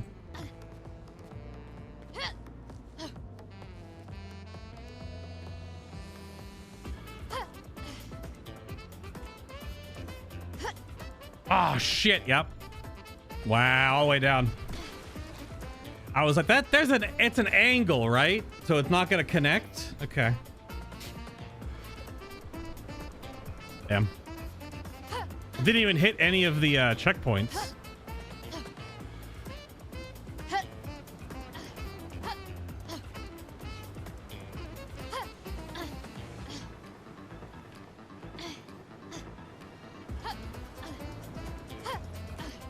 No checkpoints.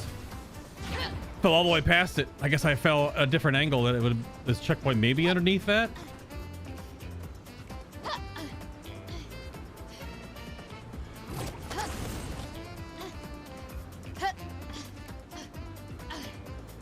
I mean, it looks like there's areas underneath certain falls that you would not fall all the way down.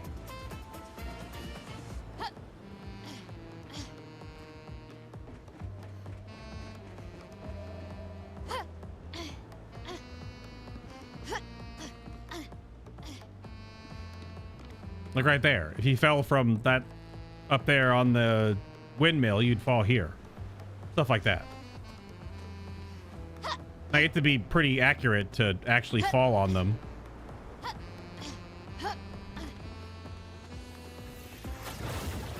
If you're lucky enough to have to bounce off of them, I guess that's fair.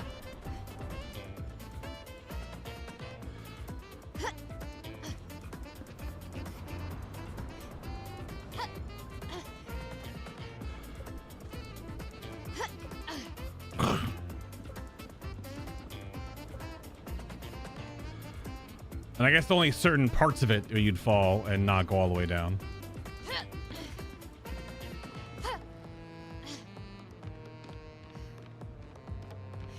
This makes my hand so sweaty.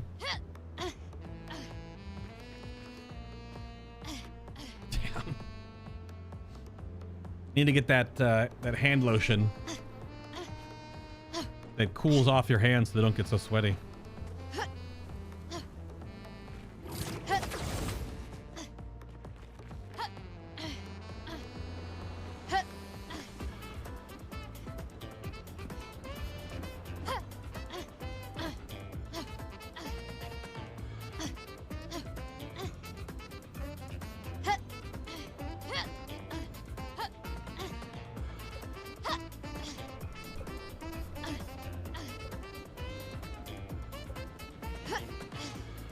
All right, so do you have to jump this at an angle for her to grab onto it?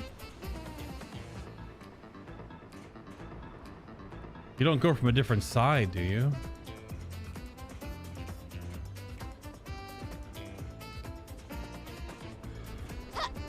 Okay.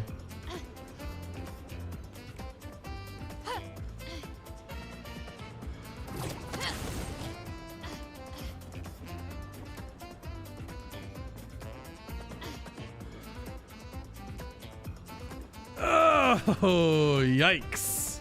There's two ways. There's two paths.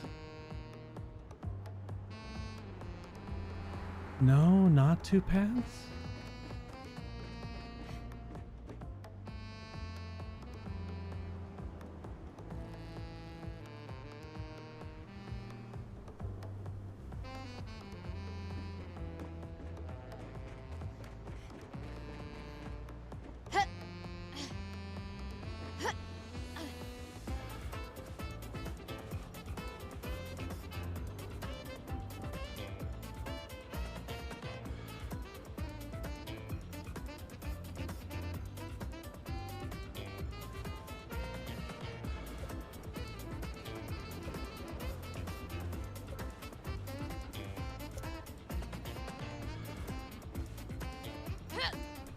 Shit. I didn't think it was a run jump, and it was not. I think it's a regular jump. Okay. Good news, you're about halfway up. Well, not anymore, I'm not, motherfucker. You went over the sofas? Hmm.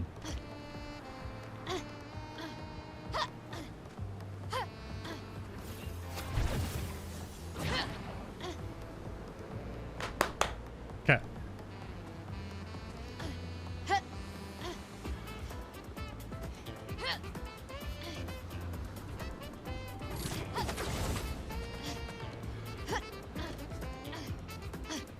You didn't even see the jars? Oh, I saw the jars first thing.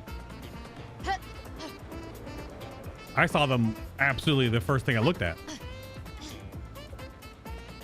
Everyone's got a different perception, right? I was in a flow and just kept moving. Fair enough.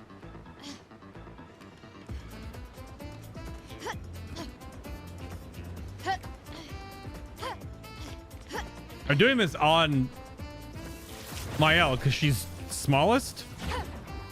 Like hard mode would be to do the jumping puzzle as this would be such hard mode. It's so chunky. You do the jumping puzzle as Monoko.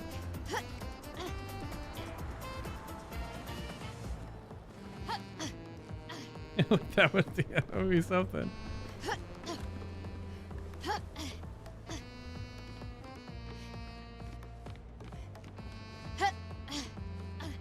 You reverso?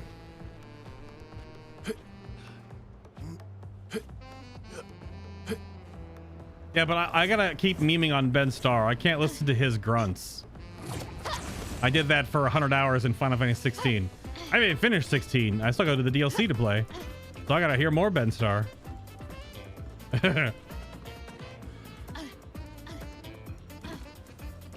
That was not what I intended.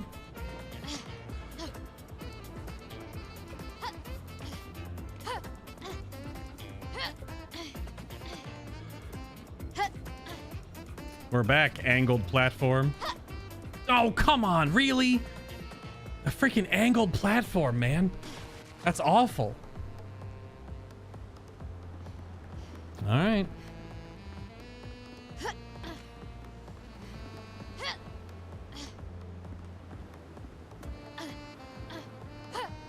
I want to see what this looks like in dev space when there's no items and all it is just floating trigger points. Like floating contact points. But there's no doodads. All the doodads are put in after the fact, right? So. Well, the environmental doodad is just floating on top of all the contact points.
Oh, really?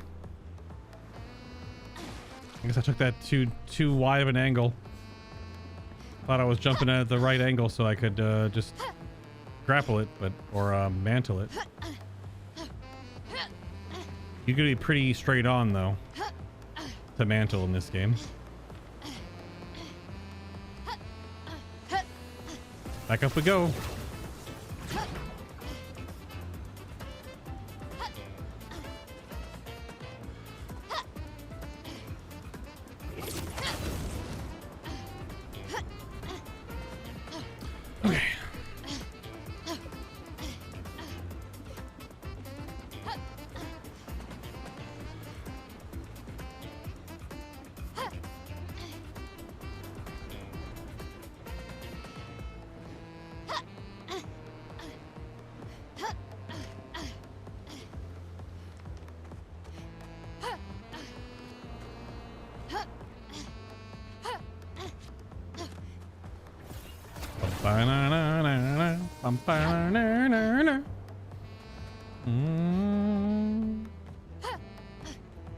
Wasn't close enough.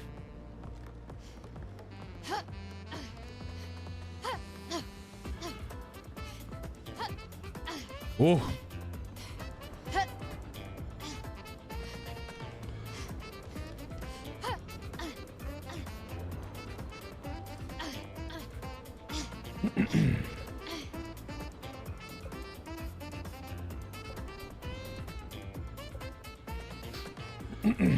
Okay. The animation right there is a little scuffed. Just sort of teleports you off the final grapple point with no animation. You just kind of like appear.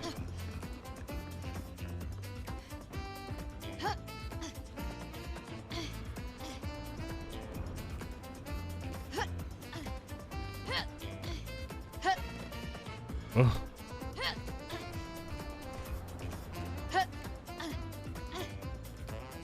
Wasn't what I wanted to do, but it works. Okay, so pots. Because where does that go from there? Oh, there's a grapple.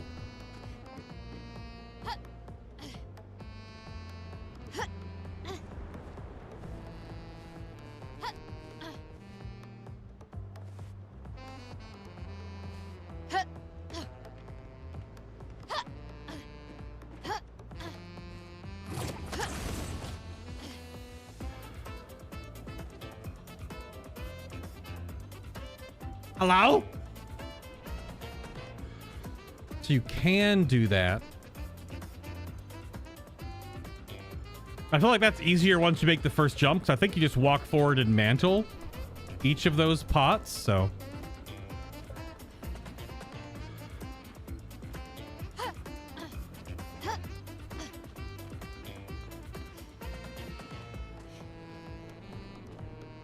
Icky.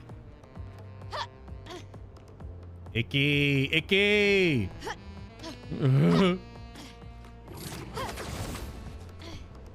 Is dead Gestral's just pointing. Yeah. Okay. Progress. The pots do look easier. If you make the first jump, and then I think you just crawl up them each. You mantle them each.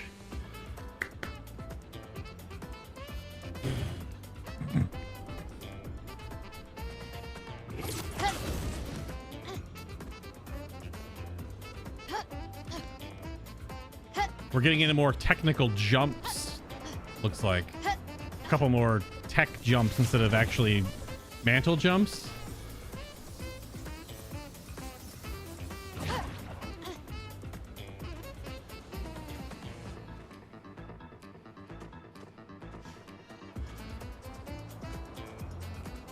Never mind, we're still mantling.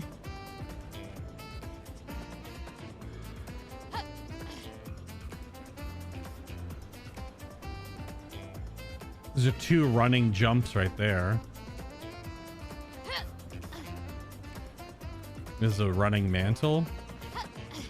It has like blood or stains on that piece of rock right there. Running mantle, yeah.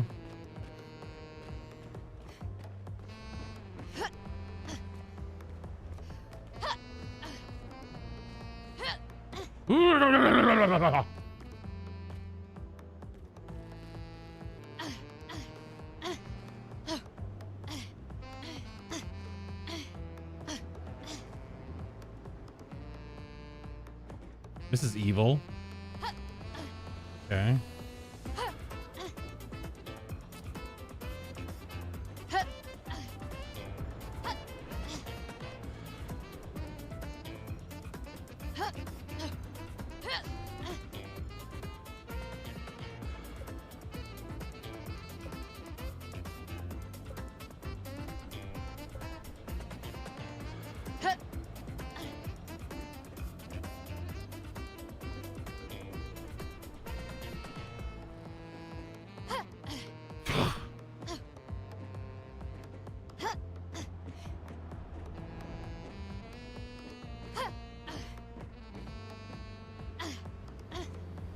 Okay.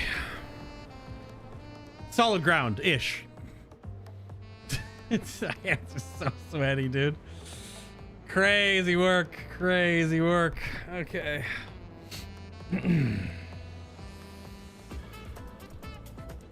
All right.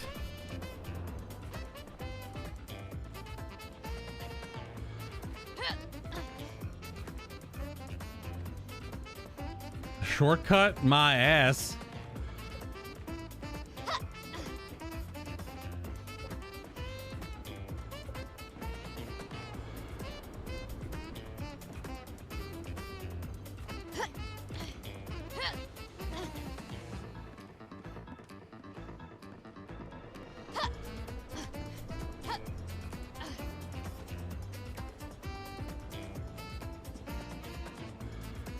I see you, hole.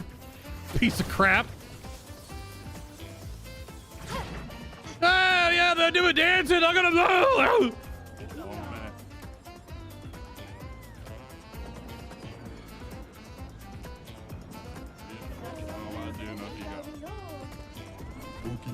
You made it. You're cool too. Live the dream with us now. Welcome to the crew. What the fuck, man? I don't know what I expected when I got up here. Oh, one of us. You made it. You're cool too. Okay. Fun fact, this is the part where I fell off before talking to all of them. I mean, they say the same things. They don't really have any unique dialogue. Omigaido.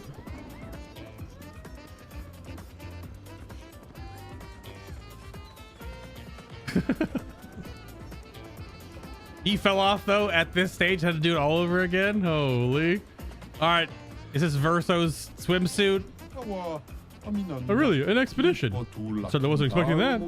Your presence here is proof that you climbed the tower like all of us here. You could live here with us now forever. Ah! Actually, we can't really do that. Oh. Well then, as a souvenir, take this. This is the ultimate Gestral uniform. Oh, wear with pride. You are one of us now. Who gets the ultimate Gestral uniform? What?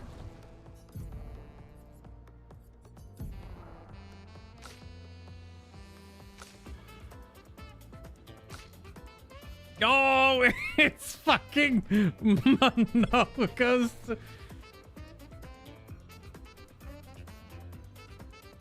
I understand the reference where the voice actor showed up at a recent voice acting panel and had on a life preserver life ring around his head. I now understand why.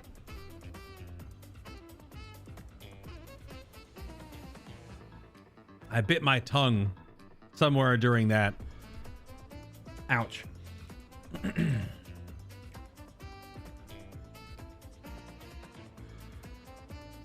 Soak it in, chat. Soak it in. Yeah, the voice actor for Monoko showed up wearing like a full like onesie and then a life preserver inflatable like balloon around his head, around his neck. And it's clearly because of this.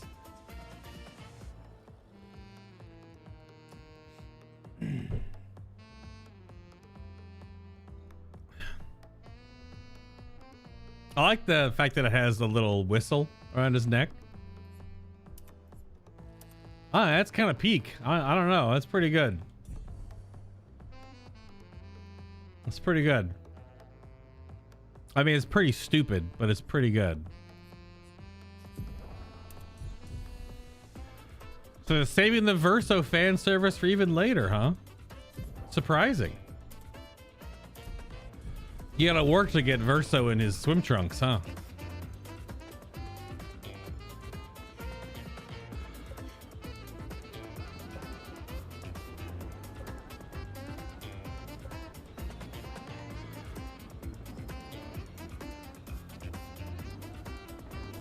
So stupid. It's actually like in game space terms, this is quite high. This is quite high. Well, we did it all just to get a swimsuit for Monoko.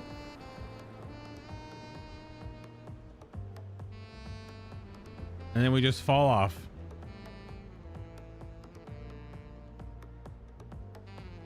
It's a long fucking way down. Does the guy have any dialogues? I made it.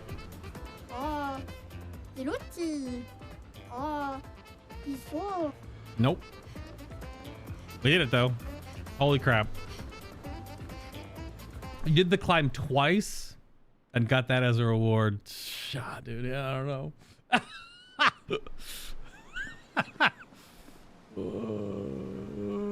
Battlegrounds, anyone? Oh man, that's pretty great. It's pretty great. I mean, it breaks up the super stressful combat. Even though that's pretty super stressful. That jumping puzzle is not easy. Random Burgeon, new merchant, Battlegrounds. What I'm saying. Skirt for sale. Okay. It's like casual outfit.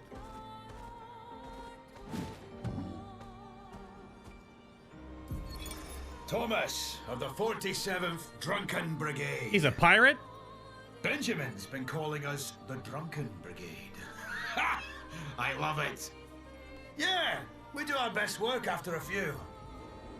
The trick is finding that perfect point where your nerves have calmed enough that your mind and body are one, but not so calm that your reactions are dulled. Some of the lads haven't quite managed riding that edge. But I remain in full control of my body and thoughts. Oh, sounds like someone spotted another Nevron. Better fuel up for our next dance. For Lumiere! Isn't that called the heat? It's the state of drunkenness where you're not slobbering, but you're also beyond just tipsy. It's the Jack Sparrow. It's the pirate drunkenness. It's Jack Sparrow's whole persona, the whole wobbly wobbliness, where he's still coherent, but he's obviously drunk. That's called something, I thought.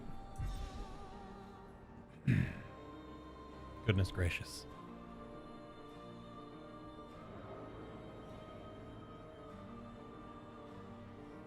I gotta put a note for myself to find that bookmark.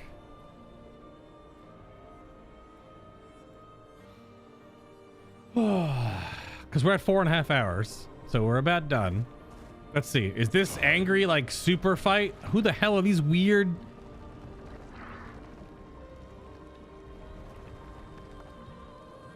I mean, it's a Burgeon and a little dingus. And whatever the hell you are. I think we camp to save. We might also have new dialogue and stuff. We haven't gone in a while. Let's see.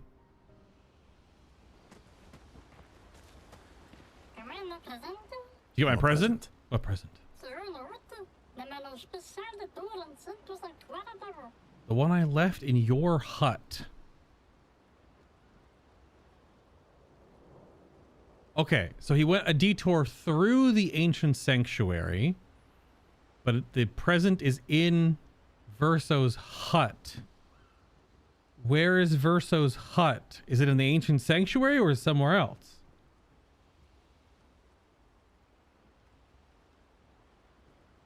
And this is asking a question. Does Verso have is his hut somewhere specific?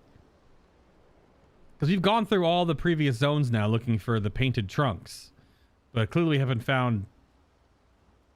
Did you find the hut? I guess maybe not. Oh, I got your note about, but I didn't see a present. What was it? So there is a hut in the ancient sanctuary. You missed part of the map then. Oh my god. Is Golgra still mad at me? What do you think? Well, Golgra helped Noko start his merchant shop. Yeah, but defying Golgra wasn't Noko's idea, was it? Noko would have done the same for me. Noko would have got Golgra on his side first. Bah! It's been 10 years. Golgra needs to get over it. She's not over it because when I went and talked to her as Minoko, she immediately fought him. Okay.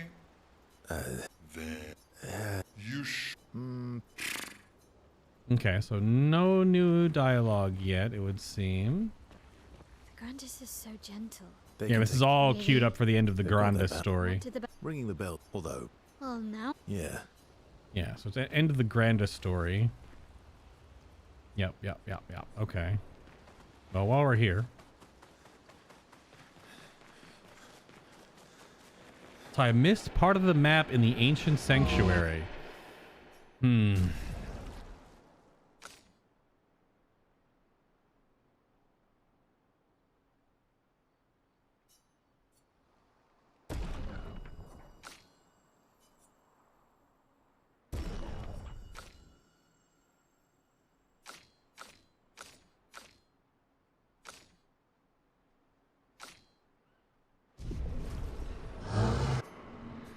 No, damn it. Don't have the other healing tint yet. We haven't found that one. We have 38 more, but I'm not working on my builds right now. There's something else in the ancient sanctuary? Son of a...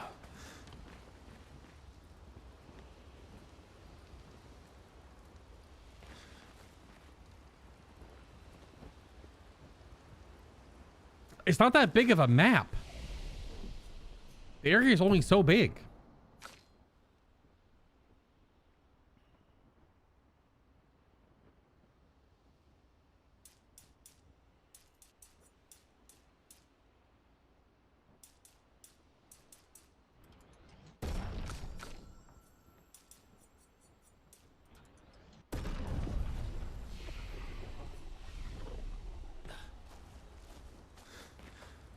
Anyway, let's get trounced by this super high level Burgeon and this weird angel doll looking Elden Ring Ronnie looking ass.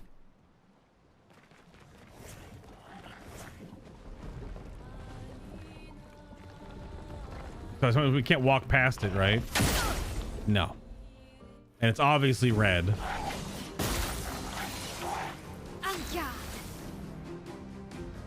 The Golgra Monaco fight is super easy. Yeah. It was not hard.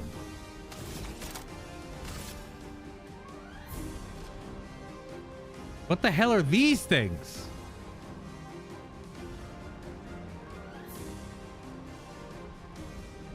Well, the Burgeon's gonna eat someone.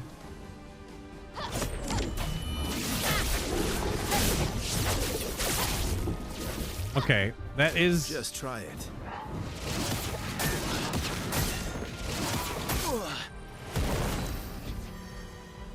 Actually, it didn't do crazy damage. Changed element. I've never seen that attack before, so I have no idea what it was doing. We're balanced right now. Get some buffs up because you might get eaten.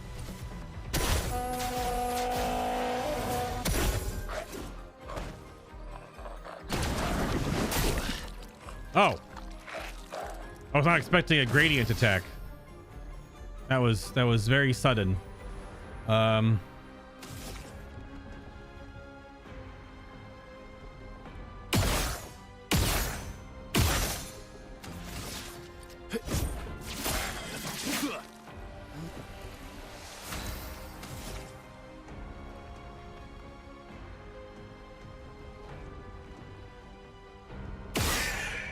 Okay, so not super. It's red because it's a Burgeon.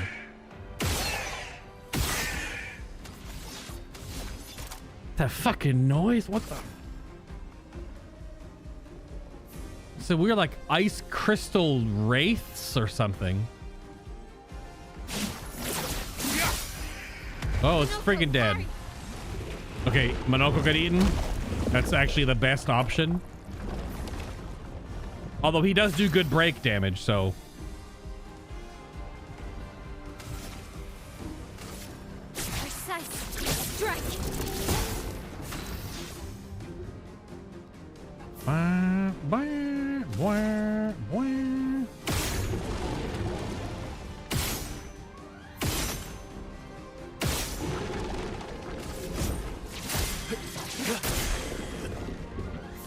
Is breakable. We need 7 or 9 or B rank. We are A.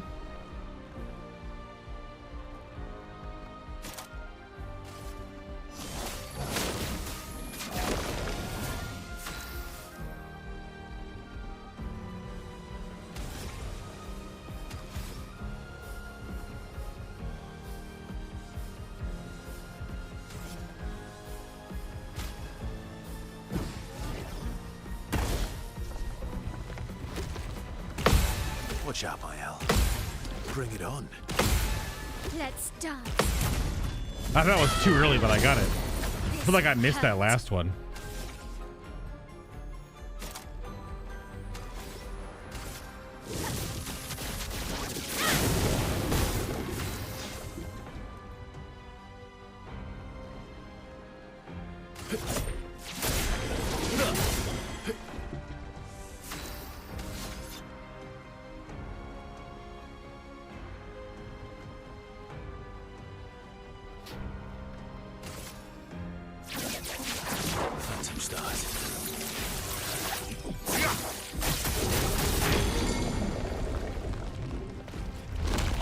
Blah. Welcome back, bud.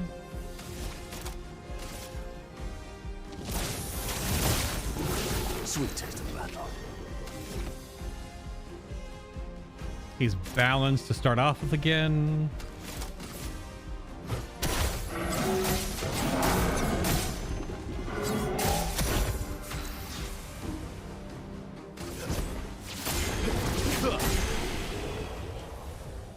Nice, actually not bad.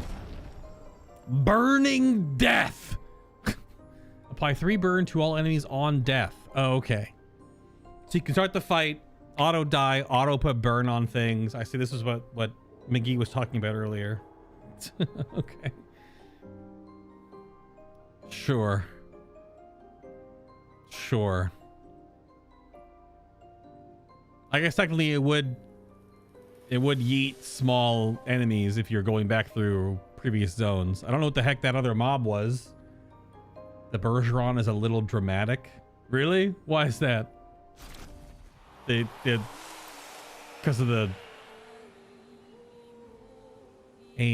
Don Sway? Is that how you pronounce that? Don Sway? The hell? We got the Chevalier's Piercing. Deals single target physical damage through shield, 6 hits. Damage increased for each shield on the target.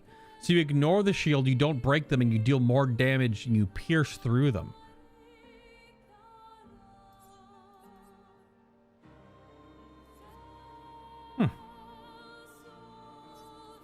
And then we got, yeah, is it Don Siu? Or Donsway? I don't know how to pronounce that. Donseosi? I don't know. Cause it's not Dansius. Like that's just not. Deals high single target fire, 3 hits, deals more damage against burning targets. Interesting. Huh. Huh. Okay, I thought that was actually be way harder than that, but that wasn't too bad. Good stuff. Good stuff. Also, fueling break. Monoko is done, so we'll put on the other thing we needed to. It was charging tint. Yeah, plus 5% of a gradient charge on using an item. So items at least give gradient. It costs 2 to equip as a Lumina. That seems like probably a put on every single person. It's one of those cheap, like, pacing Pictos, or we also have Burning Death we just got. Let's put both of those on. Should put Energizing Start. Energizing Start 4.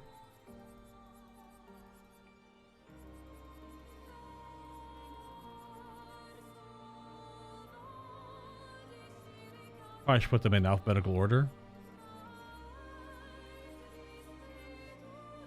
Help me. It's a blue.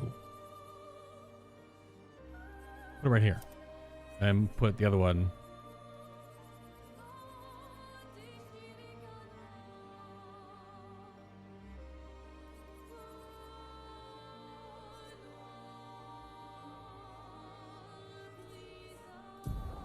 Oops.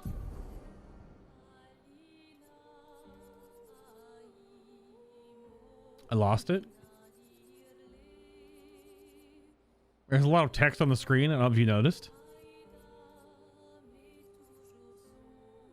Oh, it's way up here. Breaking Burn. We also have this one. Oh, did I not power this one up? This is the increased break damage on burning enemies. Thought we had the Burning Death one. Where'd that one go? Oh, it's right there. Oh, well, you're getting all 3 of these. You dork.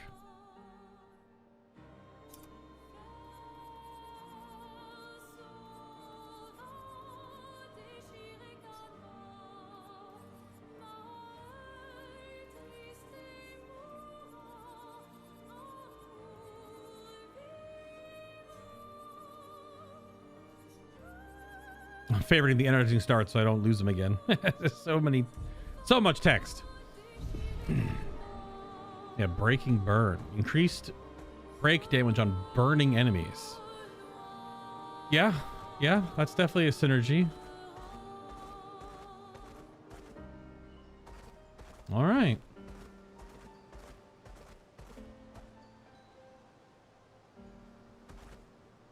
A bunch of dead Gestrals right there with nothing around.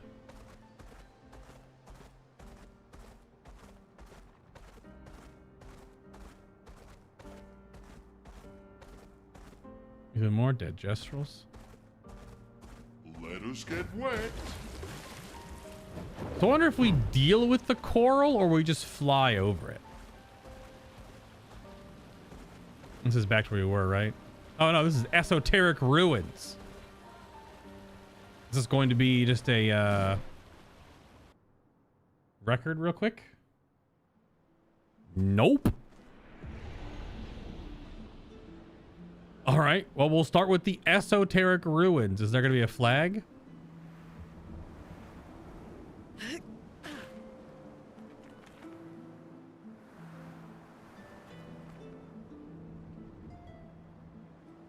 There is a flag, but there's also a wibbly wobbly oobly bloobly orb right there.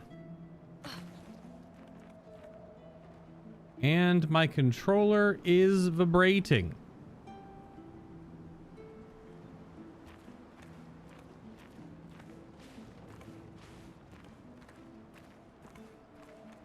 Because of that.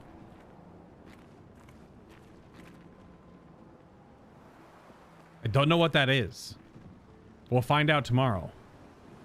I'm assuming this is a boss fight. Because I don't see anything else in this whole area.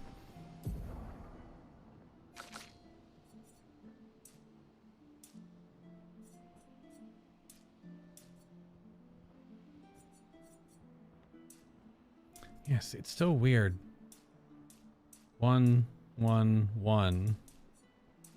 1, 2, 2. Yep, still gives her more damage. Still gives her more damage. All right. We'll start here tomorrow. Thank you very much for watching. Thanks for tuning in again. We had quite the banter rant at the start of the stream. It was fun conversation. Good to have those every now and then, but I'm not doing something that's like new content. Got the big jumping puzzle done. Awesome. Good stuff. Y'all have a great night. Have a great morning. Whatever comes first. And you don't have to go to the audio void anymore because we're in patch 1.30 that has audio in the background. I'll see you tomorrow.